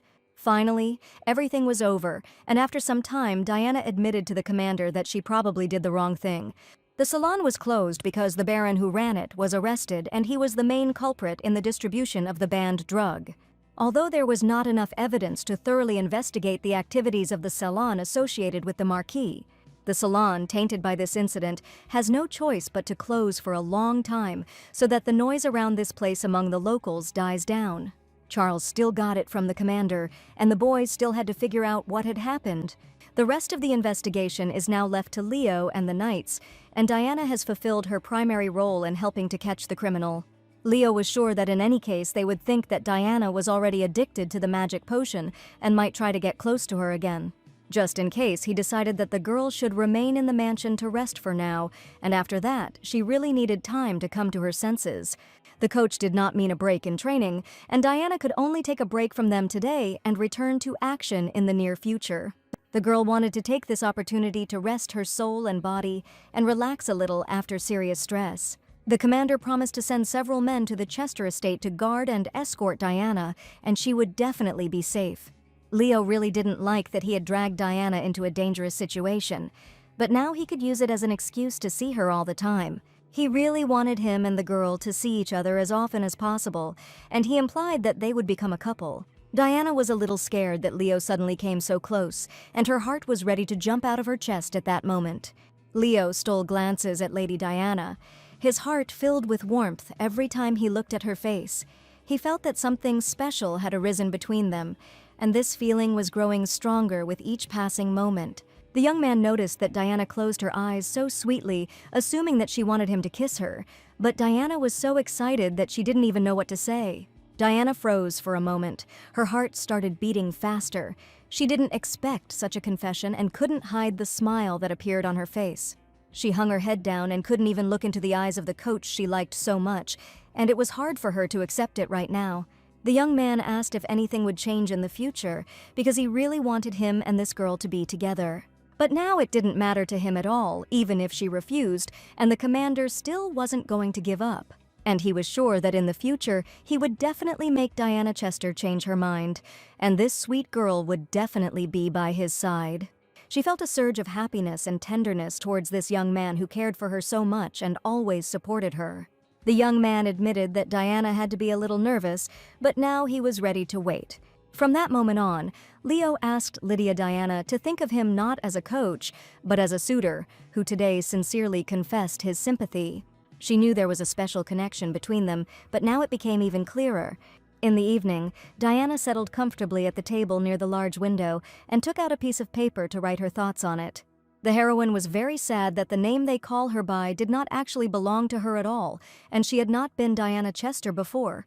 It had only been one season since she became Lady Diana, but so many people had already become dear to her heart, but they all treated the lady well only because she was Diana Chester. But Leo was completely different, and the young man always appreciated the girl for her kind soul and pure big heart. The Diana that Mr. Leo knows is only a heroine in Diana's body, and only to him was she able to reveal her true self. Diana felt that her heart belonged to Mr. Leo, and in this world, this young man became a dear person to her. The heroine sadly turned over various thoughts in her head, and with each passing minute she realized that she couldn't enter into a relationship with him now. She was hurt by the fact that she could not even become truly happy here because she was just the heroine of a novel. She knew that she was not really Diana Chester, and unfortunately she could not tell anyone the whole truth about herself and completely open her soul. Just as she was here once, at any moment she could suddenly disappear. The girl was very afraid that if Leo was left alone, his heart would be broken and the young man would suffer for a long time. It was for this reason that the heroine decided to keep her feelings under lock and key, and for now she definitely couldn't freely love Leo. The next day, Diana went to training early in the morning, and Leo was already waiting for her in the courtyard of the mansion. The young man looked especially attractive today, and he really wanted to look good in front of his future girlfriend. Diana didn't know if she could resist a young man who was so persistent in showing signs of attention, because in fact she also really wanted them to have a relationship. During training, Leo asked the girl if she remembered their first meeting, but Diana tried in every way to protect herself from the young man she really liked. Leo remembered. Then Diana looked at him and said, "He is a real handsome man," and admitted that she likes handsome men. The young man remembered well the words when Diana asked to look only at him, and after his words, the girl was very embarrassed. She looked into his eyes and realized, despite her confusion, she wanted this too. Leo joked that if Diana continued to hesitate, he would double the amount of exercises for today, because he wanted to hear that the girl also had sincere feelings for him, and he was definitely not mistaken about her sympathy, which Diana stubbornly hid. Diana thought that the knight's commander was a threat, which contradicted all the principles of humanism. The trainer chuckled and said that there was nothing he could do and asked his student to do another set. He decided to close the topic because, in any case, it was an excuse for him to increase the intensity of his exercises, but a positive answer would be much better for him. Diana was outraged that the coach could treat her so cruelly and take advantage of her feelings. After training, Leonard Woburn returned to his mansion, and as he passed by the knights, he hummed a melodious song. Each of the knights was surprised that the young man was behaving very strangely, because up until this moment he had always been extremely serious. The young men began to whisper, noticing the captain's excellent mood, but just recently he had been running and was drowning in tears from the amount of work that had fallen on him. Sitting comfortably in his work chair, Leo couldn't stop thinking about Lady Diana, who had just refused him a training session. He noticed that the girl couldn't even refuse him coldly, and her hesitant attempts were incredibly cute. But Leo couldn't understand why Diana still told him no, and he had no intention of rushing her, but he was very curious why the girl was so stubborn. Quite recently, the commander was interrogated by the Baron, who was accused of distributing a prohibited potion. Looking at the interrogation report, the young man saw nothing there except stupid explanations that had no weight. The Baron categorically refused to answer questions, and there was no talk of his repentance. But since Diana was involved in this incident, the commander was determined that he would never let him get away with it. Although Bonita's saloon was thoroughly searched, no evidence of trade could be found. However, it could not be said that nothing had happened, and while the knights were watching the saloon, they managed to catch one girl who had been there. But due to the lack of solid evidence, the commander had no choice but to release her after confirming her identity. The dangerous potion, which burns and disappears in an instant, has now become a headache for the commander because the girl he likes was involved in it. But the case when an aristocratic lady suddenly exploded on a busy street like a real bomb still remained a mystery. There was nothing in common between the two cases, but the commander was extremely worried about it, and his thoughts were tormented by strong doubts. As Leo thought, he had no choice, and it was time to call Aiden from the forest in the Northern Territory. Surely Diana's older brother might not like the commander courting her, and whether Aiden was here or not, the commander didn't think anything could change much. Leo didn't know how to do better, and while the young man was deep in his thoughts, there was a loud knock on the door of his office. They were 3 knights from the Imperial detachment, and they asked why the commander had called them at such an early hour. Leo kindly asked the knights not to stand in the doorway but to come in and sit down, and the young men were surprised that their captain was smiling sincerely. 3 young men sat in front of their commander, each of them afraid that he might find out how they ate the desserts or catch one of them skipping training. But suddenly the commander asked what the secret of success was and asked the knights to share their opinions. None of the young men understood what the commander meant, and after his words, they even looked at each other with incomprehension in their eyes. One of the brave men pretended to understand what was being discussed, and was about to tell the secret that the commander had asked about. Leo's serious look showed that he was determined to find out the answer to his question. Fortunately, the number of visits to the Imperial Palace decreased while it was occupied. Baroness O'Brien had locked herself in her mansion in grief over the loss of her daughter, and the Emperor's attention quickly turned to another woman, and naturally he was distracted from the story of the explosion. This gave Leo some time, but the Emperor's attitude worried him greatly. The lady, with tears in her eyes, asked the commander to find the culprit who killed her daughter and punish him to the fullest extent. Regardless of the emperor's interest, the culprit would definitely be caught and punished, and Leo was sure that he would definitely find him. The work was quite exhausting for the young gentleman, but every evening he tried to pull himself together and find time for himself. The commander loved to take a hot bath, and recently he began to take better care of himself as well as his face, and all for the sake of one girl. A few days ago he met with the crown prince and asked what the young man did to look so young, because his skin simply glowed. He found out that the crown prince often went for massages, and the commander thought about it, deciding to try it too. Hearing Leo's unexpected question, the young gentleman asked why he suddenly needed to look beautiful, since only he knew the secret of beauty that had been passed down from generation to generation. The crown prince insisted that he could not reveal this secret and jokingly suggested that the commander be born into the imperial family in his next life.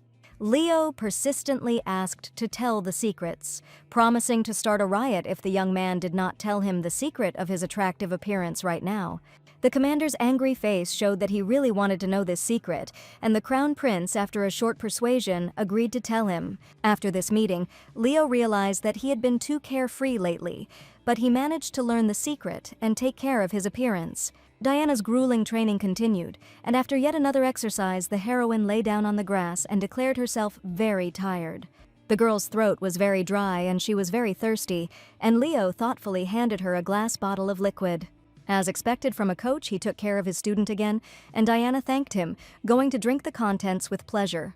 There was a green liquid in the bottle, and at first Diana thought it was just water, but as soon as she took a sip, she realized she was wrong, because it turned out that the coach had given her vegetable juice. The lady grabbed her head and confessed that the thirst had suddenly passed, and asked the coach not to tell her anything else. The young man saw that the girl was noticeably nervous, and as soon as she covered her ears, he agreed, realizing that she probably did not want to hear anything. Leo was in a strange mood after training, and he had been in this state ever since Diana said that she was not going to drink vegetable juice. Leo looked very sad, and at that moment the butler came up to him and said that he had brought what the commander had asked for.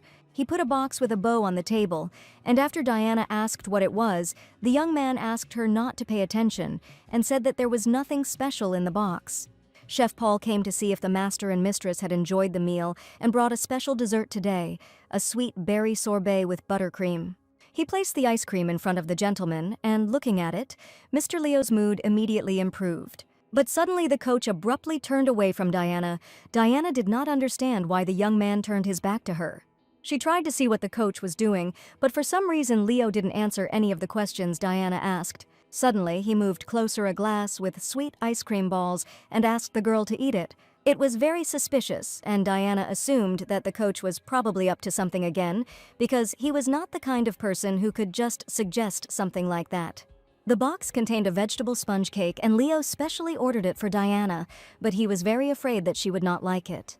She was very happy to hear that the coach had specially ordered a special cake for her personally, and she really wanted to try it. Opening the box, she saw a green piece of cake inside, admitting that it looked very appetizing. The coach seemed to like the ice cream, so Diana was glad that he was going to eat it. As soon as the young man picked up the spoon, Diana saw sad disappointment on his face, and she did not understand how one could eat ice cream with such a face. After breakfast, the commander had to return to work, and Diana went to see him to the door. But Leo was in no hurry to leave, and it seemed he wanted to tell Diana one last thing. He asked if the girl was going to come to dinner in the building today, but the heroine had no plans for that.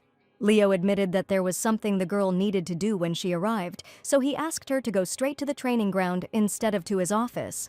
Today, Leo behaved very strangely, but Diana agreed to his proposal, and in the evening she was heading in a carriage towards his mansion. She didn't know why Mr. Leo had decided to invite her to his place, and it all seemed very strange to her. The heroine was worried that something bad might have happened, which she absolutely had to find out about tonight. All the way, she tormented herself with various thoughts that whirled around in her head and could not be stopped. She got out of the carriage. She couldn't believe her eyes, because she saw something she didn't expect to see at all. A silhouette appeared in front of her, and the girl loudly asked what this man was doing here, and what all this meant. When he called the knights to talk, they noticed that their commander was behaving rather strangely, and this had never been observed in him before. Leo's methods failed one after another, and he did not know how to properly handle this situation. Then he asked the young men to tell him the secret of their success, and the conversation was about relationships with girls. One of the young men said that his girlfriend really loves wine, and that day they were drinking together, and he poured her a whole glass and looked sincerely into her eyes. He said that if the girl drank the glass to the bottom, then they would definitely get married soon. She looked at the young man and immediately drank the glass in one gulp, and after which he immediately kissed her, and soon they got married. Leo thought, Diana may be alcohol, but vegetable juice was definitely healthier. The second young man said that he was having dinner with his girlfriend that day. She was eating ice cream, when suddenly she found something in it and spat it out. In fact, he put an engagement ring in a cup of ice cream, and the lady was very impressed by this action, so they immediately kissed and then got married. This option was also interesting, and the commander thought it would be better to prepare a healthy dessert. The third young man admitted that he differs from his friends in his sincerity and also wanted to share his story. After listening to the knight's opinion, Leo brought Diana vegetable juice, but the girl did not appreciate it and did not even drink it. She also refused ice cream, and all the methods the commander had counted on failed at once. The young man had one last plan, and he really hoped that it would definitely work. That is why he asked Diana to come to his mansion, and as soon as the lady got out of the carriage, she saw the silhouette of a young man. To her great surprise, her older brother Aiden stood in front of the girl, and she certainly didn't expect to see him here. Diana did not understand when her brother managed to return from the Northern Territories, and seeing his sister, the young man admitted that he had heard that there were about 3 people in the world who could be similar to each other. He approached Diana and declared that she looked like his pig sister, and at that moment the lady realized that in front of her was indeed her impudent older brother. Diana didn't understand what was happening and whether her brother had managed to lose his memory during this time. Looking at the girl, the young man said that he probably had problems with his eyesight, or that during the time they had not seen each other, Diana had changed a lot and lost weight. Aiden laughed that the girl was not very similar to his sister, but Diana, where she answered, "Is it really the older brother who continues to mock at the bottom?" She stated that she had absolutely no time to waste on him now, and Aiden did not expect that as soon as his sister saw her brother after many months, she would immediately leave. But Diana could now answer her older brother and confidently said that she did not remember any handsome brother. They entered Mr. Leo's mansion together, and the young man inquired as to the business of his sister's visit to the Knight's Corps at such a late hour. She said that Mr. Leo himself called her, and it seemed that the older brother still didn't know about training with Woburn. The direction Diana was going did not lead to the commander's office, and the girl admitted that the commander himself told her to come to the training ground. The sister's words sounded like complete nonsense to the young man, but Diana asked him to go with her and check. Aiden agreed to do so in order to verify the truth of her words, because he certainly did not expect to see his own sister here. And he didn't understand what Diana was going to do in the gym, because she had never been interested in sports before. The young man decided to be the first to look behind the door and immediately slammed it shut, declaring that he was definitely hallucinating. He even assumed that during this time the gym had been moved somewhere, but now he saw very strange things. Diana really wanted to see what was behind the door, but for some reason Aiden did not let his sister in. In his opinion, this was definitely some kind of trick, and the young man tried to insist that he himself open the door, not allowing his sister to pass. After some time, he agreed to open the door, and Diana saw huge pink balls filling the room. In the middle of the large room stood Mr. Leo, surrounded by burning candles and red rose petals. Seeing that Mrs. Chester had not come in alone, Leo felt very tense. There were a lot of candles, balloons, and petals on the floor in the room, and seeing such a situation, Diana could not understand what was going on.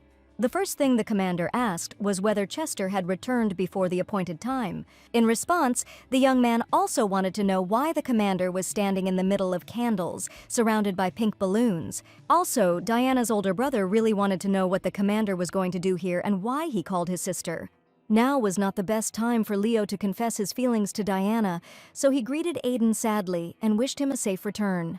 So that the young man would not guess anything, he admitted that it was all for the sake of congratulating him on his return. The commander felt very awkward and thanked Aiden for returning safely from the dangerous Northern Territories.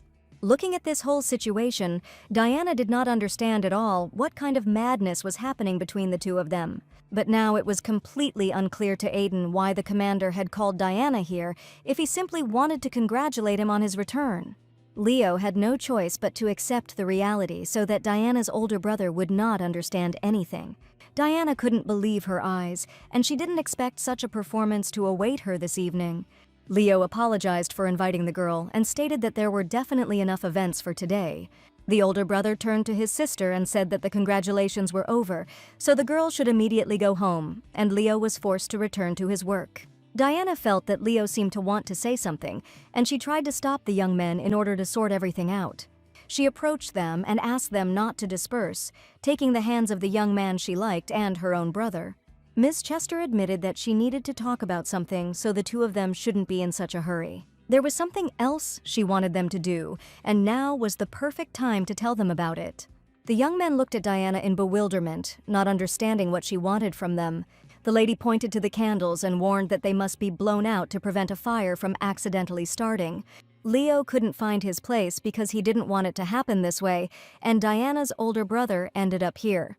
With a swing of his sword, he instantly extinguished all the burning candles in the hall, and at that moment the hall was filled with a gloomy light.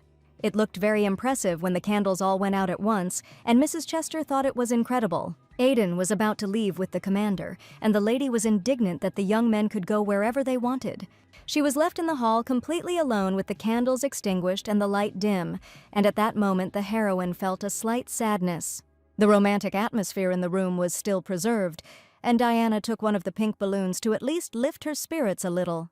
There was a burnt piece of paper lying on the floor, and the heroine was very curious about what kind of paper the commander had just burned. Assuming that Leo had specially organized such an event, Diana realized that she really liked Leo. She understood that she couldn't put it off any longer, because she and this young man had a strong mutual attraction. A person has only one life to fulfill their desires, and Diana felt she should try. After all, she also sincerely liked Mr. Leo, and that was why she still tried to reject him, because she also had huge fears that she did not have the courage to face. She didn't know why she ended up in this world after a long death, and it was probably not by chance that fate decreed it this way. The heroine was reborn as a girl named Diana Chester, and she felt like she was given a second chance to make things right. She wasn't sure that at some point she wouldn't become a different person, because at any moment everything could turn out unexpectedly. Even if the real Diana returned, the heroine realized that she in no way wanted to lose the person who had become the closest to her because of her. And even though she was a different person, she still wanted to date him, so she was sure she needed to figure something out as soon as possible, so that she could completely give her heart to Leo and finally become the happiest in the world, having experienced true love. The next evening, Diana decided to take action and immediately asked Mary if she knew any outstanding fortune tellers, stating that her amnesia still remained and she was trying to find some other ways. The heroine wanted to go to a fortune teller to find out at least something, and her soul was uneasy, so she wanted to get answers as soon as possible, at least with the help of fortune telling. Mary didn't even think that the lady was suffering so much from memory loss and assumed that Diana had some kind of problem. The next morning, Diana went out to practice, but it wasn't Coach Leo waiting for her downstairs. It was Charles, whom she had not seen for a long time, and he said that the commander would arrive this evening. After Aiden returned, things started to develop rapidly, and Mrs. Chester knew that his older brother was keeping Leo busy with work. She asked why Charles was not busy with business in that case, but he had to set aside some free time today. The heroine asked to tell the coach if he saw him that Diana would not be at the estate today, and promised to take an escort with her so that Leo would not worry. Diana told him that they were going to see a fortune teller, and Charles was initially indignant at this information. But the next second he expressed joy and asked Mrs. Chester to take him along on the trip. Despite all his other business, Charles felt that this matter was much more important, and since Diana had been to the salon, her face and name were familiar to everyone, and he was afraid that bad people might come. He ordered the knight to go to the commander and report, and he himself was going to keep the girl company, and he knew that Leo would definitely approve of his actions. Diana asked if Charles could really go with her, and the pleased young man admitted that they should leave as soon as possible. They got into the carriage, and the heroine asked if, despite Charles's attitude to work, he somehow managed to avoid being fired. In fact, Charles was good at his job and had some ability, so no one was going to fire him. From Lady Chester's point of view, it looked like the young man was simply stealing wages, but Charles asked her to stop making fun of him. And if he wanted to steal something, he would definitely not have chosen his salary, but would have aimed at stealing the captain's salary, which is incomparably higher than his. But Charles admitted that he does not steal anything and lives a correct life. But Diana saw with her own eyes that someone ran away from work today without permission. At last, they arrived at a famous fortune-teller's, and the lady sitting at the table with the cards greeted the dear guests. To begin with, she wanted to know what problem brought the young people here, luck in love, in money, or perhaps they were interested in another question. The heroine wanted to find out where Diana's soul had gone, and didn't know how to tell the fortune-teller everything. But she couldn't say it that way, and Diana's first method of finding answers to all the questions turned out to be in the cards. Charles immediately decided to find out about work and health, while Diana was thinking about how to ask about the disappearance of the main character's soul. As she had expected, Charles had come here simply to have fun, and he immediately began asking the fortune-teller ridiculous questions. Looking at the cards, the fortune-teller said that Charles was in a very bad way, and now he was very curious about what had happened. She said that the young man is always surrounded by danger, and every second of his life is under threat, and his work and health are at risk. Charles whispered to Diana that the fortune-teller was really cool, but the lady thought it was a complete scam. The lady offered the young man an amulet that would certainly protect him from misfortune, and Charles was going to give his last money to get it. Next in line was Mrs. Chester, and she still couldn't figure out how to ask her question. The fortune-teller saw a strong emotion inside the lady and immediately told her guest about it. She spoke of inner concerns that were difficult to express and that hardly anyone else could understand, and after listening to the lady's words, Diana realized that the fortune-teller had hit the nail on the head. To begin with, she asked her to draw the card that Mrs. Chester liked the most. Diana didn't think long and immediately looked at one card that caught her attention. But as soon as the fortune-teller looked at her, her face immediately changed and she became very tense. The heroine eagerly awaited what the fortune-teller would tell her, looking at the card, because she had come to find out the answers to her questions.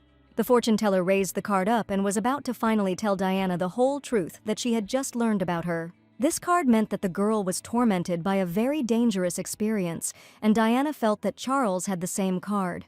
According to the fortune-teller, in the far corner of the heroine's soul there is always room for anxiety, and perhaps she does not feel it, but danger surrounds her everywhere.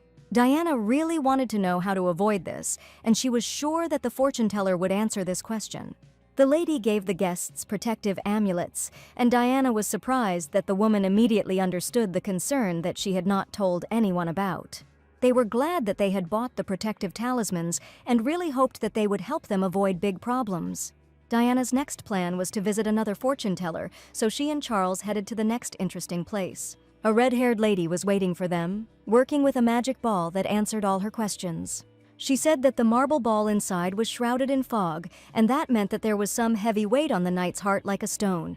But Diana's soul was too clear, and the fortune-teller asked if Mrs. Chester was not restrained by a strong, irresistible desire. Desires can be different, from jewelry to love, the desire for sleep, food, and Diana admitted that she has to constantly restrain her appetite. The next fortune-teller also made protective talismans and stated that all worries would be solved with the help of 2 magic stones. They visited several more people who were involved in esotericism, and each of them made a protective amulet for the guests to avoid bad luck and darkness.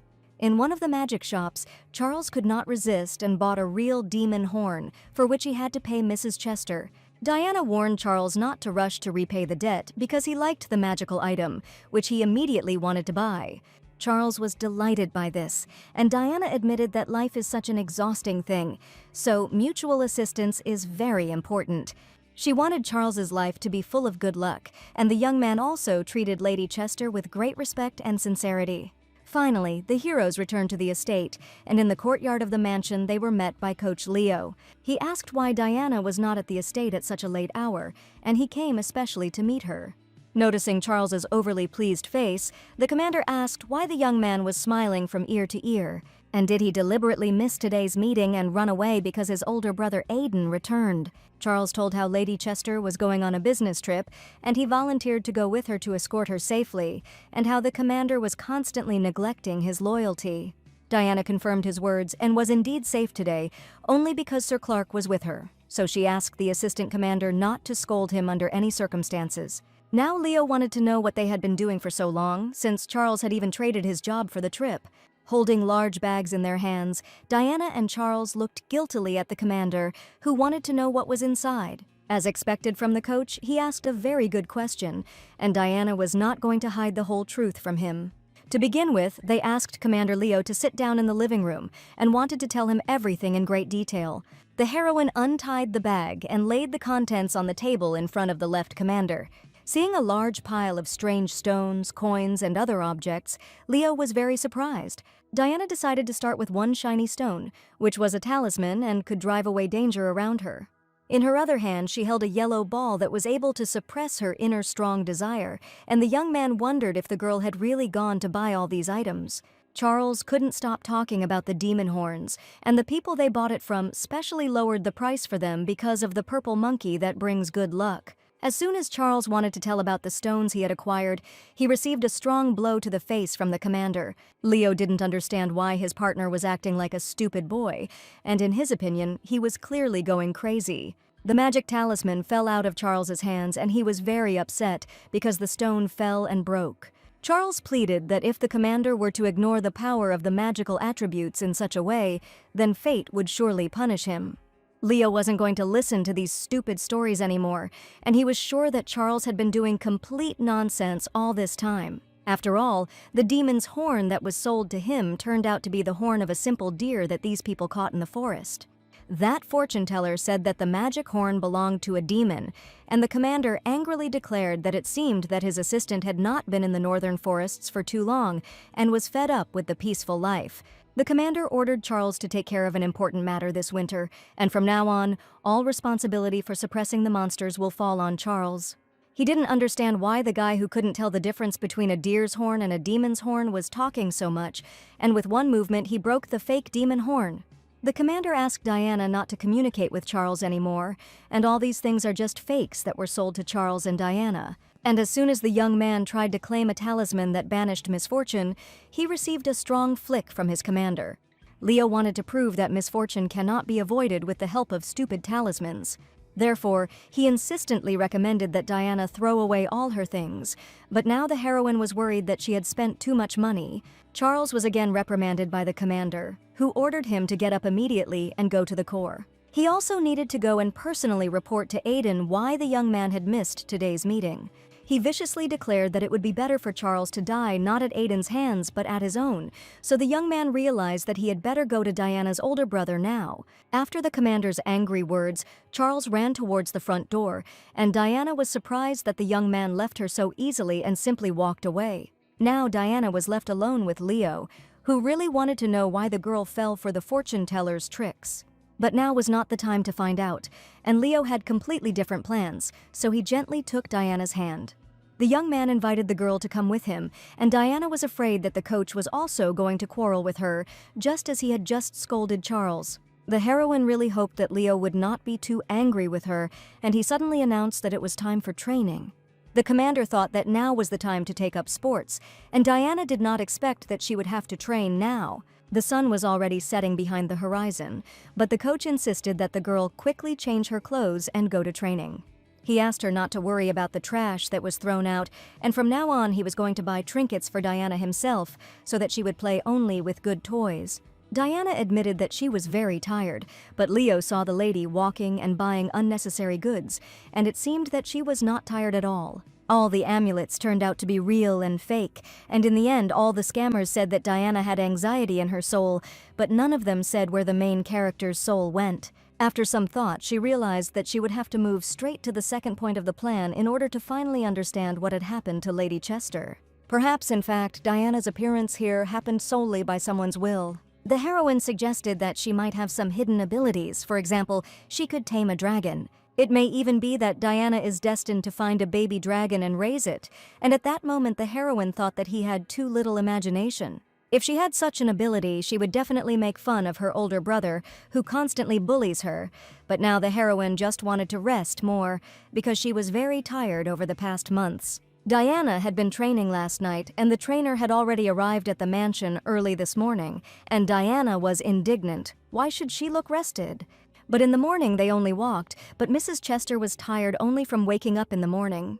Leo asked if the girl didn't want to see him anymore and admitted that he had enjoyed seeing her both yesterday evening and this morning. After Aiden's arrival, the coach had more work to do, and even Charles said that the commander had been constantly busy lately. Diana's older brother took matters seriously, so the commander had no free time at all, but in a good way, Diana shouldn't worry. The lady was indignant. If the elder brother was going to burden Mr. Leo, he should probably just send him back to the northern forests. And she reminded the commander of the incident when he arranged a candlelit dinner for him in honor of his return. Tears welled up in the heroine's eyes as Aiden walked along the candlelit path, especially when the two of them hugged after a long separation. She asked what the strange piece of paper was that the commander immediately burned as soon as the older brother opened the door to the hall. The heroine wanted the coach to be honest with her and tell her directly that all of this was prepared especially for her, so she started this conversation again. But Leo didn't want to confess at all, saying that the letter was for Aiden, and he appeared so suddenly that he burned it out of surprise. He insisted that the letter did not belong to Lady Diana at all, and that was the absolute truth. And the candles with balloons were only because of the return of the best friend from a dangerous place. Diana looked the coach straight in the eyes and understood that he was brazenly lying, assuring that all this was done especially for her older brother. Leo asked if Diana thought he had prepared all this for her, and he laughed in response. Lady Chester really wanted Leo to tell her the whole truth, but the young man turned away and asked the girl to think as she felt comfortable. The commander's plan failed that day, and that was why he had such a downcast expression on his face. Diana was sure that the commander was pretending now, and that he was not ashamed at all, but no matter how you look at it, it was obvious that the surprise was prepared exclusively for her. And the young man smiled and asked if the girl was upset that everything was prepared only for her older brother. Smiling, he asked Diana not to be offended, promising to prepare a wonderful surprise especially for her next time. The girl was incredibly irritated that Leo never told her the truth, although she understood everything perfectly well herself. Leo kindly asked Diana to continue her walk, and he really wanted her not to worry. Diana sadly admitted that she would very much like the commander to write her a letter, and Leo realized that the lady was finally beginning to open her soul to him. On the same day, the heroine decided to go to church to ask the Almighty to give answers to important questions that trouble her heart. With folded hands, she turned to the Almighty so that he would hear her requests and prayers. And this was the second way to find the soul of the main character Diana, to ask for help from the Almighty. After all, there must be a reason why the heroine ended up in this world, and Diana's soul clearly disappeared somewhere.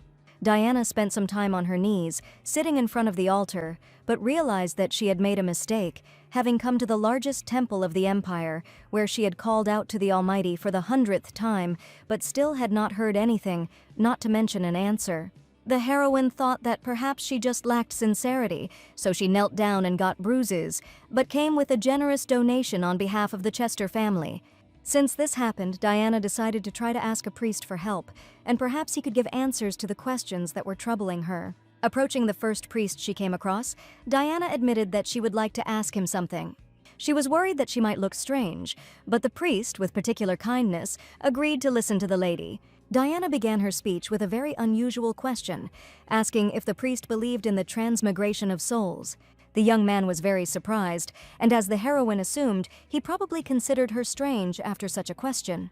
The priest asked if Mrs. Chester had taken up paganism, and no one had ever asked him that question before.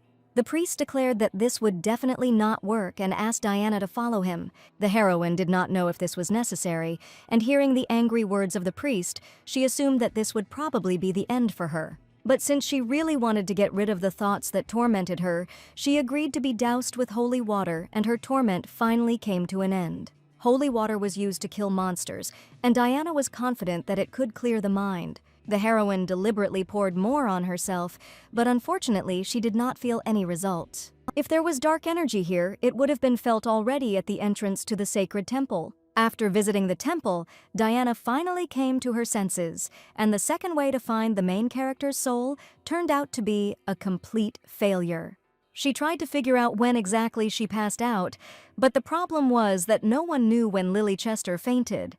That day she was lying in the room completely alone, and Mary was the first to find her and provide first aid. Diana soon left the room, which meant that something definitely happened at that moment. Perhaps Mrs. Chester suffered a sudden psychological shock. and that caused her loss of consciousness. But Diana clearly remembered that when she opened her eyes, she was already in the body of another heroine, and it was unclear what exactly could have shaken Mrs. Chester so much. And she really wanted to get rid of all the problems and just live a comfortable life further, but now the heroine had many more questions than answers. While she was trying to sort out her thoughts, her older brother suddenly walked in the door without even knocking, expressing his rude behavior. Diana jumped up from her chair excitedly and asked what had happened and why the urgency. The older brother, with an angry face, asked his sister what kind of relationship she had with Commander Leo, and the young man probably noticed that there was something between them.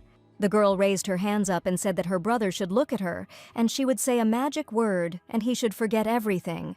He tried to find out what was going on between Diana and Leo, but his sister was indignant and asked her brother to ask the commander and not to torment her with ridiculous questions anymore. The young man confessed. Leo just laughed and said nothing more, and Diana was sure that she had nothing to do with it. Her only desire now was to hit her older brother hard so that he would finally stop making fun of her. Sitting down at the table, the young man wanted to know if Lady Diana was really training with the commander. But in fact, he became curious about what his sister would answer, which is why he decided to ask her this question personally. It seemed to her that her brother was deliberately trying to anger her, and he was doing it very well. She didn't want to go into details, but Aiden insistently asked her to tell her what was going on between the two of them. The young man had known Commander Leo for many years, and now he clearly noticed that Woburn had changed a lot, and he was definitely not the kind of person who would talk about his affairs. He didn't understand why Leo suddenly decided to start personal training with Diana, but the girl said that it was all because of his older brother. She said that while Aiden was away, she needed someone to train, so Diana found someone from the ranks of the Knights. But he didn't understand at all why this person turned out to be Commander Leo, because there were many other people in the Imperial detachment. The young man chuckled and said that his sister really loved the handsome faces of young guys, and there was a real reason for it. Diana insisted that everything was not like that at all, but her brother asked her not to hide anything, stating that he understood everything perfectly. She claimed that Commander Leo himself was persecuting her, but her brother no longer wanted to listen to her and asked her to stop making excuses. Diana never managed to punish anything because her older brother was still confident in his opinion. And taking a sip of aromatic tea, the young man deliberately pretended that he had not heard her at all, and now Diana understood that she would hardly be able to convince him otherwise. The next morning, Diana woke up quite late, and today she never felt tired. The girl was very sleepy and felt very tired because she had been arguing with her older brother all night. Despite feeling unwell, Diana knew she had to go to training. So she got ready very quickly and went to class, and Coach Leo was already waiting for her downstairs. His handsome face gave Mrs. Chester a lot of energy in the morning, and she was ready to hear his gentle voice every day. Before she had time to say hello, Leo announced that he had a special gift for the girl today. In his hands was a cute pink box with a white bow, and Diana had no idea what could be inside. She really wanted to open the box right now, and Leo, with a satisfied face, allowed her to do so. She slowly untied the incredibly beautiful bow and, opening the box, declared that she was very dazzled by something. It was a gift that the young man had asked her to wear to every training session, and Diana didn't know if she could accept it. Having carefully examined what was inside, Diana realized that this was the thing she had been asking for a long time. And to her great surprise, the commander finally brought that very uniform, embroidered with precious stones, which Lady Diana had spoken about several weeks ago. The sports uniform was surprisingly heavy, and no wonder because it had a bunch of precious stones sewn onto it. Diana asked if she could train in this uniform, which looked incredibly festive and luxurious. Earlier, the lady herself said that if the trainer buys her a tracksuit with stones, she will train in it. The heroine's problem was the following: she wanted to know if it was possible to play sports in such clothes, and the commander even suggested that the girl did not want to wear them. Coach Leo was waiting downstairs for Ms. Chester to try on her new uniform and go out to practice. When he looked at the girl in her new sports uniform, embroidered with precious stones, he realized that she looked simply dazzling, but at that moment she just wanted the coach not to laugh under any circumstances. There were so many precious stones on the sports uniform that Diana literally shone in the sunlight, and the young man still couldn't help but smile. During this time, the heroine lost a lot of weight, but the trainer still managed to choose the perfect size, and the uniform fit her just great. Leo asked if the girl would be able to feel comfortable and exercise in such a form. She was quite heavy, so the trainer admitted that if the girl was uncomfortable, she could go and change, and he prepared regular training clothes in advance. But Diana was determined despite her heavy form, which shone right in her eyes during the exercises. Leo had already reduced the intensity of his training due to the weight of the new outfit, but this didn't make the heroine feel any better. During another exercise, Diana noticed that her older brother had also gone outside. The heroine excitedly declared that it was time to immediately end the training, and Leo did not understand what was going on and what had happened. It seemed that Aiden had gone out specifically to look for Leo and Diana, and she was sure that they needed to wrap things up immediately. The commander said that they had no need to hide at all, but Diana felt like her heart was about to jump out of her chest. The young man was just heading in their direction, and having hugged the girl, the commander decided to hide behind the bushes. Aiden walked past, and fortunately for Diana, did not notice how Leo secretly hugged her by the shoulders right in the courtyard of the mansion. The boy was too close, and Diana felt her heart pounding, and she couldn't even breathe. Leo's gaze was so kind that it took her breath away, and jumping up, Diana loudly apologized. But from excitement, she could not stay on her feet and staggered, falling right onto the grass. Due to the weight of the shirt, the heroine lost her balance and found herself right in front of Leo, who was knocked down onto the lawn. As soon as she tried to get up, the young man gently grabbed her hand and pulled her closer to him.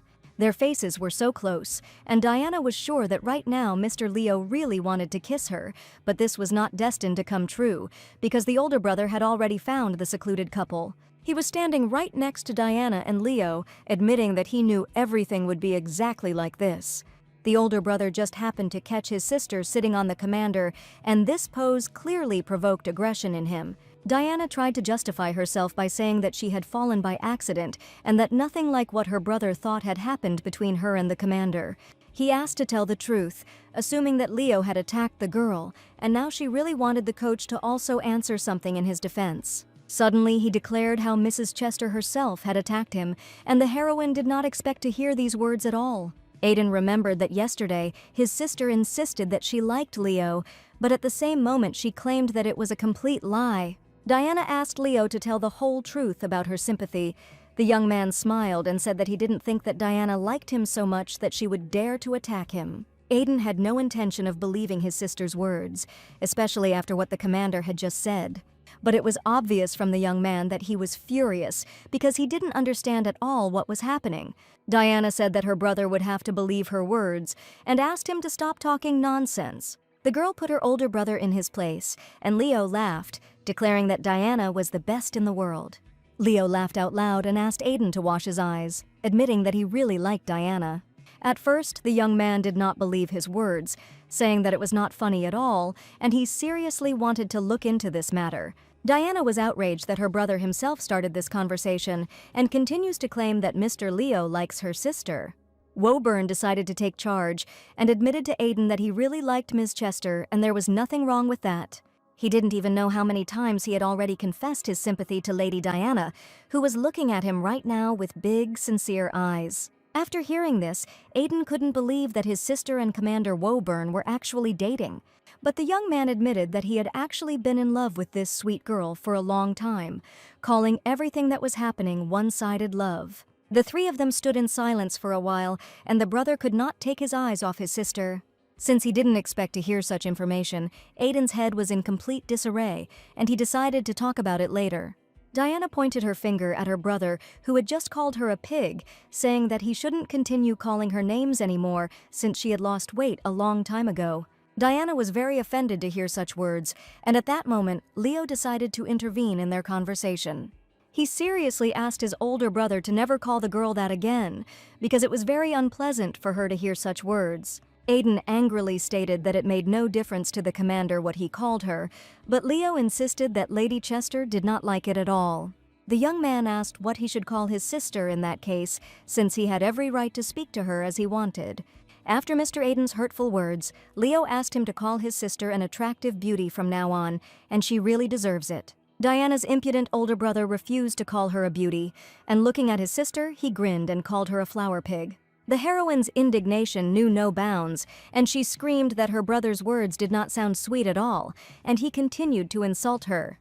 Shortly after, Aiden arrived at Commander Woburn's mansion and opened the door to his office without even knocking. The young man arrived much faster than Leo expected, and the commander called him in order to finally talk about everything. The conversation immediately began with why the coach didn't tell Diana's older brother about everything earlier, and also made him call the girl a flower pig. Leo found it funny to see the expression on his face, which is why the relationship between the commander and Aiden's sister remained a secret for a long time. He still hoped that it was a joke, but Leo said that he didn't know how to joke at all, and everything was being done for the sake of a brighter future. Aiden was sure that Commander Leo was being disingenuous, and he certainly could not fall in love with Diana, whom he did not consider a beauty at all. Yesterday, he asked his sister, and she said that his father was not aware of their joint training, but Leo had told him everything in advance in a letter that Aiden was also supposed to receive.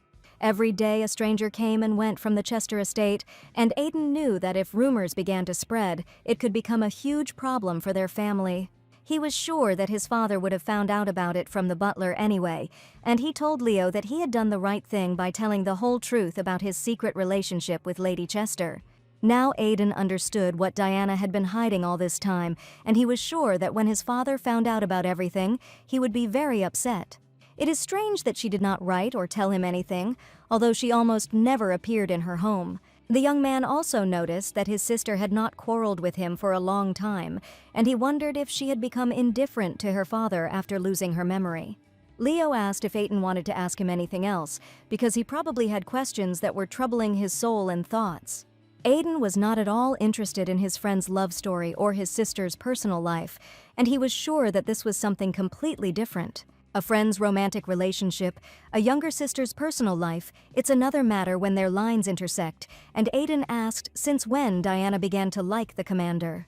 Leo smiled and answered confidently. The girl had aroused his sympathy from the first day of their acquaintance, and Aiden certainly did not expect to hear this from his friend. After these words, the young man even choked on his tea, and wiping the drops from his face, hesitantly asked if his words were really true. Leo spent a long time sorting out his feelings for Diana, and only realized his genuine, great sympathy sometime after their first meeting. When he finally figured out what he felt, he realized that he liked Diana from the first day they met, as soon as he saw her sweet face and kind eyes. Otherwise, why would he come to the girl every morning and watch her train hard, supporting her every second and helping her in everything? Leo asked why his older brother was so upset when he found out he had a crush on his little sister, but Aiden was outraged that he wasn't upset at all. He wanted to know if Leo knew this girl that well, because he was sure that the true nature of Diana's sister was no joke. Aiden stated that the captain himself had seen her throw mud at him, but for Leo this girl was simply straightforward and, oddly enough, she always hit the bull's eye. The commander didn't see any pretense in Diana, and Aiden knew that Leo was simply crazy and therefore refused to listen to him, but he knew his sister much better. The commander was confident in his opinion and feelings, so Aiden's words did not affect him in any way, but only irritated Mr. Chester himself. Now he finally understood. It seemed that Leo really had fallen in love with Diana, and now he had absolutely nothing to say. Aiden asked Woburn to do what he wanted and promised not to interfere in his personal relationships anymore. Recently, a report came in about the purple potion he brought back from the northern forest, and it turned out that it was laced with monster blood, and Leo couldn't even imagine that it was made from real blood. A new drug made from the blood of monsters living in the habitat of hallucinatory butterflies quickly spread and became known. The mystery of the purple potion was gradually revealed, and information emerged that if you continue to take this medicine, it will gradually accumulate in the body, and when it exceeds a certain amount, it will interact with stomach acid, causing it to explode. The problem was that not everyone can just go to the northern forest, let alone the habitat of wild monsters, and for this it was necessary to obtain permission. And only one person could issue a special permit, and now Leo knew who he was. The crown princes of His Majesty the Emperor were involved here, and only these people could issue a serious permit for access to the northern forests. First, it was necessary to find out whether the Baron's daughter had taken the purple potion, and if so, then there was a high probability that it was the effect of the magic drug that had killed her. There was a loud knock in the commander's office, and Marquis Lewis arrived to tell him important news. Leo noticed that Aiden looked very strange, and was probably thinking about something, so he asked if the young man had any problems. The young man did not want to answer anything and asked the commander to forget about his words because it was completely unimportant, and after these words he immediately decided to leave Woburn's office. Immediately after him, another young man with blonde hair and violet eyes appeared in the doorway, who put his hand to his chest and admitted that he and the commander had not seen each other for a very long time. After talking to Leo, Aiden couldn't get the obsessive thoughts out of his head, and this news really affected him. At that moment, a guest was just heading into Leo's office, with whom he needed to resolve many important issues. Seeing the young man enter, the commander assumed that this was the same man who had once rejected Mrs. Chester's confession. Aiden knew about the man who had once rejected his sister, and he had definitely heard something about it, and he probably should have told Commander Woburn about it. He recognized him at once and noticed that the Marquis had entered Leo's office, and the reason for his appearance was very unexpected. Aiden decided it would be much more fun if Leo found out about it later, and the desire to piss off his friend turned out to be much stronger than telling the whole truth. Having settled comfortably on the sofa in the commander's office, the Marquis asked whether he had disturbed Leo too much with his arrival and whether he had distracted him from his important work. The commander himself had recently been planning to invite the Marquis for a talk anyway, and the young man was glad that he had arrived just in time and had not disturbed anyone. Leo was wary of his appearance and felt tense, realizing that the situation looked very awkward. Marquis Lewis Carlyle was a man who was unanimously recognized as the kindest man in the world, and that is why the locals even began to call him an angel. It all happened about 10 years ago when the Marquis of Lewis was still a very young boy. It was a distant childhood when Leo, the Crown Prince, and Aiden did everything they could to see the true face of this boy.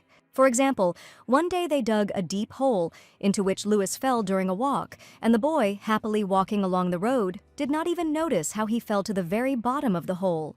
They tried in every way to make the young man finally get angry, and even planted green bugs in his study room. The boys had no intention of stopping, and one day they even ate all the sweets that belonged to the little Marquis, not leaving him a single candy. But despite all the mischief, the Marquis remained a good boy. When he fell into the hole, he was glad that no one else was hurt except him.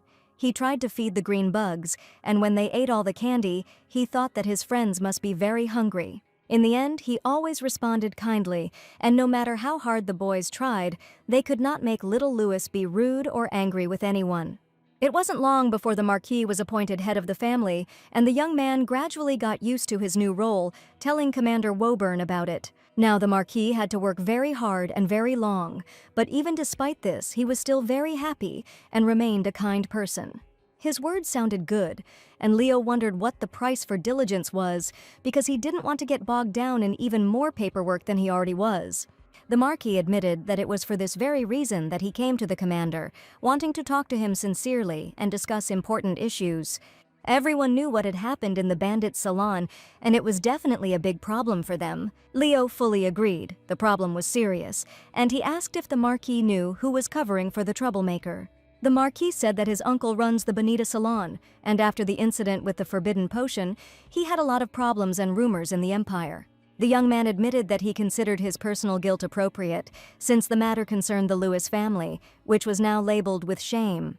Leo wondered if Carlyle had actually known about the potion. It would never have been released into the world, so he was sure the boy had nothing to do with it.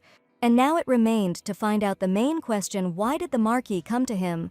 Because he clearly wanted to ask about something and did not come for no reason. The commander could not even imagine what kind of request was being discussed, but he was happy to hear the opinion of the Marquis of Lewis. And the young man said that he urgently needed to see the girl who Baron Habillon had allegedly been pestering, and that the conversation was now about Charles in disguise. Lewis considered the Baron to be his man, so he came and decided to apologize in person in order to somehow make amends for his guilt in the eyes of the commander. The young man understood that the lady must have experienced a great shock, and it would be right to apologize to her because everything happened within the empire. Leo stated that he did not know where the girl lived, but assured that she was completely fine, so the Marquis did not need to worry about this issue at all. The Marquis heard that this girl was a close friend of the Chester family and suggested that he should go to the Earl's house to apologize in person. His soul would certainly be calmed by a meeting with this girl, so the commander offered to call her directly to his office, and when she arrived, he promised to send someone for the Marquis so that he would say what he wanted. However, the Marquis was very worried that this would cause a lot of trouble for the commander, as well as for the lady who was drawn into the terrible events in the salon. Leo admitted that it was time for him to leave on important business, asking the Marquis of Lewis to leave the office and take his leave. The young man gratefully thanked the commander for finding the time to talk, and with great respect said goodbye to the captain, waiting to meet the stranger. As a token of gratitude, Leo asked that the Chester family not be visited on this matter under any circumstances, and he asked the Marquis to fulfill his request. The Marquis promised not to do anything that could disturb the commander, so that he would not worry in any way. After meeting with the captain, the Marquis thought about it and decided that it was probably worth dropping in on the Chesters to personally apologize. Assuming that the captain simply did not want him to bother too much about what had happened, he nevertheless decided to visit the Earl of Chester's mansion. He knew Lady Chester had also been in the salon that day, and since another lady of Chester's family had also suffered, it would be wrong for him not to apologize. Therefore, despite the commander's request, the young man decided that as soon as he got home, he would immediately send a message to the Chester family. The young man remembered very well that he had once had a pleasant acquaintance with Lady Diana, and he remembered this girl with great sadness. The Marquis never thought that they would have to meet again, especially because of such an unpleasant incident. After thinking about this question for a long time, he finally decided that he had a lot to apologize to Mrs. Diana for. In the evening, Mrs. Chester received a message from the Marquis, and in the morning she completely forgot that guests wanted to visit the mansion. Diana went out to open the door for the guest, and as soon as she saw the young man in front of her, she assumed that she had really died, because she saw a real angel in the flesh, and his sweet face lit up the room with a kind light. The young man smiled a radiant smile, and admitted that he had not seen Lady Chester for a very long time, and this meeting was special for him. He really hoped that the girl would be able to spare him a minute to talk about one important matter. Everything seemed to start swimming and spinning in Diana's eyes, and for a moment the girl seemed to completely stop understanding what was happening around her. For a second it seemed to her that it was all a sweet dream, and seeing Diana's excitement, the Marquis asked if everything was all right with her. Seeing the guest, Diana had only one question in her head: why are there so many handsome men in this world? Because she really thought that this was a daydream. If Commander Leo had an aura of dark beauty, then Marquis Lewis had a bright, flawless, and incredibly attractive appearance. For a long time she could not tear her gaze away from the angelic face of the Marquis, and turning away, she decided that she needed to stop staring so openly at the guest. The young man had heard of the most unpleasant incident that had occurred with Lady Chester in the Bonita salon, and as the head of the family that ran the salon, he confessed that he had come to offer his sincere apologies. He also really wanted to apologize to the second victim, who was with Lady Diana in the salon that day. The girl was surprised to hear that the young man was connected with the salon, and the Marquis said that he had never thought of ever seeing Lady Chester after that day, but he had been very excited before this meeting. The Marquis smiled and said that he felt calmer when the girl greeted him with such a kind face and a sweet smile. Diana wondered if she had already had any meetings with this young man before, and she hurried to ask what specific day they were talking about. The Marquis became agitated and said, without thinking at all, asking for forgiveness, that he had not meant that at all. Diana said that this was not the case at all, because she simply did not really know what this young man was talking about. Lady Chester told about her amnesia, which happened to her recently, so she does not remember anything at all and in one moment lost all memory. The Marquis looked down guiltily and couldn't even imagine how to tell Mrs. Chester everything, since they had a close relationship before. Not understanding what exactly had happened between them, Diana assumed that they had probably just had a fight and asked the Marquis to continue his story. Lewis did not waste time and told how Lady Diana once confessed her sincere feelings to him, and this was their last meeting. Choking on her tea, Diana couldn't believe her ears, and she couldn't even imagine that she had once confessed her sympathy to the Marquis. That day the girl told him of her sincerity, but the Marquis still felt his deep guilt and admitted that he was very sorry. And at that moment, Diana remembered that Lady Marian had then said how the girl had been rejected by someone. Now, Lady Diana knew the whole truth and realized that it was precisely the Marquis of Lewis who was now sitting right in front of her.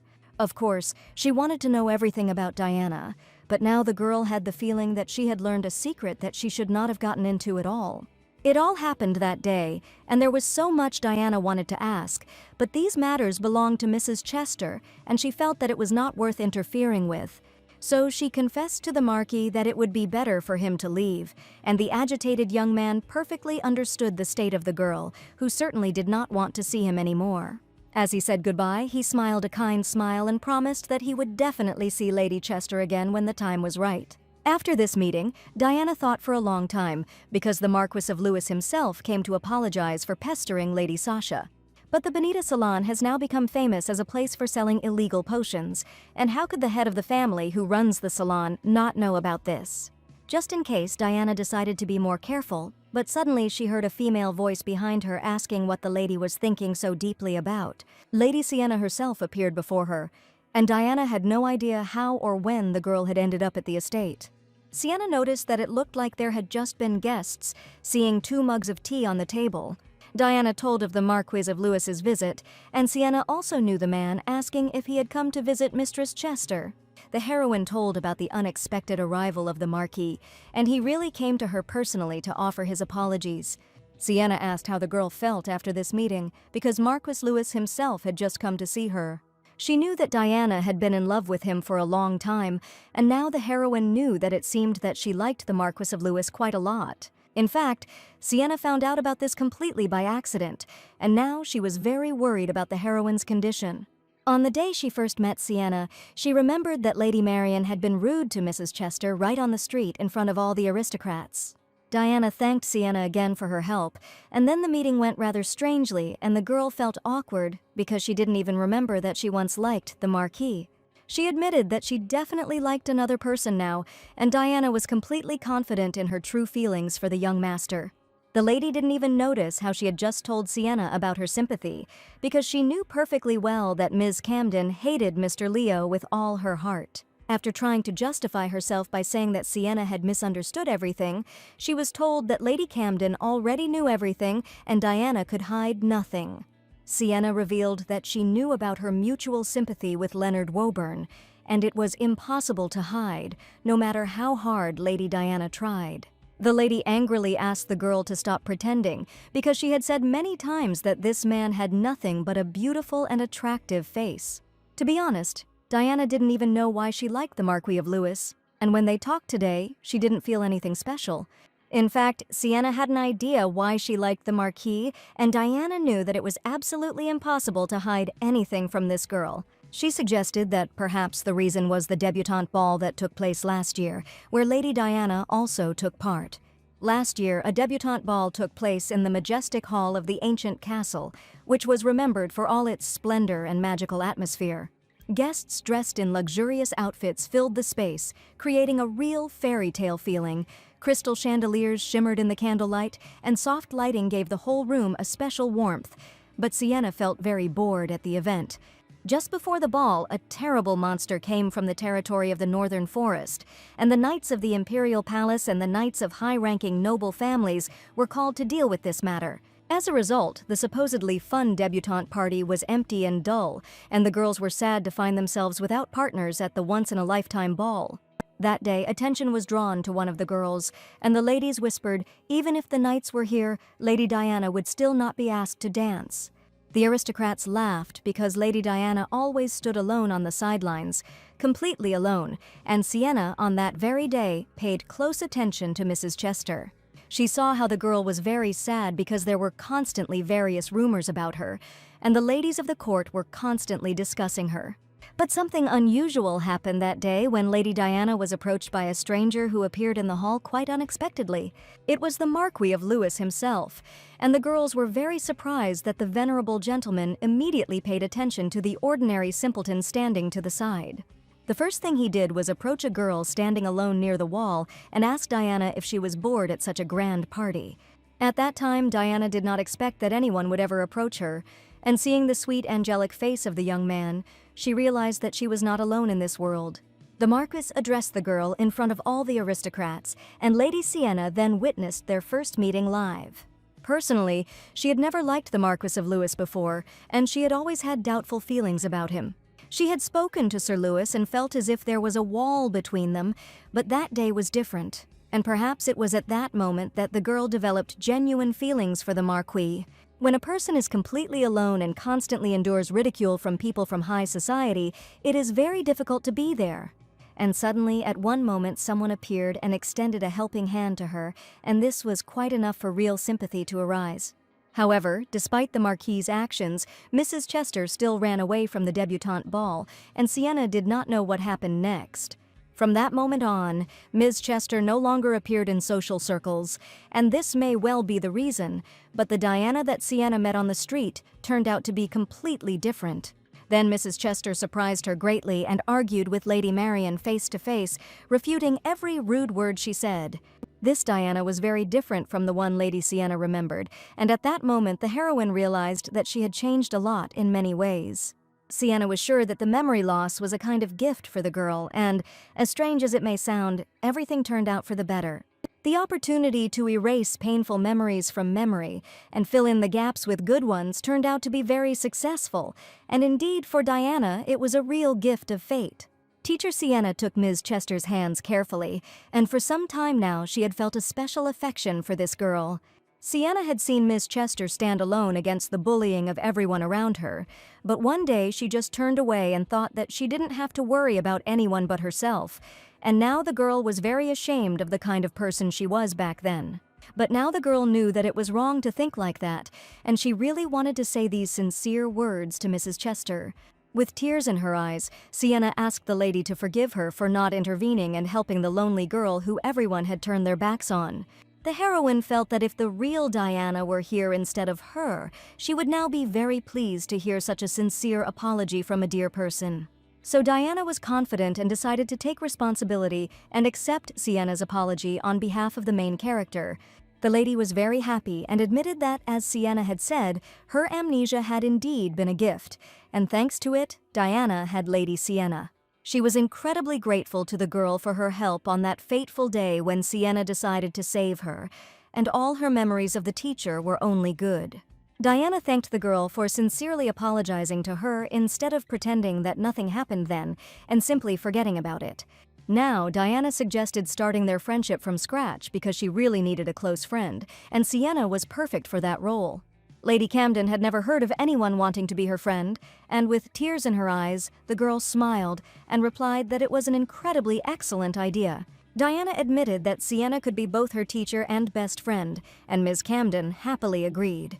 After a warm conversation, Diana asked to take care of herself, and even though the lady no longer had jewelry to pay for, she was always ready to provide her new friend with a delicious pudding.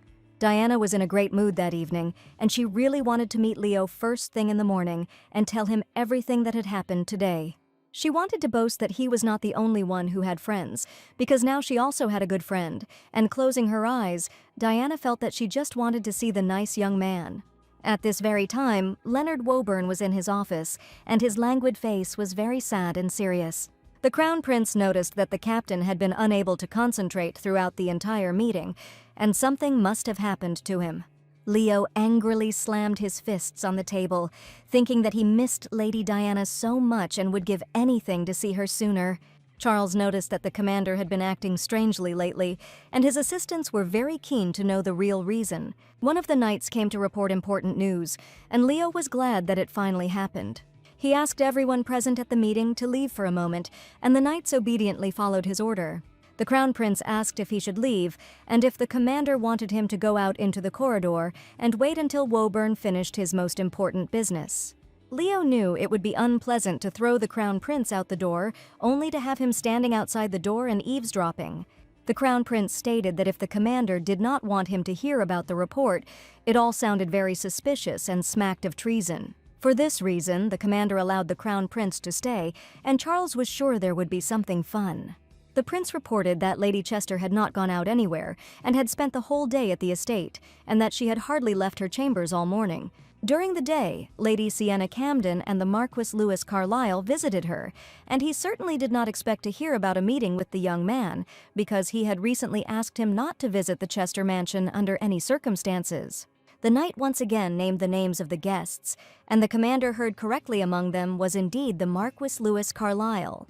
In 1 second, the commander became so incredibly angry that he was ready to trample into the ground the scoundrel whom he had strictly forbidden to see Lady Chester. The Crown Prince noticed that Leonard rarely reacted like this, and it seemed that very interesting things were happening here. Charles said that it was rumored that the Marquis of Lewis had once been attracted to Lady Chester, and that they had been intimate for some time. He also spoke about rumors that the Marquis once rejected a girl who sincerely confessed her sympathy to him. But in that case, Charles did not understand why Lewis had visited the lady and was so tactless. The commander was simply beside himself with rage and asked Charles Clark to repeat the words he had just said. The young man insisted that he had said nothing special and that it was a bit much on the part of the Marquis of Lewis. But the commander had other words in mind about how this scoundrel rejected Mrs. Chester in front of all the aristocrats. Charles didn't know that the commander didn't know this information, and it turned out that he had just told Leo the whole truth. He didn't know the details or when it happened, but they say Lady Chester was once really in love with the Marquis. She then confessed her feelings, but he refused her, and Lady Marian said that she saw it with her own eyes. That was all Mr. Charles knew, and when he tried to bring Lady Diana and the commander together, he discovered a lot of useless information.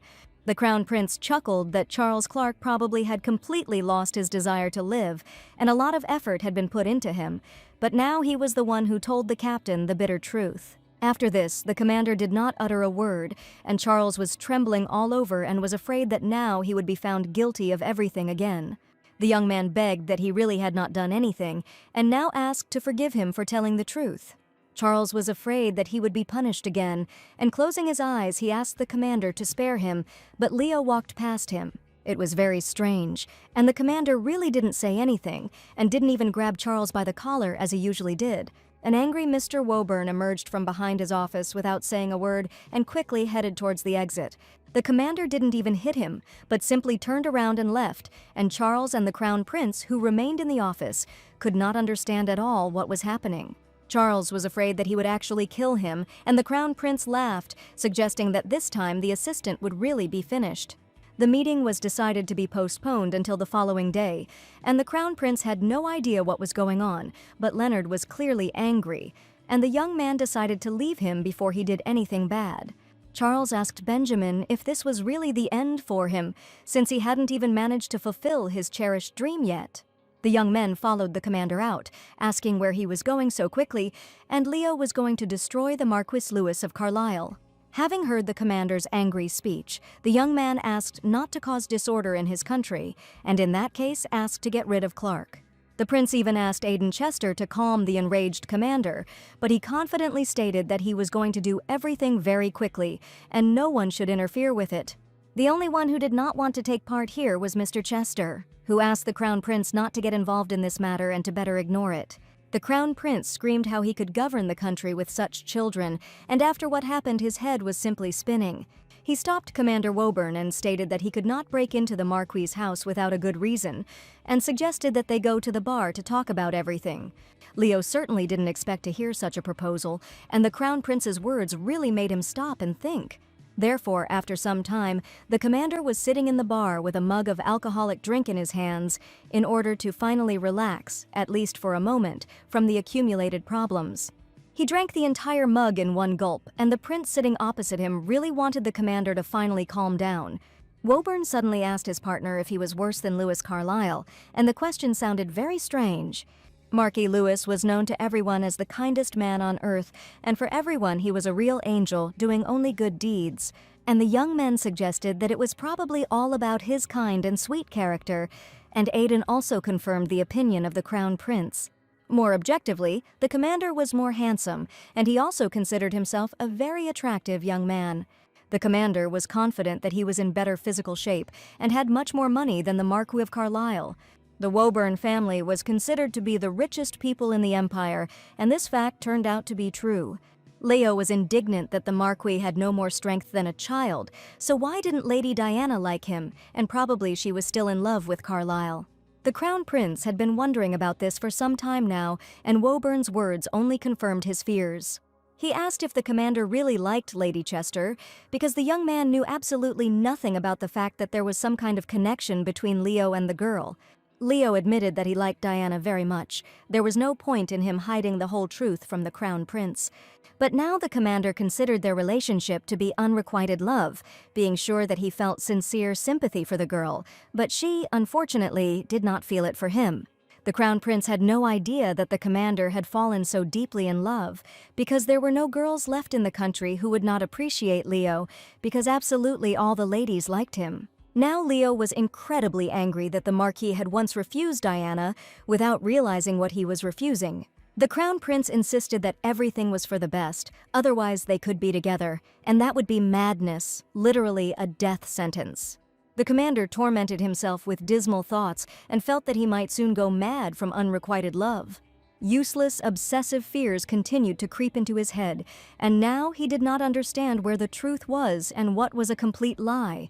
Before his eyes flashed images of Lady Diana chatting sweetly with the Marquis, delighted by his visit, because she had previously been in love with him. He even suggested that when they met they had a very nice time, and Diana had flirted with the Marquis. Leo even imagined the young man gently touching the girl's face, and this shot caused him wild disappointment, anger, and rage.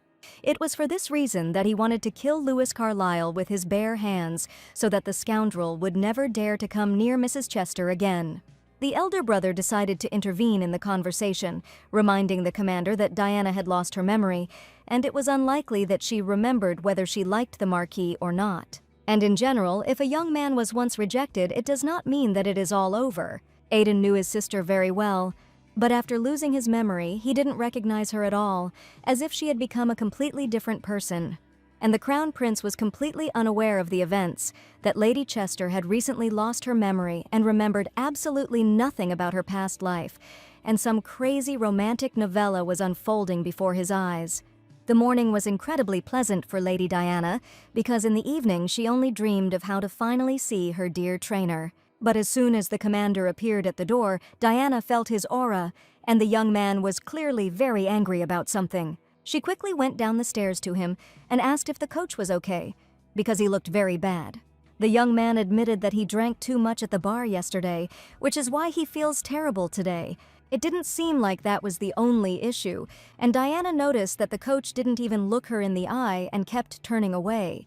Leo looked very upset, and Diana wanted to know what happened, expecting the coach to tell her the whole truth. But the young man was not going to answer anything and coldly asked the girl to forget about it and go to training. It was the first time the commander had behaved like this, and Diana didn't understand what had happened to him that evening. She even suggested that the coach was angry with her for some reason, and that was why he was in such a bad mood. The heroine took Leo by the hand and asked what happened, because the kind girl's eyes could not be deceived, even if the commander assured that everything was in perfect order. It was strange for Leo to go to a bar and get drunk. The young man admitted that he decided to do so because someone upset him very much. Diana really wanted to know what happened, but the young man insisted that it was a secret and he couldn't tell her anything. He did not answer the lady's questions, but only asked what she had done the previous day and whether she would like to tell him some details of her evening. With a happy smile on her face, Diana said that since yesterday, she and Lady Sienna had become real friends, and they had a sincere conversation. So if the commander is going to offend her, then he will answer to Sienna Camden, and the lady is very scary when she is angry. Leo expected to hear something else and asked if that was all that had happened last night. He knew about the Marquis's unexpected visit, and asked if Diana didn't want to tell any more news, hinting at the Marquis of Lewis. The young man stated that it was not about Lady Sienna at all, and after his words, Diana asked if the commander was familiar with the Marquis of Lewis. She said that he simply came yesterday to apologize for the incident in the Bonita salon, and as it turned out, the commander also knew him very well, which Diana did not even imply. The Marquis also said that he wanted to see Lady Sasha, and Leo assumed that he was doing everything to die. Leo wanted to know more details about yesterday's meeting, and Diana asked what exactly the commander wanted to hear. Leo was interested in how the meeting with the Marquis went, because the girl had recently lost her memory, and it turned out that yesterday she saw him for the first time. The heroine was not sure, but she admitted that the Marquis seemed like a pleasant person and quite handsome. The commander was furiously indignant at Carlyle's words about his good looks, and he decided to ask again whether Diana really thought he was handsome.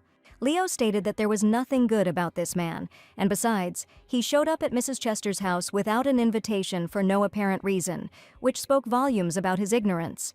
The young man did not come suddenly and wrote a message in advance, and it would be logical to first warn about his arrival, but Leo did not understand why Diana did not tell him anything. In fact, the heroine simply did not consider it particularly important, and that is why she did not say anything, and asked whether she really had to tell everything right away. After her question, Leo turned away abruptly and suggested that they start training, and Diana saw that he was clearly angry, but she did not understand what she had done. Today the coach was especially demanding, so Diana felt hard during training, and she was sure that she had definitely done something wrong, since she got it so bad today. She admitted that she was wrong and just wanted Leo to stop sulking, but in response to this, the young man asked if she really thought he was narrow-minded. The heroine felt that Leo was lying to her blatantly, and she knew for sure that something was wrong here. That's why after each exercise, the coach insisted on another approach, and today Diana saw not a coach, but a real demon in the flesh. After another order to perform the exercise, the girl closed her eyes and frowned, declaring that she definitely couldn't stand it. After all, the commander said that he was not offended, but this was obviously not true, and the trainer was simply jealous and did not want to admit it. He became even more angry after hearing about the Marquise's good looks, and Diana understood that this was the real reason for his anger. And even though Leo was now denying it, Diana was sure that she knew the whole truth, and the commander would definitely tell it. The young man admitted that he had indeed been jealous when the lady had spoken of the Marquise's attractive appearance, and he lowered his eyes guiltily. Leo was even more upset by the fact that he knew how Lady Diana had confessed her sincere feelings to the Marquis, even though it had been a long time ago. Now the commander was also aware of this story, and everyone around Diana knew that she had once been in love with the Marquis of Carlisle. The girl didn't remember this, and honestly had no idea why she liked him, but Leo was sure that this didn't change the fact that she liked the young man.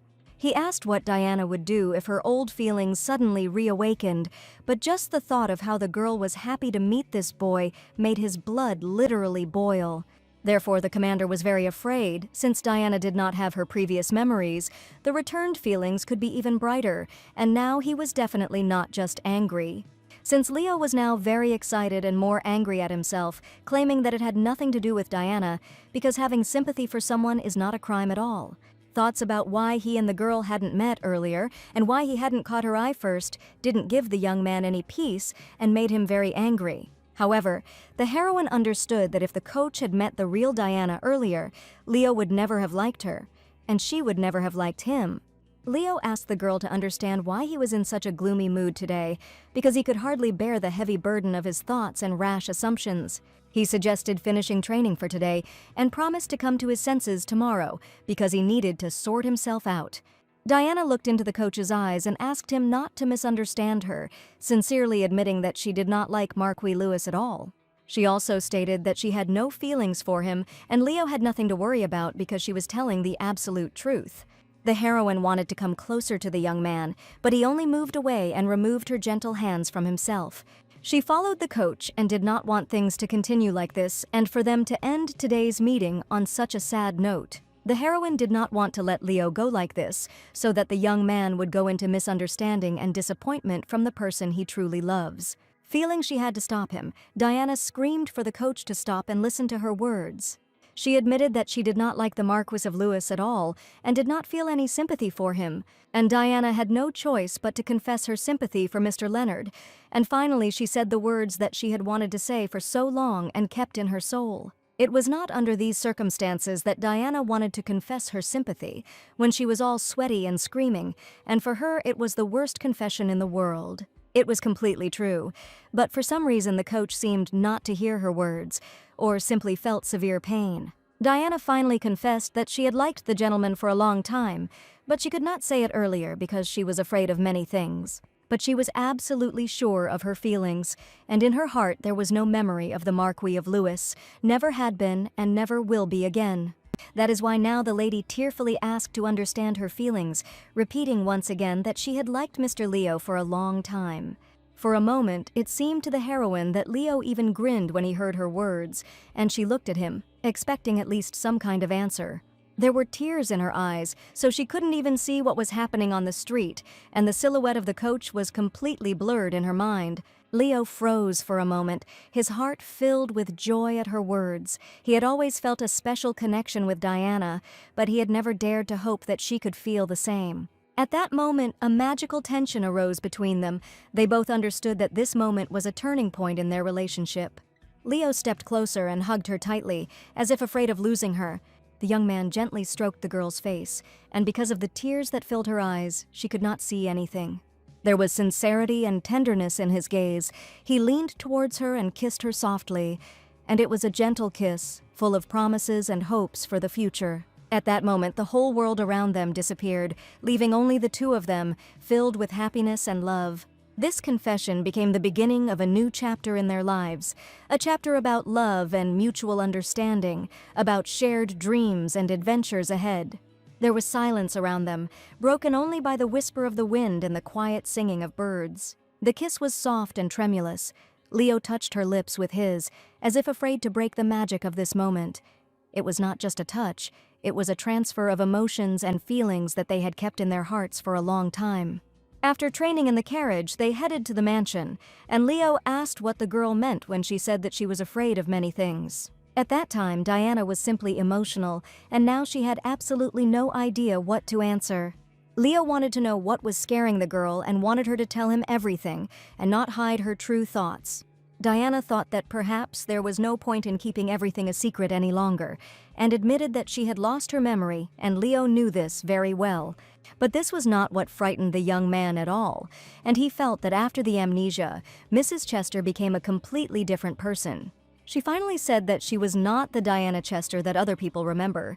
She was afraid that she might lose her memory again without noticing it, and she was also worried that she would end up becoming a different person again, because the girl she was before was not the same one Commander Woburn knew now. The heroine tenderly confessed that Leonard Woburn is her only loved one, and the person Leonard likes is Diana Chester. Suddenly, the heroine asked what would happen if she suddenly became someone else, and it would be a completely new girl. There were many fears in the lady's heart, and now it seemed to her that she had told everything in vain, and that suddenly Leo would think that she had gone completely crazy. The heroine was very worried and began to cry, while Leo carefully wiped away the drops of tears from her tender skin and asked her to stop talking nonsense. She felt how all worries and doubts disappeared in that moment. They were just the two of them, two hearts connected by love. The young man admitted that even though the girl is not the Diana Chester that people know around her, what is more important to him is what is in her kind and sincere heart. There was nothing wrong with her telling him that she only liked Leo, and at that moment Diana felt genuine support from her loved one. He admitted that he loves the girl next to him, not her name, and the name means absolutely nothing to him. And even if she suddenly becomes someone else, he will definitely find her so that they can be together and happy again. Leo tenderly kissed the heroine's hand, confessing that he liked her, and he would definitely find her no matter what happened. Now Diana had finally told the whole truth, and she knew that even if she became someone else, nothing could destroy their love. He promised that he would definitely find her in any corner of the planet, and Diana hugged Commander Leo with great love, believing in the sincerity of his words. They exchanged glances full of emotion, and there was a spark in the air that left no doubt that this moment was special. The heroes arrived at Woburn's mansion, and after such a conversation, Diana hid, being sure that Leo would definitely not find her here. But the young man still managed to find her, and Diana even screamed out of surprise when she heard his voice behind her.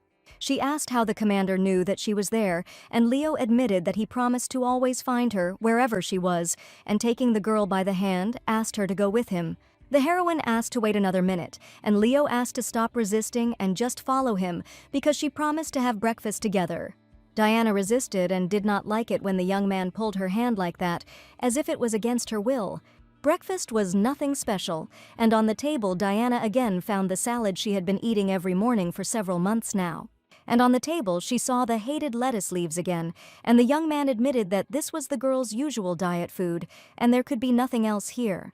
Leo didn't have breakfast because his head wasn't working properly after drinking the night before, but he asked the heroine not to worry and just eat calmly. Diana said she would like to follow the imperial diet, where she eats only meat 3 times a day and nothing but meat. The heroine didn't even remember where she learned about this diet, and even Leo's trainer heard about it for the first time. Suddenly, someone's voice was heard behind the girl, and she turned around to see who was standing behind her. The crown prince appeared before her, and he came here because he heard something being said about the great emperor. As soon as the crown prince approached the girl, she was indignant that another handsome man had come. And she was sure that there was clearly something wrong with this world. There were too many handsome guys here. The young man saw the girl's blonde hair and golden eyes, assuming that she was Aiden Chester's younger sister. The young man's smile was so charming, and he introduced himself to the lady as the Honorable Crown Prince. If this man was a prince, then in front of Diana now stood the young man who would rule this country in the future. The young man admitted that they are also friends with Diana's older brother and Commander Leo, and the three of them know each other very well. The saying, "Tell me who your friends are and I'll tell you who you are," came in handy here, and all of these people were Leo's best friends. The young man admitted that he had urgent business, and the commander noticed that the crown prince was fussing.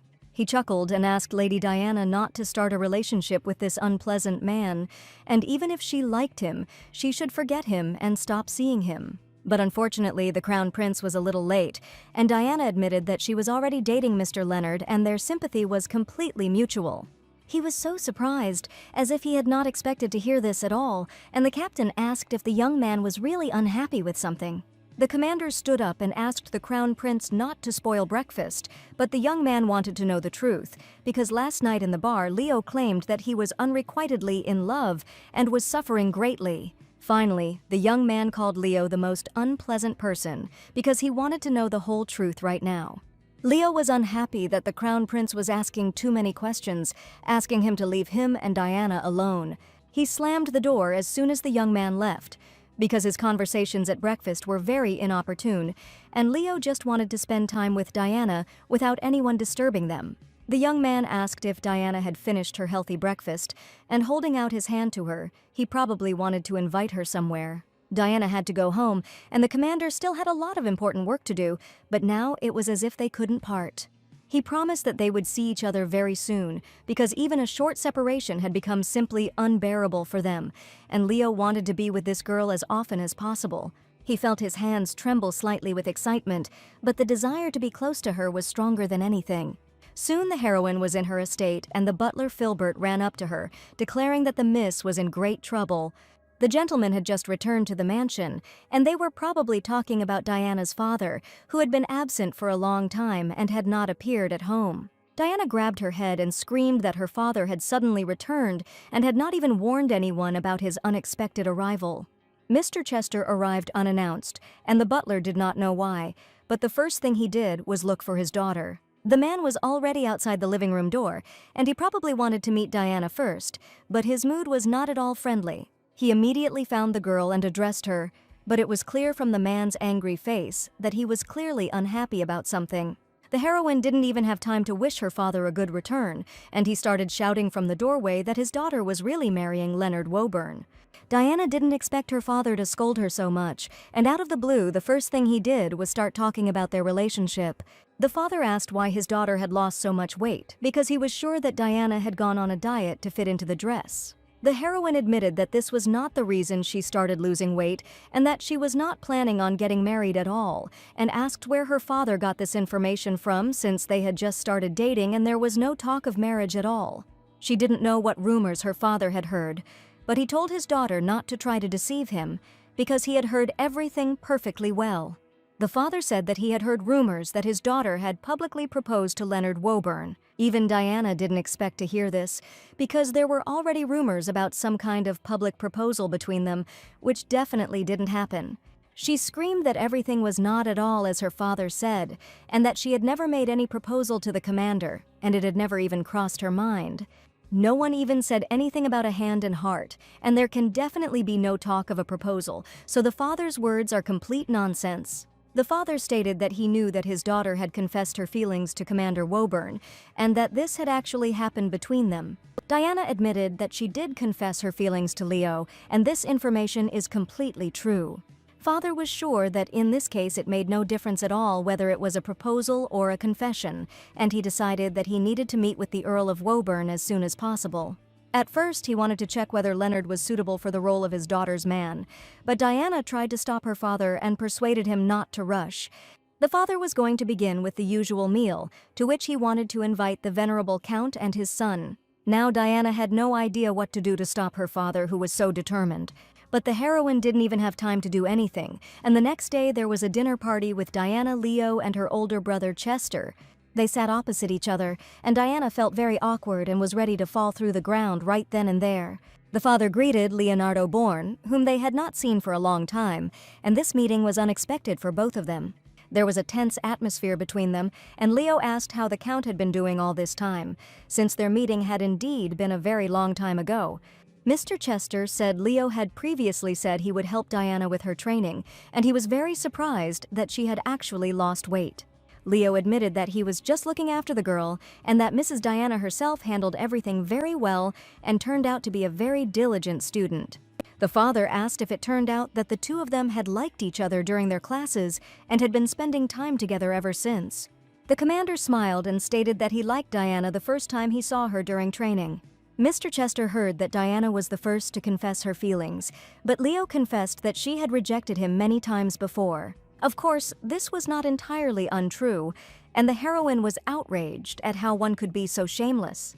The father laughed and said that he thought that Diana was running after guys again, but it turns out that the honorable gentleman liked her first.